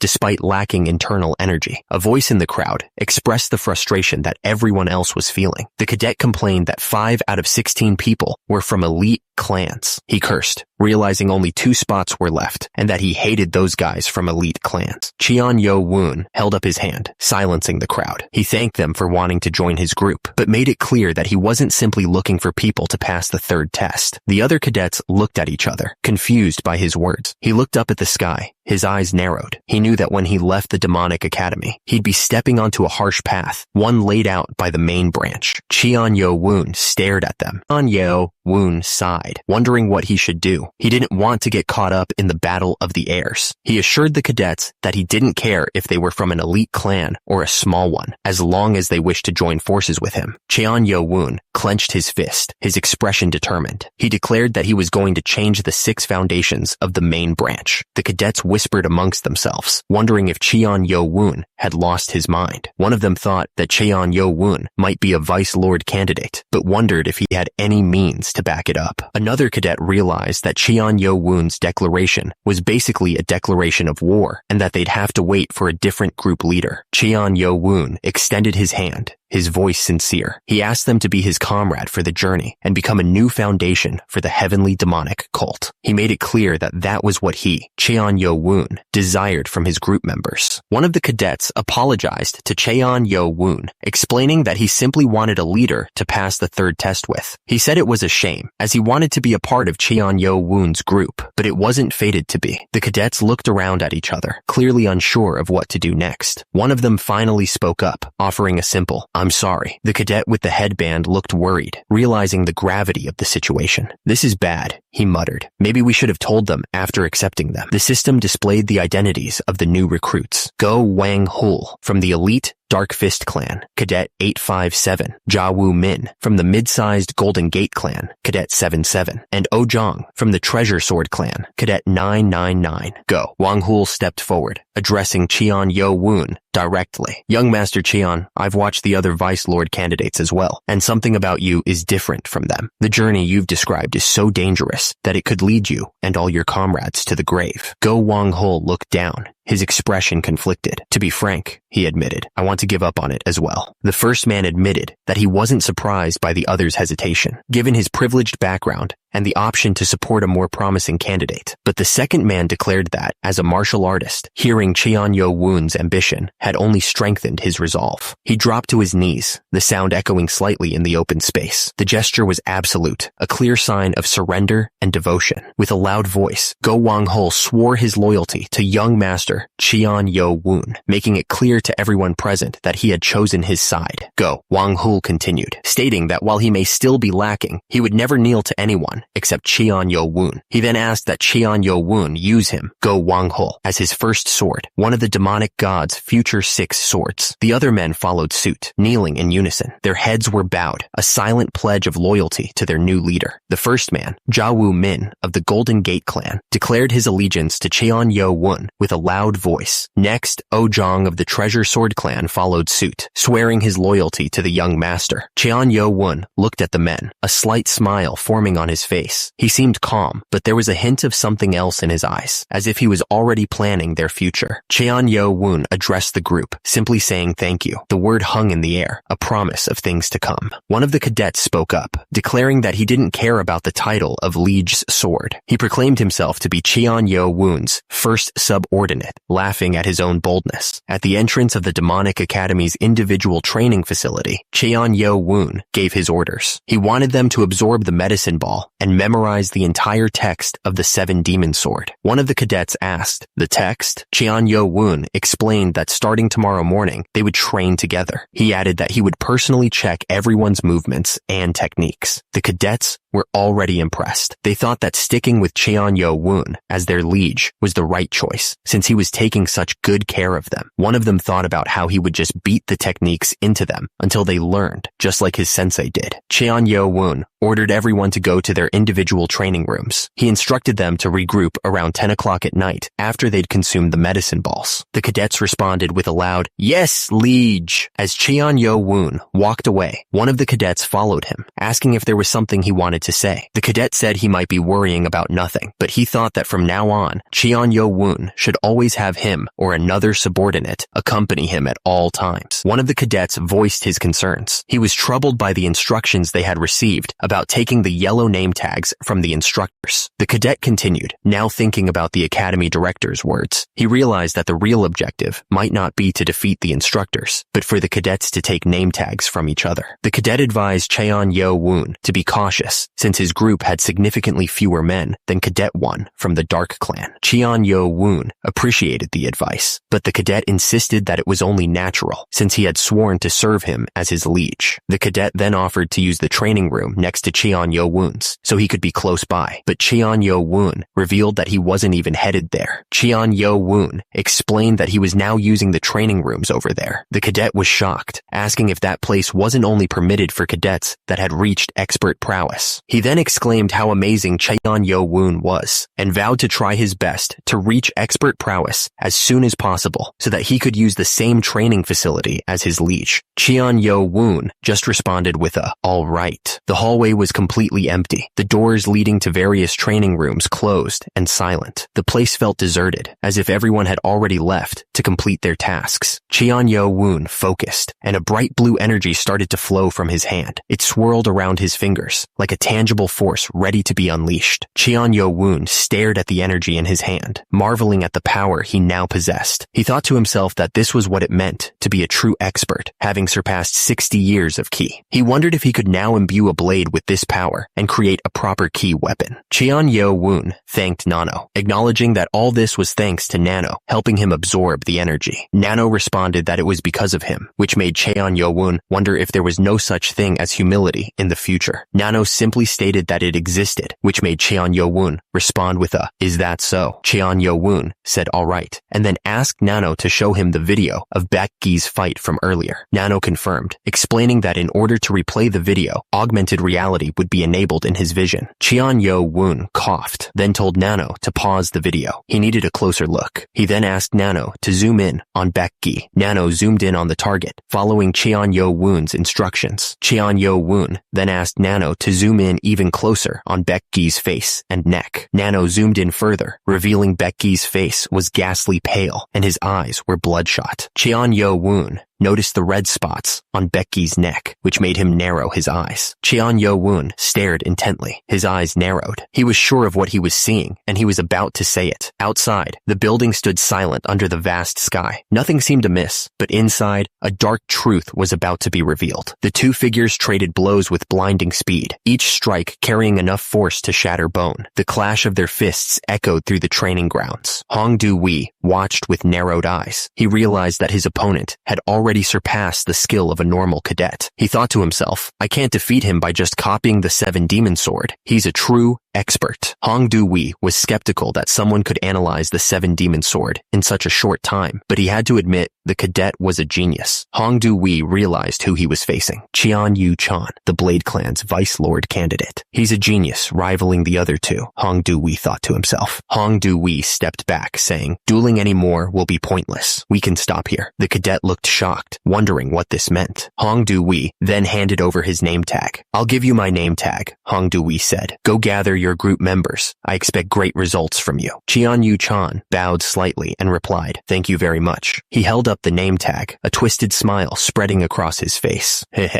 that's one, he muttered to himself, his eyes gleaming with ambition. He wondered to himself who he should target next. Over at the Demonic Academy restaurant, cadets were grabbing a bite to eat. The air was filled with the clatter of bowls and hushed conversations. Suddenly, Cheon Kyung-woon, the Sword Clan Vice Lord candidate and Cadet 2, approached Cadet 18. Hey, Cadet 18, Cheon Kyung-woon said with a smile. I enjoyed your duel against the instructor earlier. Cadet 18 glared up at Cheon Kyung-woon, his face contorted in annoyance. I'm eating, Cadet 18 snapped. Don't disturb me. The recruiter tried to butter up Cadet 18, telling him he was impressed by his skills. He wanted to know if Cadet 18 was interested in becoming a group leader, but wondered if he wanted to climb even higher. Cadet 18 slammed his chopsticks down, the sound echoing in the room. He was pissed. The recruiter forced a smile, trying to keep his cool. If he got angry, it would ruin his plan to gather talented people, he thought to himself. He told Cadet 18 to think about the offer, saying it would be a great opportunity. Cadet 18 ignored the recruiter and continued eating. That was the second time he had been interrupted. The recruiter thought about how the Blade Clan jerk had asked him to be his right-hand man. He wanted Cadet 18 to be his. He shivered, cursing the G-Clan scumbags under his breath. Baekgi stared down at his food, his expression firm. He didn't care about being a group leader or climbing higher, he thought. He wasn't interested in being under anyone's command either. His only goal was to become stronger. Suddenly, a voice interrupted Baekgi's thoughts. Someone was asking if they could talk to him for a moment, apologizing for bothering him while he ate. Baekgi sighed, clearly annoyed by the interruption. Again? He thought. He told them he wasn't interested and to scram, but then he paused, adding that if they didn't talk now, they might die later. Baekgi's eyes widened. What? He thought, completely caught off guard by the warning he had just been. Across Across the room, a figure sat quietly. He stared directly at Baek Gi, his expression unreadable. This guy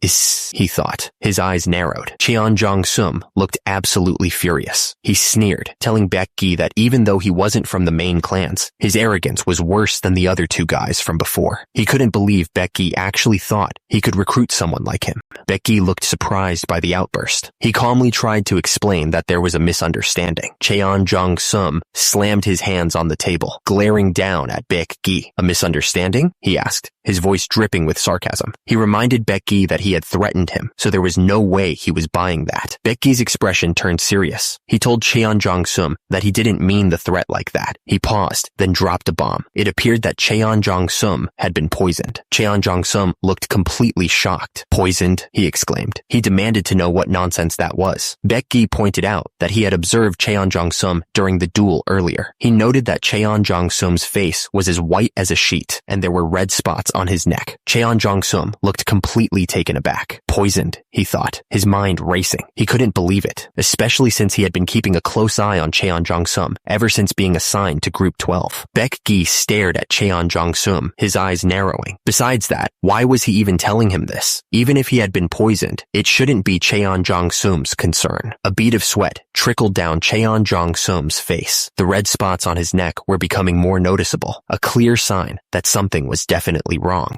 Baek Gi apologized for misunderstanding Cheon Jong-sum, but, he added, if he had been poisoned, he should have noticed it during Kai meditation. He asked if Cheon Jong-sum felt fine even during Ki meditation. Baek Gi wondered aloud if Ki meditation allowed one to sense poison. He admitted that he didn't know much about martial arts, but he was pretty sure those were symptoms of micro-poison, which he had seen before when the MC's mom had food poisoning. Somewhere else, a man was cooking. He suddenly thought about a doctor, wondering what they were up to. The cook cheerfully greeted Baek Gi, saying it had been a while. He asked if Baek Gi had eaten yet, adding that he was glad to hear that he hadn't. The cook stirred the pot, mentioning that he didn't want to eat by himself. But before that, he had something else to ask. The cook apologized, but asked if the doctor could check up on his friend, Cheon Jong-sum. He thought Cheon Jong-sum had been poisoned. Cheon Jong-sum looked absolutely shocked, exclaiming, "Poisoned?" The Demonic Academy's infirmary was on the second floor. Two guards stood silently outside, watching anyone who came or went. The cook held out a bowl filled with steaming smoke. "Inhale this smoke by breathing with your mouth," he instructed. Baek Gi looked at the bowl suspiciously. "With my mouth?" he asked. The cook smiled. "Just inhale it deep." Baek Gi hesitated for a moment, then closed his eyes and inhaled deeply. "I understand," he said, right before he started to choke. Baek Gi erupted in a fit of coughing. "Cough, cough! Ak, cook, cough!" His face turned red as he stumbled backward, clutching at his throat. Baek Gi coughed violently, barely able to stand. "It's definitely micropoison. Cough, cough," he choked out, realizing the gravity of the situation. Cheon Jong-sum, standing beside him, confirmed his fears. "Yes, I'm sure you've been poisoned." Cheon Jong-sum explained how the poison worked, a diagram appearing to illustrate his point. "Micropoisons don't flow through your veins," he said. "Instead, their effects appear as they accumulate in your lungs or stomach." Baek Gi looked shocked, clutching at his neck. "The lungs," he muttered, realizing the implications. Cheon Jong-sum continued, "It can be used by putting it in food, but it can also be used by crushing it into a fine powder and making you inhale it in your sleep."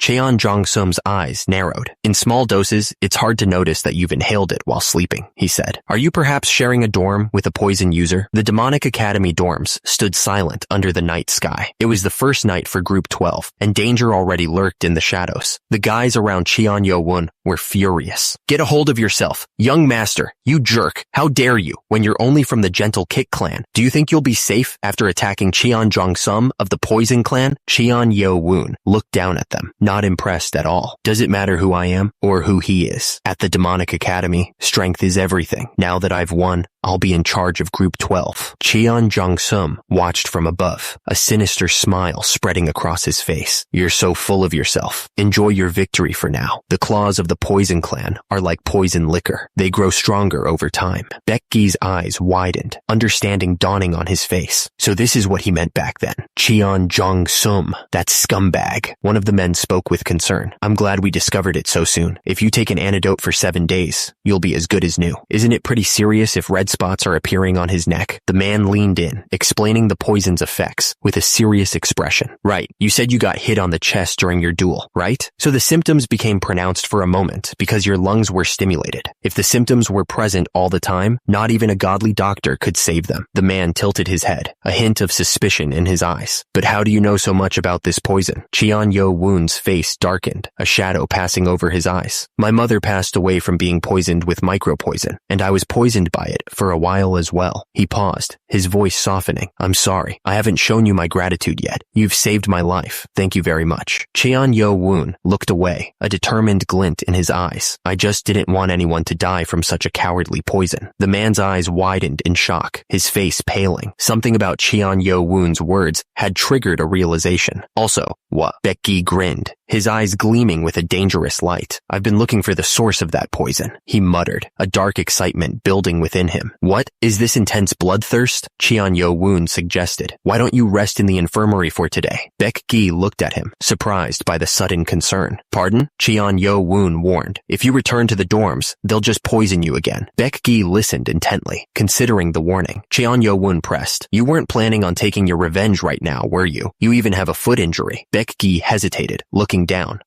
No, sir. But deep down, he really wanted to. Cheon Yo-woon said with a serious expression. Cleansing the poison should come first, so get some rest like the doctor ordered. You can leave Cheon Jong-sum to me. Cheon Yo-woon asked the man what he was planning. His eyes narrowed with suspicion, but the man just scoffed, thinking to himself that it was total garbage. He was shocked by Cheon Yo-woon's sudden question. Cheon Yo-woon smiled, his eyes glinting with a strange light. He told the man that he'd be able to find the guy he was looking for in the forest near the 5th dorm. If what he was saying was true, he'd let him have the spot next to him. The two men stared at each other, both looking completely shocked by what they had just heard. They were clearly caught off guard. The man just grinned, a creepy smile spreading across his face. It was clear that he was enjoying the chaos. The man started to panic, his eyes wide with terror. He couldn't believe it, thinking there was no way. He hoped that Cheon Yo-woon and that crazy scumbag from the Poison Clan would fight each other to the death. He realized that Cheon Yo-woon had looked him in the eyes and he was losing it. Actually, he hoped Cheon Yo-woon would die. The mountains loomed in the distance, their peaks shrouded in mist. It was the kind of place where danger lurked behind every tree. A lone figure walked deeper into the forest, a lantern his only guide. The darkness seemed to press in around him, swallowing the light. The man grinned, holding up a lantern. He thought to himself that because the instructors stayed in the 5th dorm, there was no one else around. He was in the perfect place to collect poisonous plants, and thanks to the medicine realm,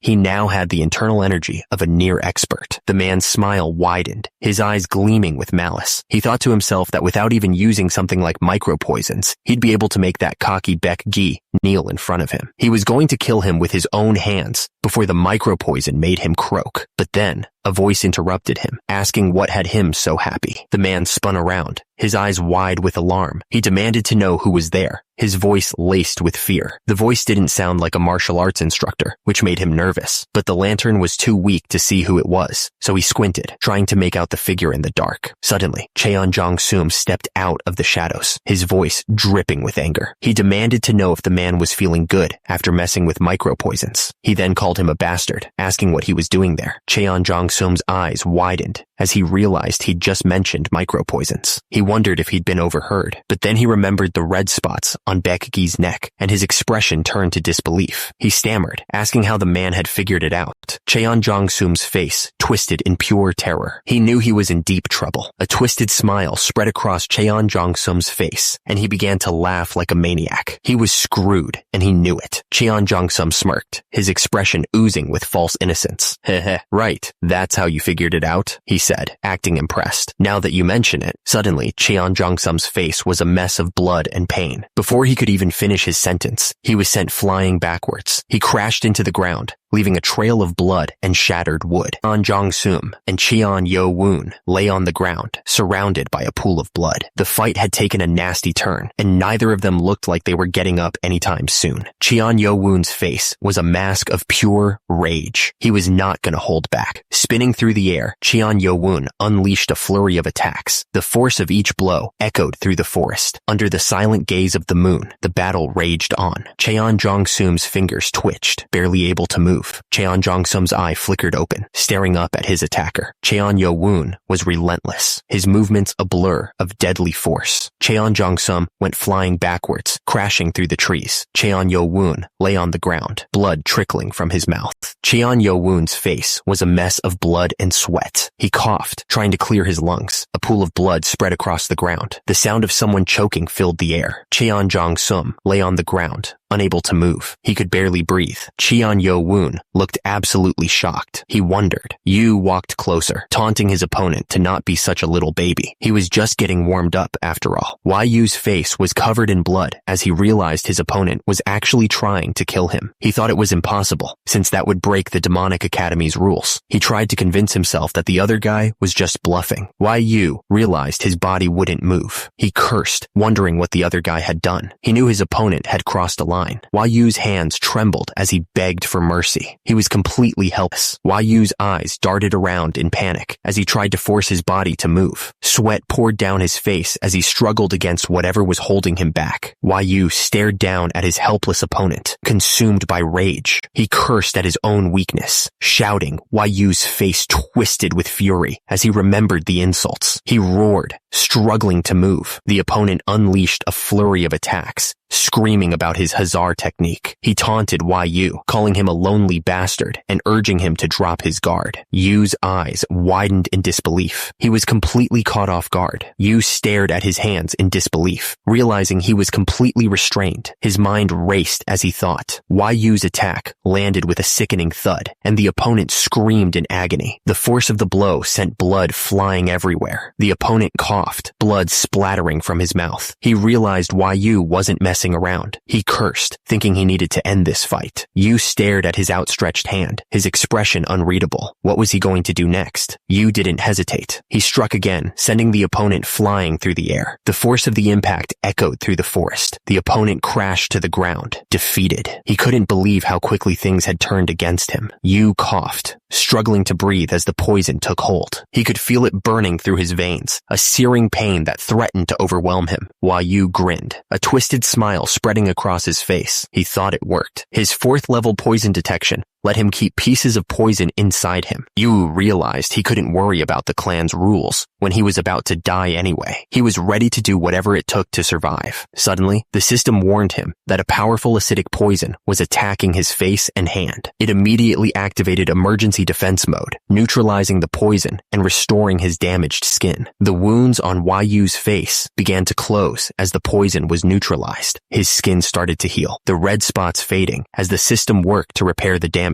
The system announced that his damaged skin would soon be fully restored. Yu was shocked, wondering what was going on with his body. He couldn't believe what he was feeling. Yu stared at his hands in disbelief. Not only had he neutralized the poison, but his melted skin had healed as well. He couldn't understand it. This shouldn't be possible, even for a master martial artist. Yu took a step forward, his eyes narrowed with determination. He planted his foot firmly on the ground, ready to face whatever came next. The force of his step cracked the earth. Yu's opponent, covered in blood, looked up at him with hatred. He spat out the insult, calling Yu a bastard. He was desperate and in pain. Looking up at Yu, his voice filled with fear, the man asked if he was a monster. He was terrified by the power Yu possessed. He couldn't believe what he was seeing. Yu glared down at the bloodied man, his voice filled with disgust. He went on about poison, how the guy was from the Poison Clan, and how he was done letting scumbags like him live any longer. The Poison Clan member struggled to breathe, his body trembling on the ground. He was clearly in a lot of pain. In a flash, Yu struck. The Poison Clan member's head snapped back, blood splattering everywhere. The force of the blow was devastating. Yu didn't stop there. He followed up with a powerful kick, sending the Poison Clan member flying through the air like a ragdoll. The Poison Clan member landed hard on the ground, unmoving. Dust swirled around him as his body lay limp, the fight completely gone. The scene was gruesome. Blood covered his hands and face, a testament to the brutal beating he had just endured. He was in terrible shape. He gasped for air, his lungs burning. He screamed, his voice hoarse and desperate. Somewhere above, the moon hung high in the sky, a silent witness to his suffering. Yu stared down at the man, his face hard. He showed no emotion, no pity. Whatever he was about to do, he was ready.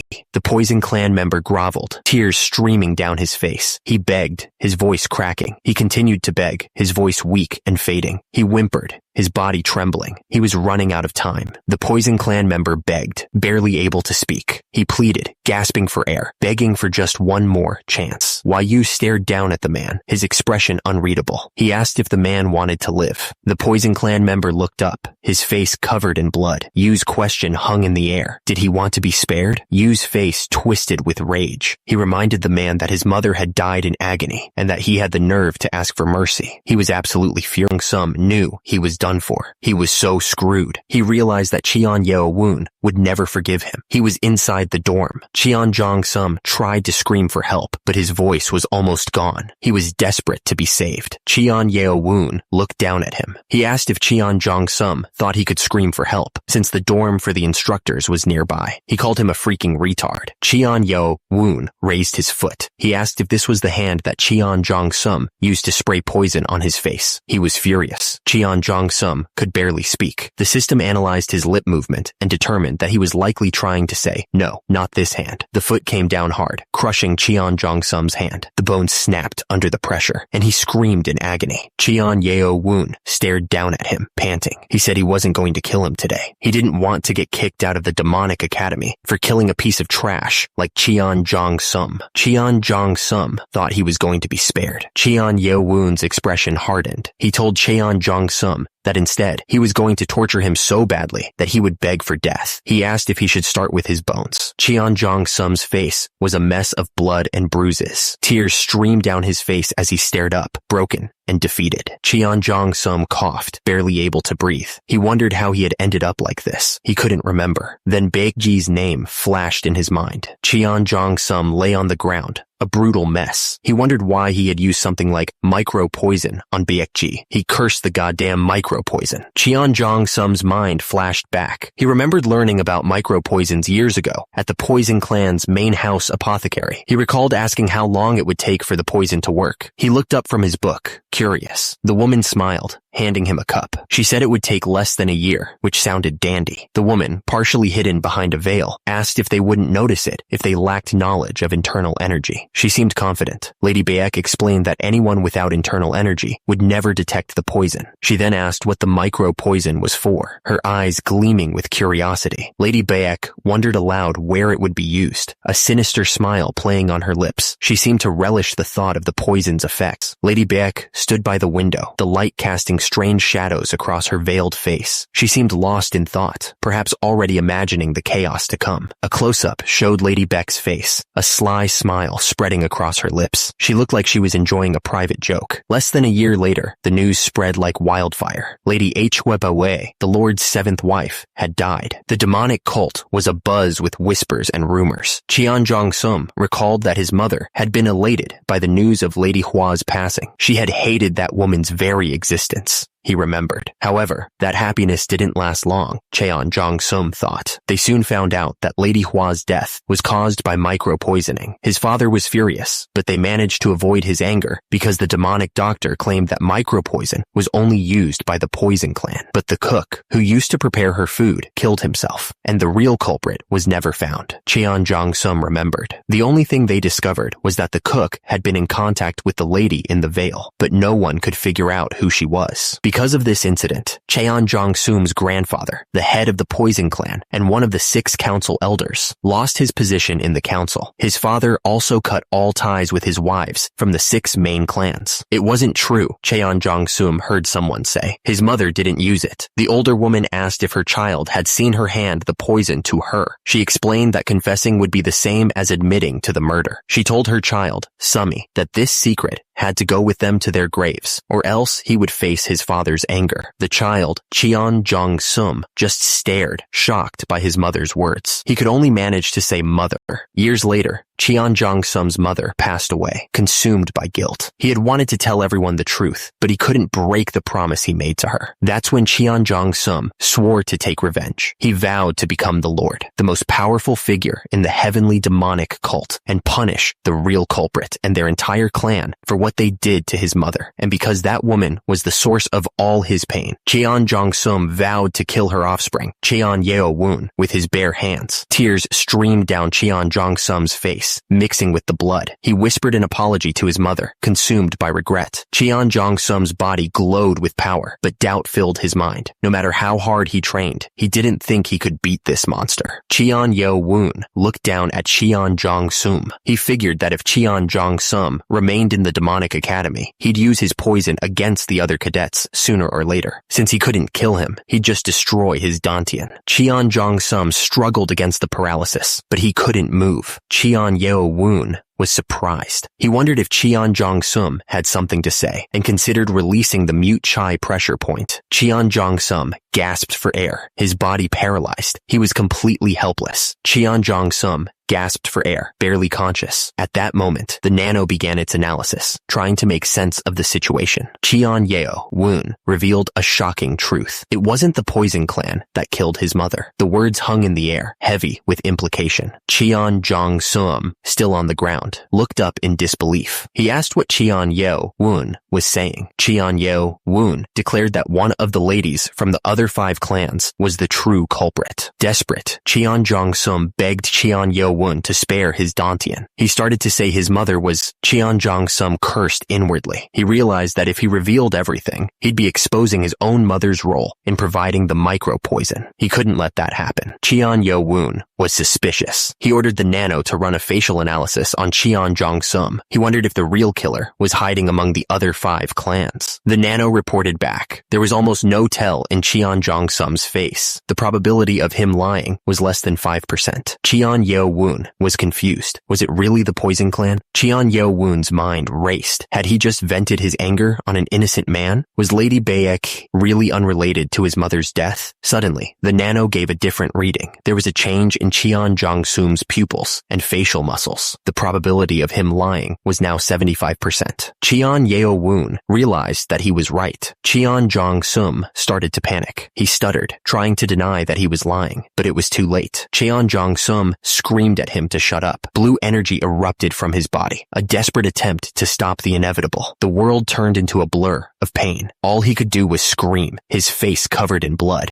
Cheon Jong-sum realized his internal energy was going crazy. It was erupting from him, uncontrollable and destructive. A horrifying scream echoed through the air. It was a sound of pure agony. Hours later, Cheon Yeo-woon sat in the Demonic Academy's infirmary on the 2nd floor. He was deep in thought, processing everything that had just happened. Cheon Yeo-woon sighed, a bad feeling washing over him. He thought to himself that he should have some antidotes ready, just in case. Suddenly, the door to the room burst open with a loud crash. A man rushed in, carrying Cheon Jong-sum on his back, who was covered in blood. He yelled for a doctor, demanding that someone do something to help him. Another man looked at Cheon Jong-sum with shock, then turned his furious gaze to Cheon Yeo-woon. He demanded to know what Cheon Yeo-woon had done to him that he ended up in such a state. The man called Cheon Yeo-woon crazy scumbag, demanding an explanation. He couldn't believe that Cheon Yeo-woon had actually brought him back like this. The man's eyes widened in disbelief as he looked at Cheon Jong-sum. He gasped, realizing that Cheon Jong-sum's dantian had been completely destroyed. The poison of destruction, the text explained, was the Poison Clan's best martial art. The internal energy held within the lower dantian was essential to maintain the poison, and its destruction caused the poison to rampage through his body. The man admitted he wasn't a martial artist, but he knew how much they valued their dantians. He knew something bad would happen, but he didn't expect this. Energy swirled around Cheon Jong-sum's body as someone tried desperately to heal him. The energy glowed with a faint, ethereal light. The man gasped, recoiling from the stench. He couldn't believe how Cheon Jong-sum's blood smelled. He wondered how he was still alive with such putrid poison flowing through his veins. The man watching over Cheon Jong-sum wondered if he had a high resistance to poison due to his martial arts training. He was barely hanging on, and at this rate, he wouldn't last much longer. Cheon Yo-woon suddenly realized he had something that might help. Cheon Yo-woon started searching frantically. He swore he had put it here somewhere, but where was it? Cheon Yo-woon shouted that he had found it, his teacher's antidote. He told Cheon Jong-sum it would feel like he was dying, but if he wanted to live, he needed to swallow it. Cheon Yo-woon cursed, realizing he couldn't let Cheon Jong-sum die like this. He asked Nano if it was possible to get inside Cheon Jong-sum's body and cure him directly. Nano responded that it went against the system's rules. Cheon Yo-woon realized that nothing could be done that way. He wondered if there was any other solution. Then he asked Nano if it could analyze the poison from the blood, and Nano said it was possible. Cheon Yo-woon placed his fingers on the brutal substance right over his heart. He asked if that was the right way to do it. Nano began analyzing the poison. The system reported that the analysis was complete and that different toxins were interacting, causing a new toxic effect. Cheon Yo-woon's eyes darted around as he asked which medicines he could combine to make an antidote. He needed to act fast. The system started creating an augmented reality screen within Cheon Yo-woon's vision. It listed off a bunch of medicines, like Pueraria lobata and Tarasicum platycarpum. Cheon Yo-woon wiped the sweat from his brow, relieved. He had stopped the spread of the poison with his teacher's antidote and acupuncture. Cheon Jong-sum seemed to be doing a little better now. The man watched Cheon Yo-woon with a confused expression. He wondered what he was doing. He asked something, his voice laced with disbelief. Cheon Yo-woon didn't even look up as he continued to mix the herbs. He said something calmly. The man looked at him, completely stunned. The man's eyes widened, and he stammered in disbelief. He trailed off, completely lost for words. The man's eyes darted to the herbs, and he gasped. Cheon Yo-woon finally looked up, his gaze intense. Cheon Yo-woon looked at Dr. Beck, his face etched with urgency. He begged the doctor to trust him, just this once. The room was lined with tall cabinets, each filled with countless drawers. It was the Demonic Academy's infirmary, a place of both healing and experimentation. Cheon Yo-woon carefully inserted the needles, his brow furrowed in concentration. He breathed of relief, explaining that since Cheon Jong-sum swallowed the antidote, he clearly still wanted to live. Now, they just had to stop the poison from spreading any further. Dr. Beck looked at Cheon Yo-woon, his expression stern. He admitted that Cheon Yo-woon had combined the ingredients correctly, but warned him not to act on his own again. He then apologized for causing Cheon Yo-woon trouble. Another man stepped forward, his voice laced with concern. He questioned if Cheon Yo-woon really had to destroy Cheon Jong-sum's Dantian. He pointed out that the Demonic Academy might accept survival of the fittest, but this seemed excessive. He wondered what Cheon Yo-woon was going to do about the Academy director and Poison Island. Cheon Yo-woon looked determined, a bead of sweat trickling down his face. He thanked the man for his concern, but insisted that he caused this mess and would be the one to fix it. Cheon Yo-woon stared back at the man, his expression unreadable. The air hung heavy with unspoken worries, each man lost in his own thoughts. The man sighed, his face etched with worry. He said that Cheon Jong-sum was still young, and though he might have acted like an adult, he could still see the foolishness of a kid. He wished Cheon Yo-woon would think harder about the consequences of his actions. The man went on, explaining that from his time at the main branch, he learned that cunning was more important than strength. He hoped Cheon Yo-woon would become less stubborn. With a final, he told Cheon Yo-woon to go back for now. A new voice piped up, sounding almost forgotten. The man looked over, surprised, as the other man asked what about him. The man just replied, right. Cheon Yo-woon stood alone under the night sky, the weight of his actions pressing down on him. The silence of the night seemed to amplify his inner turmoil. He stood firm, his boots planted on the ground. He wasn't going to back down from this. Cheon Yo-woon looked up at the moon, his mind racing. He thought to himself, I only wanted to become stronger, which was possible thanks to Nano. But was I thinking that power is all I need to stand above all the scumbags of the demonic cult? Cheon Yo-woon's expression hardened as he looked up. Nothing more than just my arrogance, he wondered. Cheon Yo-woon stared at the other man, his eyes filled with a mix of regret and determination. The man's gaze met his, a silent acknowledgement of the path ahead. Cheon Yo-woon Yo-woon looked like he regretted what he had done, but he didn't back down from his decision. He explained that he couldn't hold back his anger. Cheon Yo-woon reasoned that if he had left Cheon Jong-sum alone, he might have used his poisons on the other cadets. He felt like he had no choice. The other man watched Cheon Yo-woon carefully. He thought to himself that Cheon Yo-woon's decision-making wasn't perfect, but he seemed different from the other Vice Lord candidates. The man's expression was hard to read. He seemed to be thinking hard about something, trying to figure out what to do next. Suddenly, another man ran up to Cheon Yo-woon, relieved. He asked if this was where Cheon Yo-woon was. He reminded him that they were supposed to go together at midnight, and that he was worried Cheon Yo-woon might have been ambushed. The man looked relieved as he apologized for making them worry. He added that he was just glad that their liege was safe.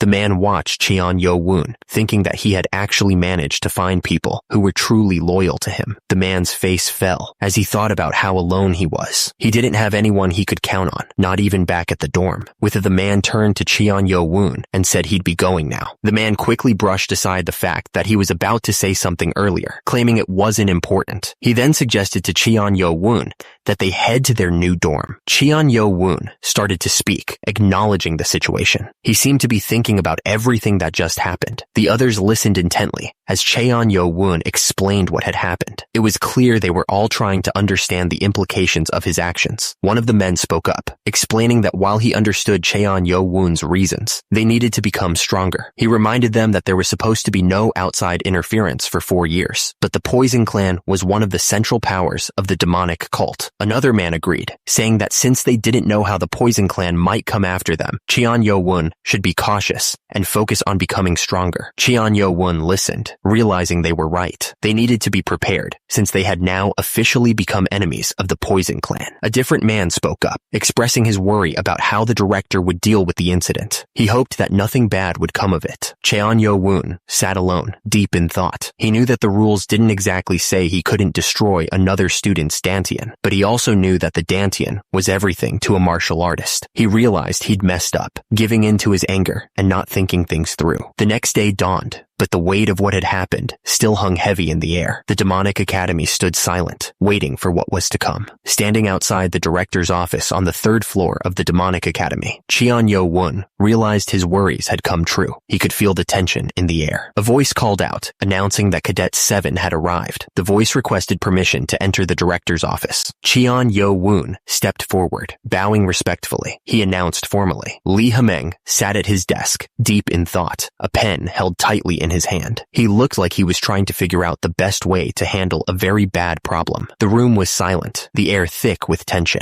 Cheon Yo-woon stood at the edge of the room, while Lee Ha-meng remained seated at his desk, the silence stretching between them. Cheon Yo-woon waited, his hands clasped in front of him. Lee Ha-meng looked up from his desk, his expression unreadable. Cheon Yo-woon remained still, lying on the floor. Lee Ha-meng watched him from his seat, his gaze intense. Lee Ha-meng slammed his hand on the desk, looking absolutely pissed. He told Cheon Yo-woon not to expect a warm greeting, since he had to waste time writing an incident report because of him. Lee Ha-meng pointed and ordered Cheon Yo-woon to sit down. Cheon Yo-woon simply replied something and did as he was told. Cheon Yo-woon sat down at the long table. The air was still thick with the tension from before as Lee Ha-meng stood over him. Lee Ha-meng began to speak, announcing that he was going to address things from the perspective of the director of the demonic academy. Cheon Yo-woon listened carefully, wondering what was coming. Lee Ha-meng stated that destroying someone's dantian was a stupid act that had never happened in the academy's history. He added that if it was overlooked, other idiots might do the same thing in the future. Lee Ha-meng slammed his hands on the table, his eyes burning with anger. He ordered Cadet 7, Cheon Yo-woon, to give up his yellow name tag and spend 5 days in empty chamber training at the detention center. Cheon Yo-woon's eyes widened, a bead of sweat trickling down his face. He looked completely stunned. Lee Ha-meng explained that expulsion from the demonic academy only happened if a cadet failed a test, or if they killed another cadet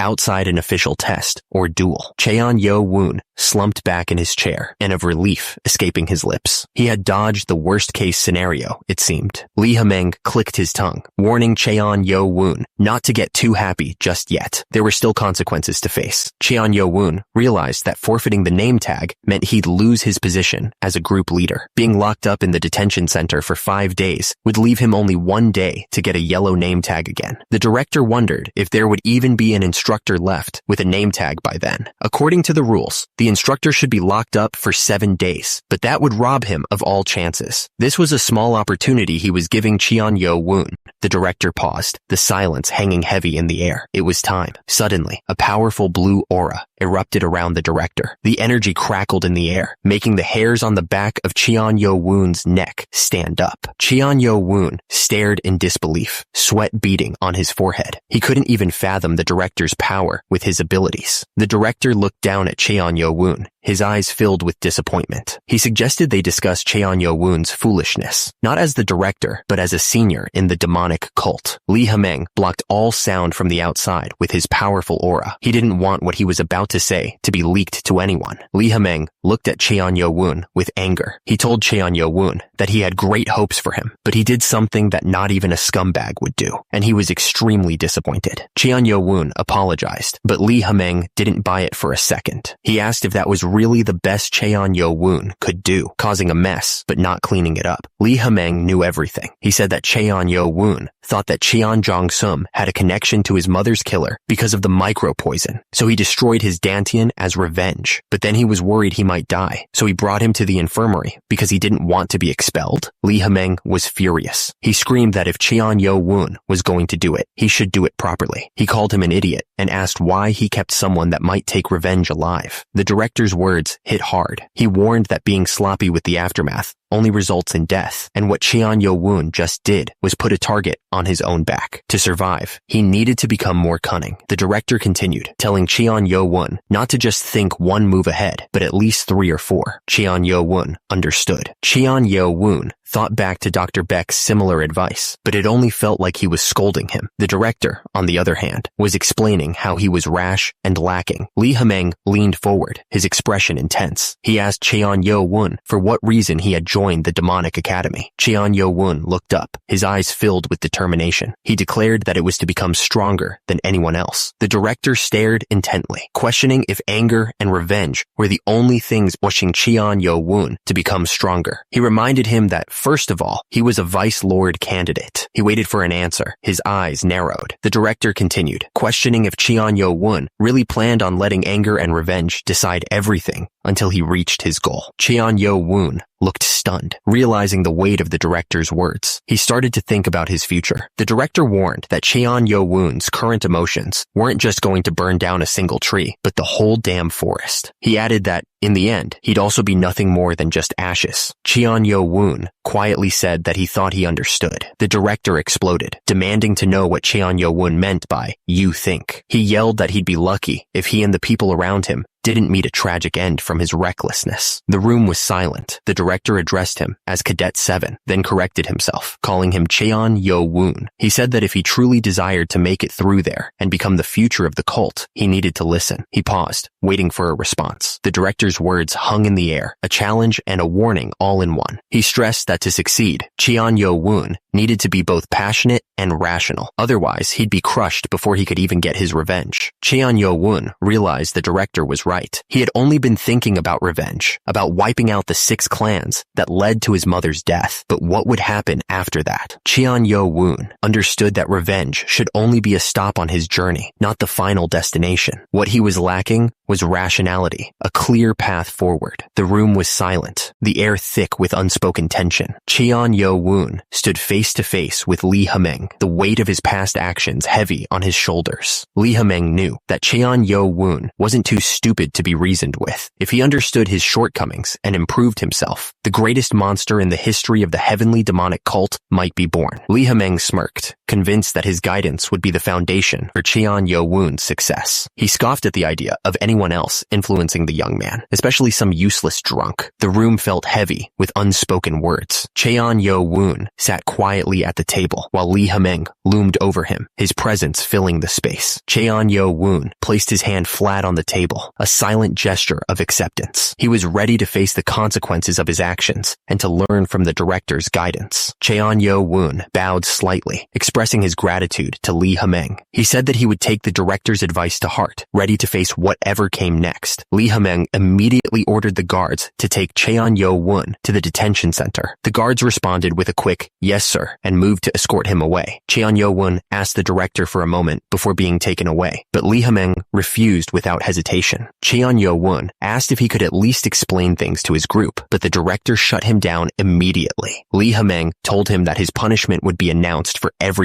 to hear. Lee Hameng reminded him that they were his former group members, just normal cadets now. Cheon-yo-woon realized the director wanted to teach him about the consequences of foolish actions. He was furious. The demonic academy loomed in the distance, a silent reminder of the harsh realities within its walls. The place was huge. The sign declared that Cadet 7 had destroyed Cadet 4's Dantian, taking away a talented individual's martial arts. It announced that he had been removed from his position as group leader and would face 5 days of empty chamber training in the detention center. The message was clear. The demonic academy would not tolerate such actions. The other students whispered amongst themselves, shocked by what Cheon-yo-woon had done. They thought he was just strong, but now they wondered if he was a psycho. One of them pointed out that Cheon Jong-sum was from the Poison Clan, meaning he was as good as dead. 2 students watched from the side, their faces a mix of shock and disbelief. One of them started laughing, unable to contain himself at the sheer audacity of it all. The other student just stared, speechless. Another student doubled over in laughter, tears streaming down his face. He couldn't believe what had just happened. He was thinking that Cheon-yo-woon had lost it and wondered how he even came up with the idea of destroying someone's Dantian. The student was still laughing like a maniac, clutching his stomach as he struggled to breathe. He was enjoying every second of the chaos. Cheon-yu-chan watched with a cold smile. He had been worried about a 3-way rivalry, but it seemed that Cheon-yo-woon had knocked himself out of the running. He was the Blade Clan's Vice Lord candidate, and now his path was clear. Cheon-kyung-woon, the Sword Clan's Vice Lord candidate, grinned, seeing an opportunity in the chaos. Below him, Cheon-mu-yeon, the Dark Clan's Vice Lord candidate, stood silently with his own group, also calculating their next move. Far from the director's office, a group of students rested in the forest. They were probably trying to make sense of what had just happened, wondering what it all meant for them. The man wondered if anyone realized how big of a deal this was. He figured that everyone was shocked, but they had bigger problems coming. He was concerned that when their liege returned, there might not even be any yellow name tags left, and they might have to take the name tag of another group instead of an instructor. Suddenly, a voice called out to the group. He just said something, but it was enough to make them all turn around. It was Baek Ji. Everyone was surprised to see him. The next day, around 10 p.m., the mountains were quiet. The air was still, holding its breath before whatever was about to happen. 2 guards stood silently in a cave, their faces unreadable. The fire crackled, casting long shadows that danced on the cave walls, adding to the tense atmosphere. A single lantern hung on the wall, its light flickering slightly. The dim glow barely pierced the darkness, but it was enough to see the rough texture of the stone. Cheon-yo-woon was pushing himself to his limit. Suddenly, the system announced something. Cheon-yo-woon felt exhausted, his muscles burning. He muttered, grabbing a small piece of food. Cheon-yo-woon sat alone in the dim room, picking at the food. He muttered that he had to eat this stale stuff for 4 more days, and it was so bland. Cheon-yo-woon shifted uncomfortably, sweat dripping down his face. He complained about how stuffy and humid it was, adding that most cadets wouldn't last a day in here. Cheon-yo-woon frowned, thinking to himself. He said it was smaller than the individual training facility, but at least no one was watching him, and he needed to get as strong as he could in 5 days. Suddenly, Cheon-yo-woon's eyes widened, and he looked shocked. He wondered why the doors were opening when it wasn't time yet. A figure stood in the doorway, shrouded in darkness. Cheon-yo-woon felt a wave of killing intent wash over him and wondered who this person was. Suddenly, Cheon-yo-woon was surrounded by a surge of energy, his body glowing with power. He couldn't believe it, muttering in shock as he realized he was using KI telekinesis. A dark figure emerged from the shadows, his face hidden beneath a hood. He spoke with a chilling tone, recognizing the cadet. The night before, inside the heavenly demonic cult castle's west wing, lay the Poison Clan's manner. The place was quiet, but inside, things were about to get crazy. A man jolted awake in his bed, eyes wide with disbelief. He exclaimed, clearly stunned by what he had just heard. Baek Moon Woong, the Poison Clan chieftain's second son and Cheon Jong-sum's uncle, barked out orders. He demanded that the information be reported to the chieftain immediately. In a dimly lit room, a man carefully handled a bag of powder, his face grim. The air was thick with anticipation. Something bad was definitely about to happen. Another man slammed his fist on the table, his face contorted with rage. He yelled. One of the men suggested sending an assassin to quietly take care of him. Another suggested bribing one of the instructors to do the dirty work, while a third proposed poisoning his food. The room was filled with their dark plotting. One of the men interrupted, telling them to stop suggesting such awful ideas. He reminded them of what happened to their poison clan 6 years ago, after the death of Lady Hua. He was worried that if they didn't act, their reputation would be stained. Another man spoke up, telling them not to be so foolish. He pointed out that if it were that easy, the Sound Clan would have already acted. The others listened intently, knowing he had a point. Baek, the Poison Clan chieftain, warned them that ever since that incident, the Lord had been trying to weaken the power of the 6 clans with any excuse he could find. He explained that harming a cadet inside the demonic academy would give him a prime reason to strike. One of the men asked if they just had to wait until he exited the academy on his own. The other man looked grim, realizing they didn't have much of a choice. They were stuck for now.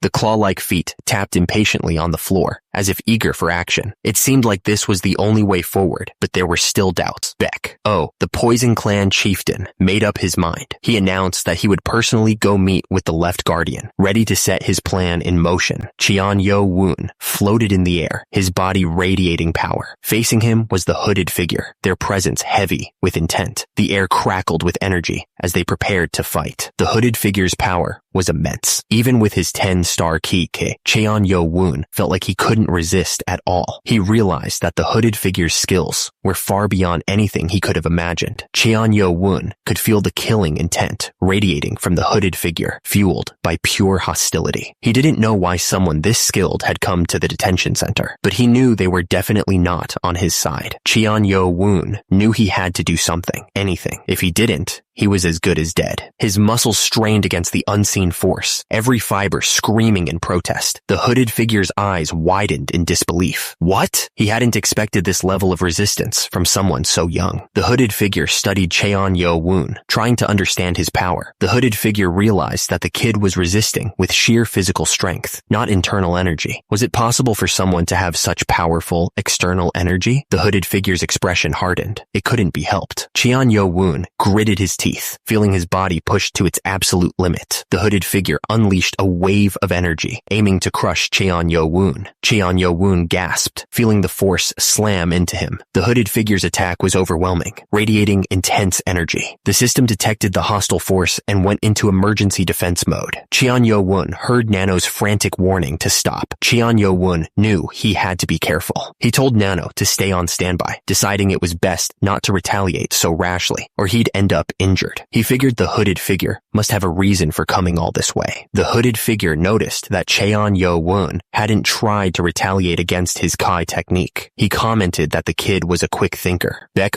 admitted he had come to see the face of the one that hurt his grandson, but Cheon Yo Woon seemed useful. Cheon Yo Woon realized he was talking about Cheon Jong-sum. Was this man the chief elder of the Poison Clan? The uncanny demonic poison staff? Baek added that Cheon Yo Woon was surely aware of why he had come to see him. Cheon Yo Woon wondered if Baek had come to kill him himself. How could he get out of this situation? With just a bit of force, Baek could snap his neck. Was he going to die like this, even though he hadn't been able to get his revenge yet? Baek tightened his grip around Cheon Yo Woon's neck, surprised by the kid's defiance. Despite being just 15 and staring death in the face, Cheon Yo Woon glared right back at him. Baek decided he needed to teach him a lesson, and fast. Baek unleashed his force, sending Cheon Yo Woon flying through the air. Cheon Yo Woon grunted in pain as he crashed against the far wall. Baek watched Cheon Yo Woon fall, expecting the arrogant look to be wiped off his face. But when he looked down, Cheon Yo Woon was still glaring at him, full of hatred. Cheon Yo Woon coughed, blood dripping from his mouth, but his eyes never left Baek. The uncanny demonic poison staff was shocked. Even after that attack, the kid was still glaring at him. Baek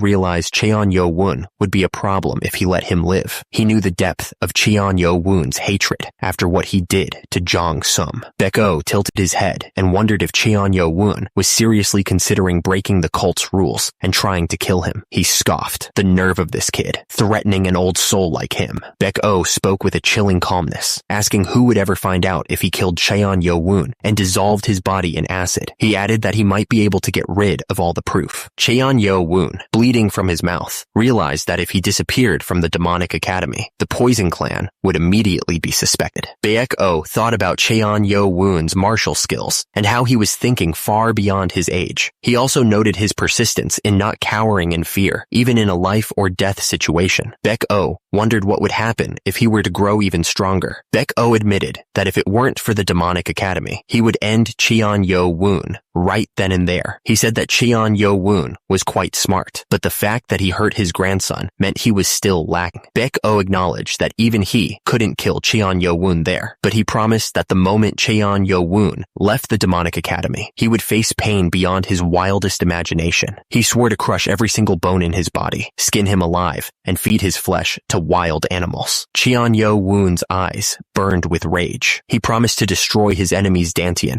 and torture him until his last breath, never stopping, no matter how much he begged for mercy. The intent to kill was intense. Above, Baek-oh raised his hand, preparing to strike. Below, Cheon Yo-woon screamed in pain, blood flying from his mouth. Something had hit him hard. Baek-oh's hands glowed with power. He said it would be a shame to leave without a small present. He was using sound telepathy. Baek-oh touched Cheon Yo-woon's face, a dark energy flowing from his hand. He whispered that Cheon Yo-woon might reunite with the old man sooner. Then Cheon Yo-woon grunted in pain. Cheon Yo-woon was sweating, his face contorted in agony. The attack had left him in bad shape, and he could barely move. Baek-oh warned that the poison wasn't lethal, but if Cheon Yo-woon dared to reveal what he'd just been fed, ignoring the demonic cult's rules and raising suspicion, he would die. Cheon Yo-woon was resisting with all his might, his body straining against the power. The force of the attack sent Cheon Yo-woon flying, crashing through the air like a rag doll. He had no way to defend himself against such power. Baek-oh turned to leave, saying they would meet again someday. Far below, Cheon Yo-woon watched, his face a mask of pain and anger, as he saw Baek-oh walking away with the masked figure. High above, Baek-oh continued his escape, but below, his path was blocked by Lee Ha-meng, who looked absolutely furious. He demanded to know what was going on, reminding Baek-oh that they had a deal. Lee Ha-meng looked absolutely pissed. His eyes burned with fury, and his face was red with rage. Baek-oh stared intently, questioning if Lee Ha-meng could really hold back from punishing someone who hurt his own family. He looked like he expected an honest answer. Lee Ha-meng chuckled, apologizing for losing his temper and roughing up Cheon Yo-woon. He assured Baek-oh that he hadn't caused any serious harm, not enough to cause internal injuries anyway. He sighed, trying to contain his anger. Lee Ha-meng thanked Baek-oh for granting his request, pleading with him not to make his situation any harder. He explained that he'd only agreed to Baek-oh's terms because he swore not to harm Cheon Yo-woon during his 4 years at the demonic academy. Baek-oh promised that his secret was safe. He swore that until the day he died, no one would ever hear about what happened. Suddenly, Lee Ha-meng stomped the ground in frustration. Hours later, Lee Ha-meng stood alone in the forest, staring up at the moon. He was clearly frustrated by the situation. The weight of his promise hung heavy in the night air. The cave was damp and cold, the air thick with the smell of stone and something else, something metallic. Lee Ha-meng looked off into the distance, his expression hard to read. 2 guards stood silently near a small fire, their faces hidden in shadow.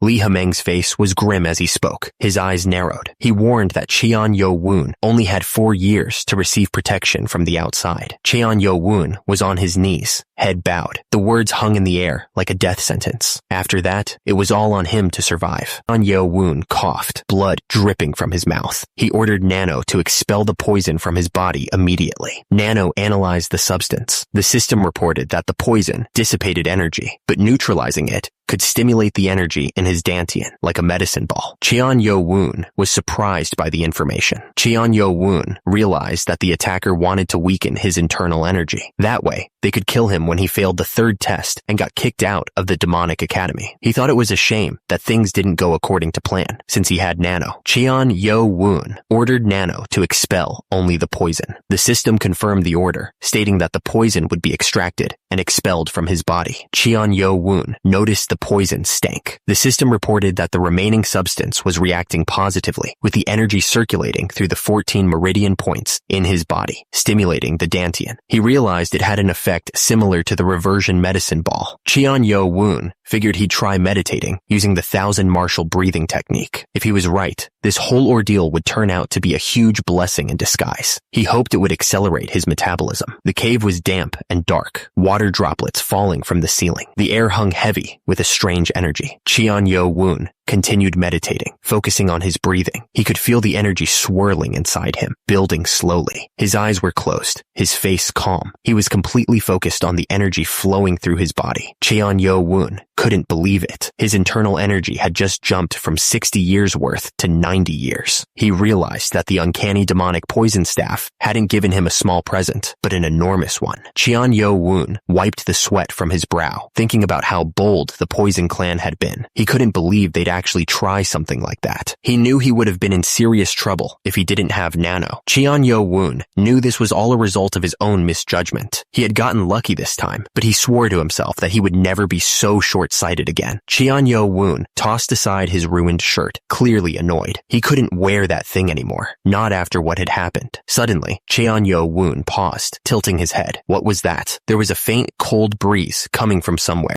Yo-woon's eyes widened as he noticed something strange. There were cracks on the wall. What was going on? Yo-woon thought back to the strange sound he had heard. Now that he thought about it, it had sounded like the inside of the wall was hollow. He fell forward as the wall crumbled around him. Yo-woon started punching at the wall. He stared intently at the crumbling rocks. His eyes narrowed. Yo-woon figured the wall would crumble with just a bit of digging. He thought he should be able to get through it without too much trouble. Yo-woon started digging at the wall with his bare hands. Stone and dust flew everywhere as he worked to make the hole bigger. Yo-woon was surprised to find that he hadn't just found a bigger cave. Instead, it connected to a tunnel leading somewhere unknown. Yo-woon commanded Nano to activate night vision mode. As the system enhanced his sight, he wondered if someone had blocked the tunnel on purpose. If that was the case, something must be hidden here. Nano detected a faint light deeper in the tunnel. Yo-woon wondered if it was just luminous stones, but something felt different about this light. Yo-woon moved forward, his eyes fixed on the light down the tunnel. The air grew warmer as he walked deeper, a strange energy thrumming in the air. The light was getting brighter. Yo-woon told Nano to deactivate night vision mode. The system complied, adjusting his eyes to the increasing glow. Suddenly, a blinding light erupted before him. It was so intense that it filled his entire vision, making him squint. The tunnel stretched far ahead, the faint light barely cutting through the darkness. The place felt ancient, untouched by time, and he wondered where it led.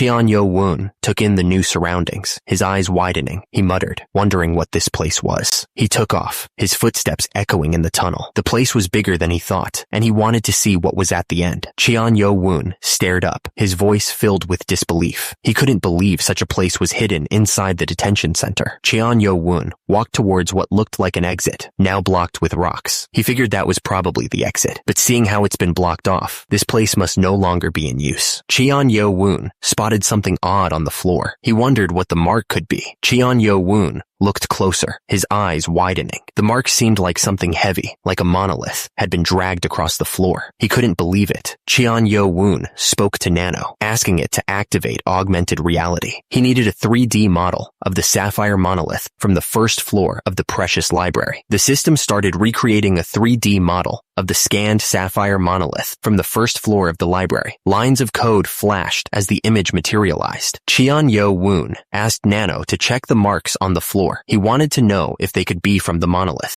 Yo-woon stood in the hidden chamber, the air thick with anticipation. The blue grid flickered around him, a digital ghost of what once was. Yo-woon stared at the ground, a realization dawning on him. He realized that after cross-examination, this location seemed to be the original site of the first floor monolith. Yo-woon thought it was a perfect fit. He told Nano to recreate and cross-examine the monolith on the second floor as well. The system confirmed that it understood. Cheon Yo-woon smirked, a glint in his eye. He realized that this really was the place where the sapphire monoliths originally used to be. Cheon Yo-woon wondered why they separated them by floors when they moved them, instead of keeping them in one place. He also wondered what the stone pillar was. Cheon Yo-woon stared intently, his mind racing. He was trying to understand what he was seeing and piecing together the clues. Suddenly, a name appeared on the pillar. Heavenly Demonic Sword Art. It was an ancient inscription, glowing faintly. Cheon Yo-woon considered the name. Everyone knew that the lord of the heavenly demonic cult was famous for the heavenly demonic god art. Even those outside the cult revered it as one of the greatest martial arts. But what the hell was the heavenly demonic sword art? Was it a breathing technique or a sword technique? Why hadn't he ever heard of it before? Cheon Yo-woon told Nano to cross-examine the handwriting with the ancestors' writing on the monolith. The analysis confirmed that the handwriting was identical. The unknown man wondered if it was unfortunate. He mentioned that there used to be rumors that the heavenly demon ancestor left a sword technique of his epiphany in this place. Cheon Yo-woon considered the heavenly demon ancestor's epiphany, curious about what he was implying. Cheon Yo-woon's eyes widened as it hit him. So, the true name of the absolute sword technique born from the heavenly demon ancestor's final epiphany was the heavenly demonic sword art. He couldn't believe he hadn't realized it sooner. He then noticed something else. There were holes in the wall, arranged in the form of a rising dragon. It was a clue, but to what? He couldn't yet tell. Cheon Yo-woon wondered what it was. What was it trying to say? He wondered if it had something to do with the number of holes again. He started to count them. 1, 2, 3. Cheon Yo-woon realized there were 24 holes. The heavenly demonic sword art had a total of 24 movements. He couldn't think of any other likely connections, but he was sure there was a link. Cheon Yo-woon was deep in thought. There had to be something more to it. Why would anyone make holes in the shape of a rising dragon? Suddenly, Cheon Yo-woon's eyes widened. A rising dragon? What could it mean? Could it be? Cheon Yo-woon's head snapped up as he looked at the monolith. He was starting to understand. Cheon Yo-woon shielded his eyes, groaning slightly. His eyes. The secret was hidden with light instead of darkness. What a twist. Nothing that the ancestor left behind had been easy to obtain. That was for sure. Cheon Yo-woon spoke to Nano. He asked if it could adjust the light perception in his eyes. He ordered it to activate anti-light vision mode. Cheon Yo-woon stared at the monolith, his eyes wide. He couldn't believe what he was seeing. Suddenly, Cheon Yo-woon grinned. He had found it. He realized there were small writings etched onto the luminous stones. Cheon Yo-woon commanded Nano to all the writings on the luminous stones. The system confirmed the order. The luminous stones glowed faintly as Nano scanned their surfaces. The system was cataloging every detail. Cheon Yo-woon ordered Nano to recreate 3D models of the stones so he could study them up close. He then told the system to sort the stones by their relevance to martial arts. Cheon Yo-woon's eyes widened as he stared at the luminous stones. He had found writings and drawings for a breathing technique on 24 of them. He couldn't believe it.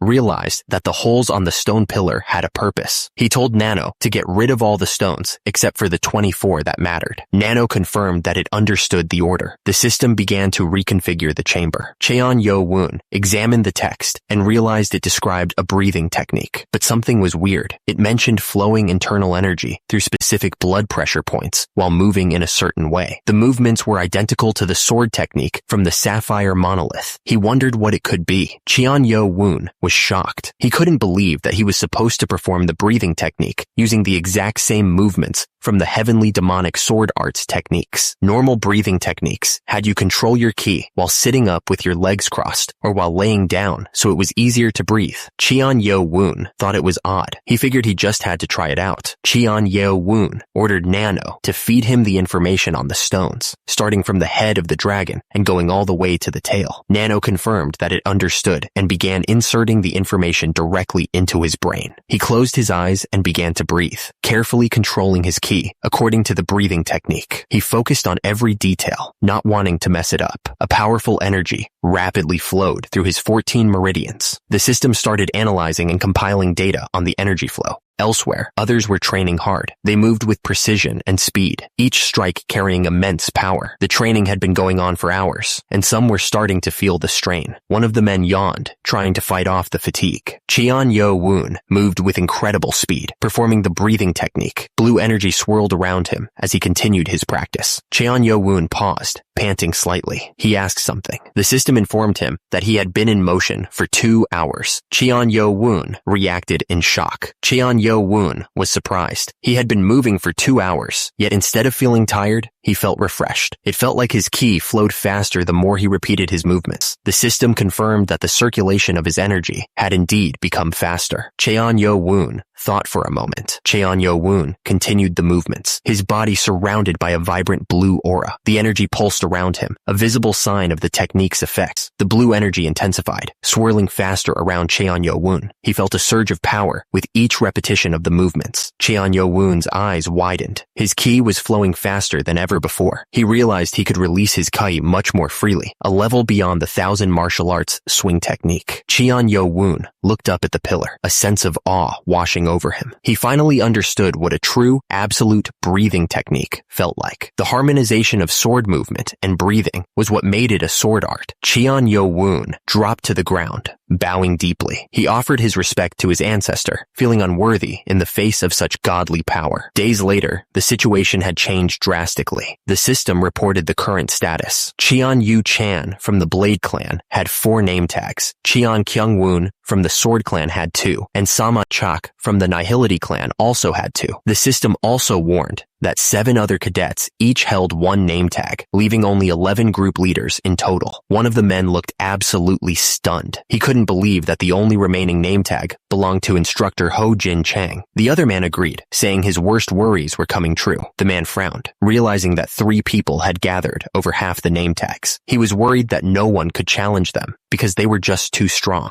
The man explained that the rumors said they had reached proficient expert martial prowess, or even true expert prowess. He added that because they had been building their forces for a while, things could get real bad. The man scoffed, trying to look on the bright side. He said they'd sorted out the bad apples, those bastards Wung Chun and Ho Dai Myung. The speaker continued, saying this path just wasn't for them. His hands were clasped tightly, as if trying to hold on to something. The man with red hair spoke up, saying they acted weird as soon as they heard that their liege destroyed Xian Zhong Sum's Dantian. He looked worried. Another man apologized, saying they wanted to stay, but it just seemed too hopeless. He avoided eye contact. The man frowned, noting that they left the group without any hesitation as soon as their liege's punishment was decided. He wondered if they'd do okay in another group, being as opportunistic as they were. The remaining members sat in silence, the air thick with unspoken thoughts. The mood was heavy, each of them contemplating the meaning of the recent departures. One of the men tried to lighten the mood, asking if he had brought things down too much. He told them not to be such downers. Another man chimed in, saying that even though they lost 2 bad apples, they still had Baek Gi, who was as good as 100 men. Baek Gi told him to stop sucking up so much. The man insisted it was true. He told Baek Gi that if it weren't for him, both they and their liege would be in bigger trouble. One of the men agreed, stating that if Baek Gi hadn't defeated an instructor days ago and obtained a name tag, they would have all split apart. He expressed his gratitude. One of the men said he had a debt to repay Cadet 7 and hoped he would accept his help. The other reassured him that if their liege didn't like him, he wouldn't have bothered helping him out in the first place. He sounded confident. The sunlight filtered through the trees as the group decided to stop chatting and practice the 7 demon swords until dinner. They knew their liege would finally be out tomorrow, so they needed to master as much of the sword art as possible so they wouldn't be a burden. Dinner time arrived. The Demonic Academy cafeteria stood in the distance, ready to feed the hungry students. The group started walking towards the cafeteria, eager to get some food. The air smelled like a mix of spices and something unidentifiable. One of the men asked if the other was skipping dinner. He said he normally skipped lunch, but ended up eating because of them. The other guy replied that he guessed he should skip this meal as well, looking conflicted. Baek Gi smiled confidently, saying that even though it was temporary, he was the group leader, so he needed to protect him. He looked serious about it. Baek Gi told them he was headed straight to the training facility, so they shouldn't worry about him. He said they'd head back to the dorm together anyway, and told them to enjoy their meal. One of the guys watched Baek Gi leave, saying he was thinking about something. Heo Bong, on the other hand, was just thinking about food. Heo Bong and another guy offered to go with Baek Gi, so the rest could eat. Heo Bong was thrilled. One of the guys said that as Baek-gi was the group leader, they should take care of him. He thanked the others, leaving Baek-gi in their care. Baek-gi didn't seem to get a say in the matter.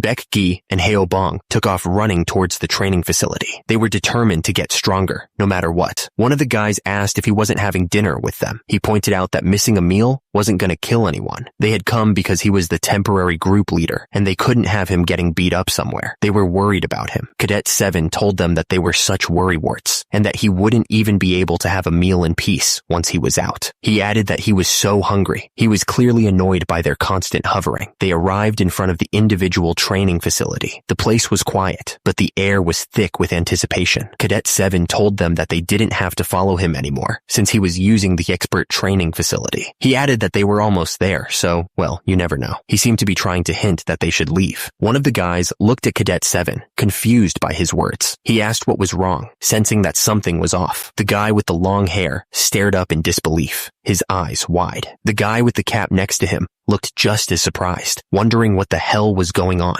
The air filled with the sound of bodies hitting the ground, a symphony of destruction. Men were sent flying like rag dolls, their faces contorted in pain as they crashed down. Cadet 7 glanced at the crowd, armed with wooden swords, and realized they'd walked right into a trap. One of his companions noticed something and wondered who that guy was. It was Ha-il-myong. He stood there, a smug look on his face, with 2 other guys behind him. This was definitely not good.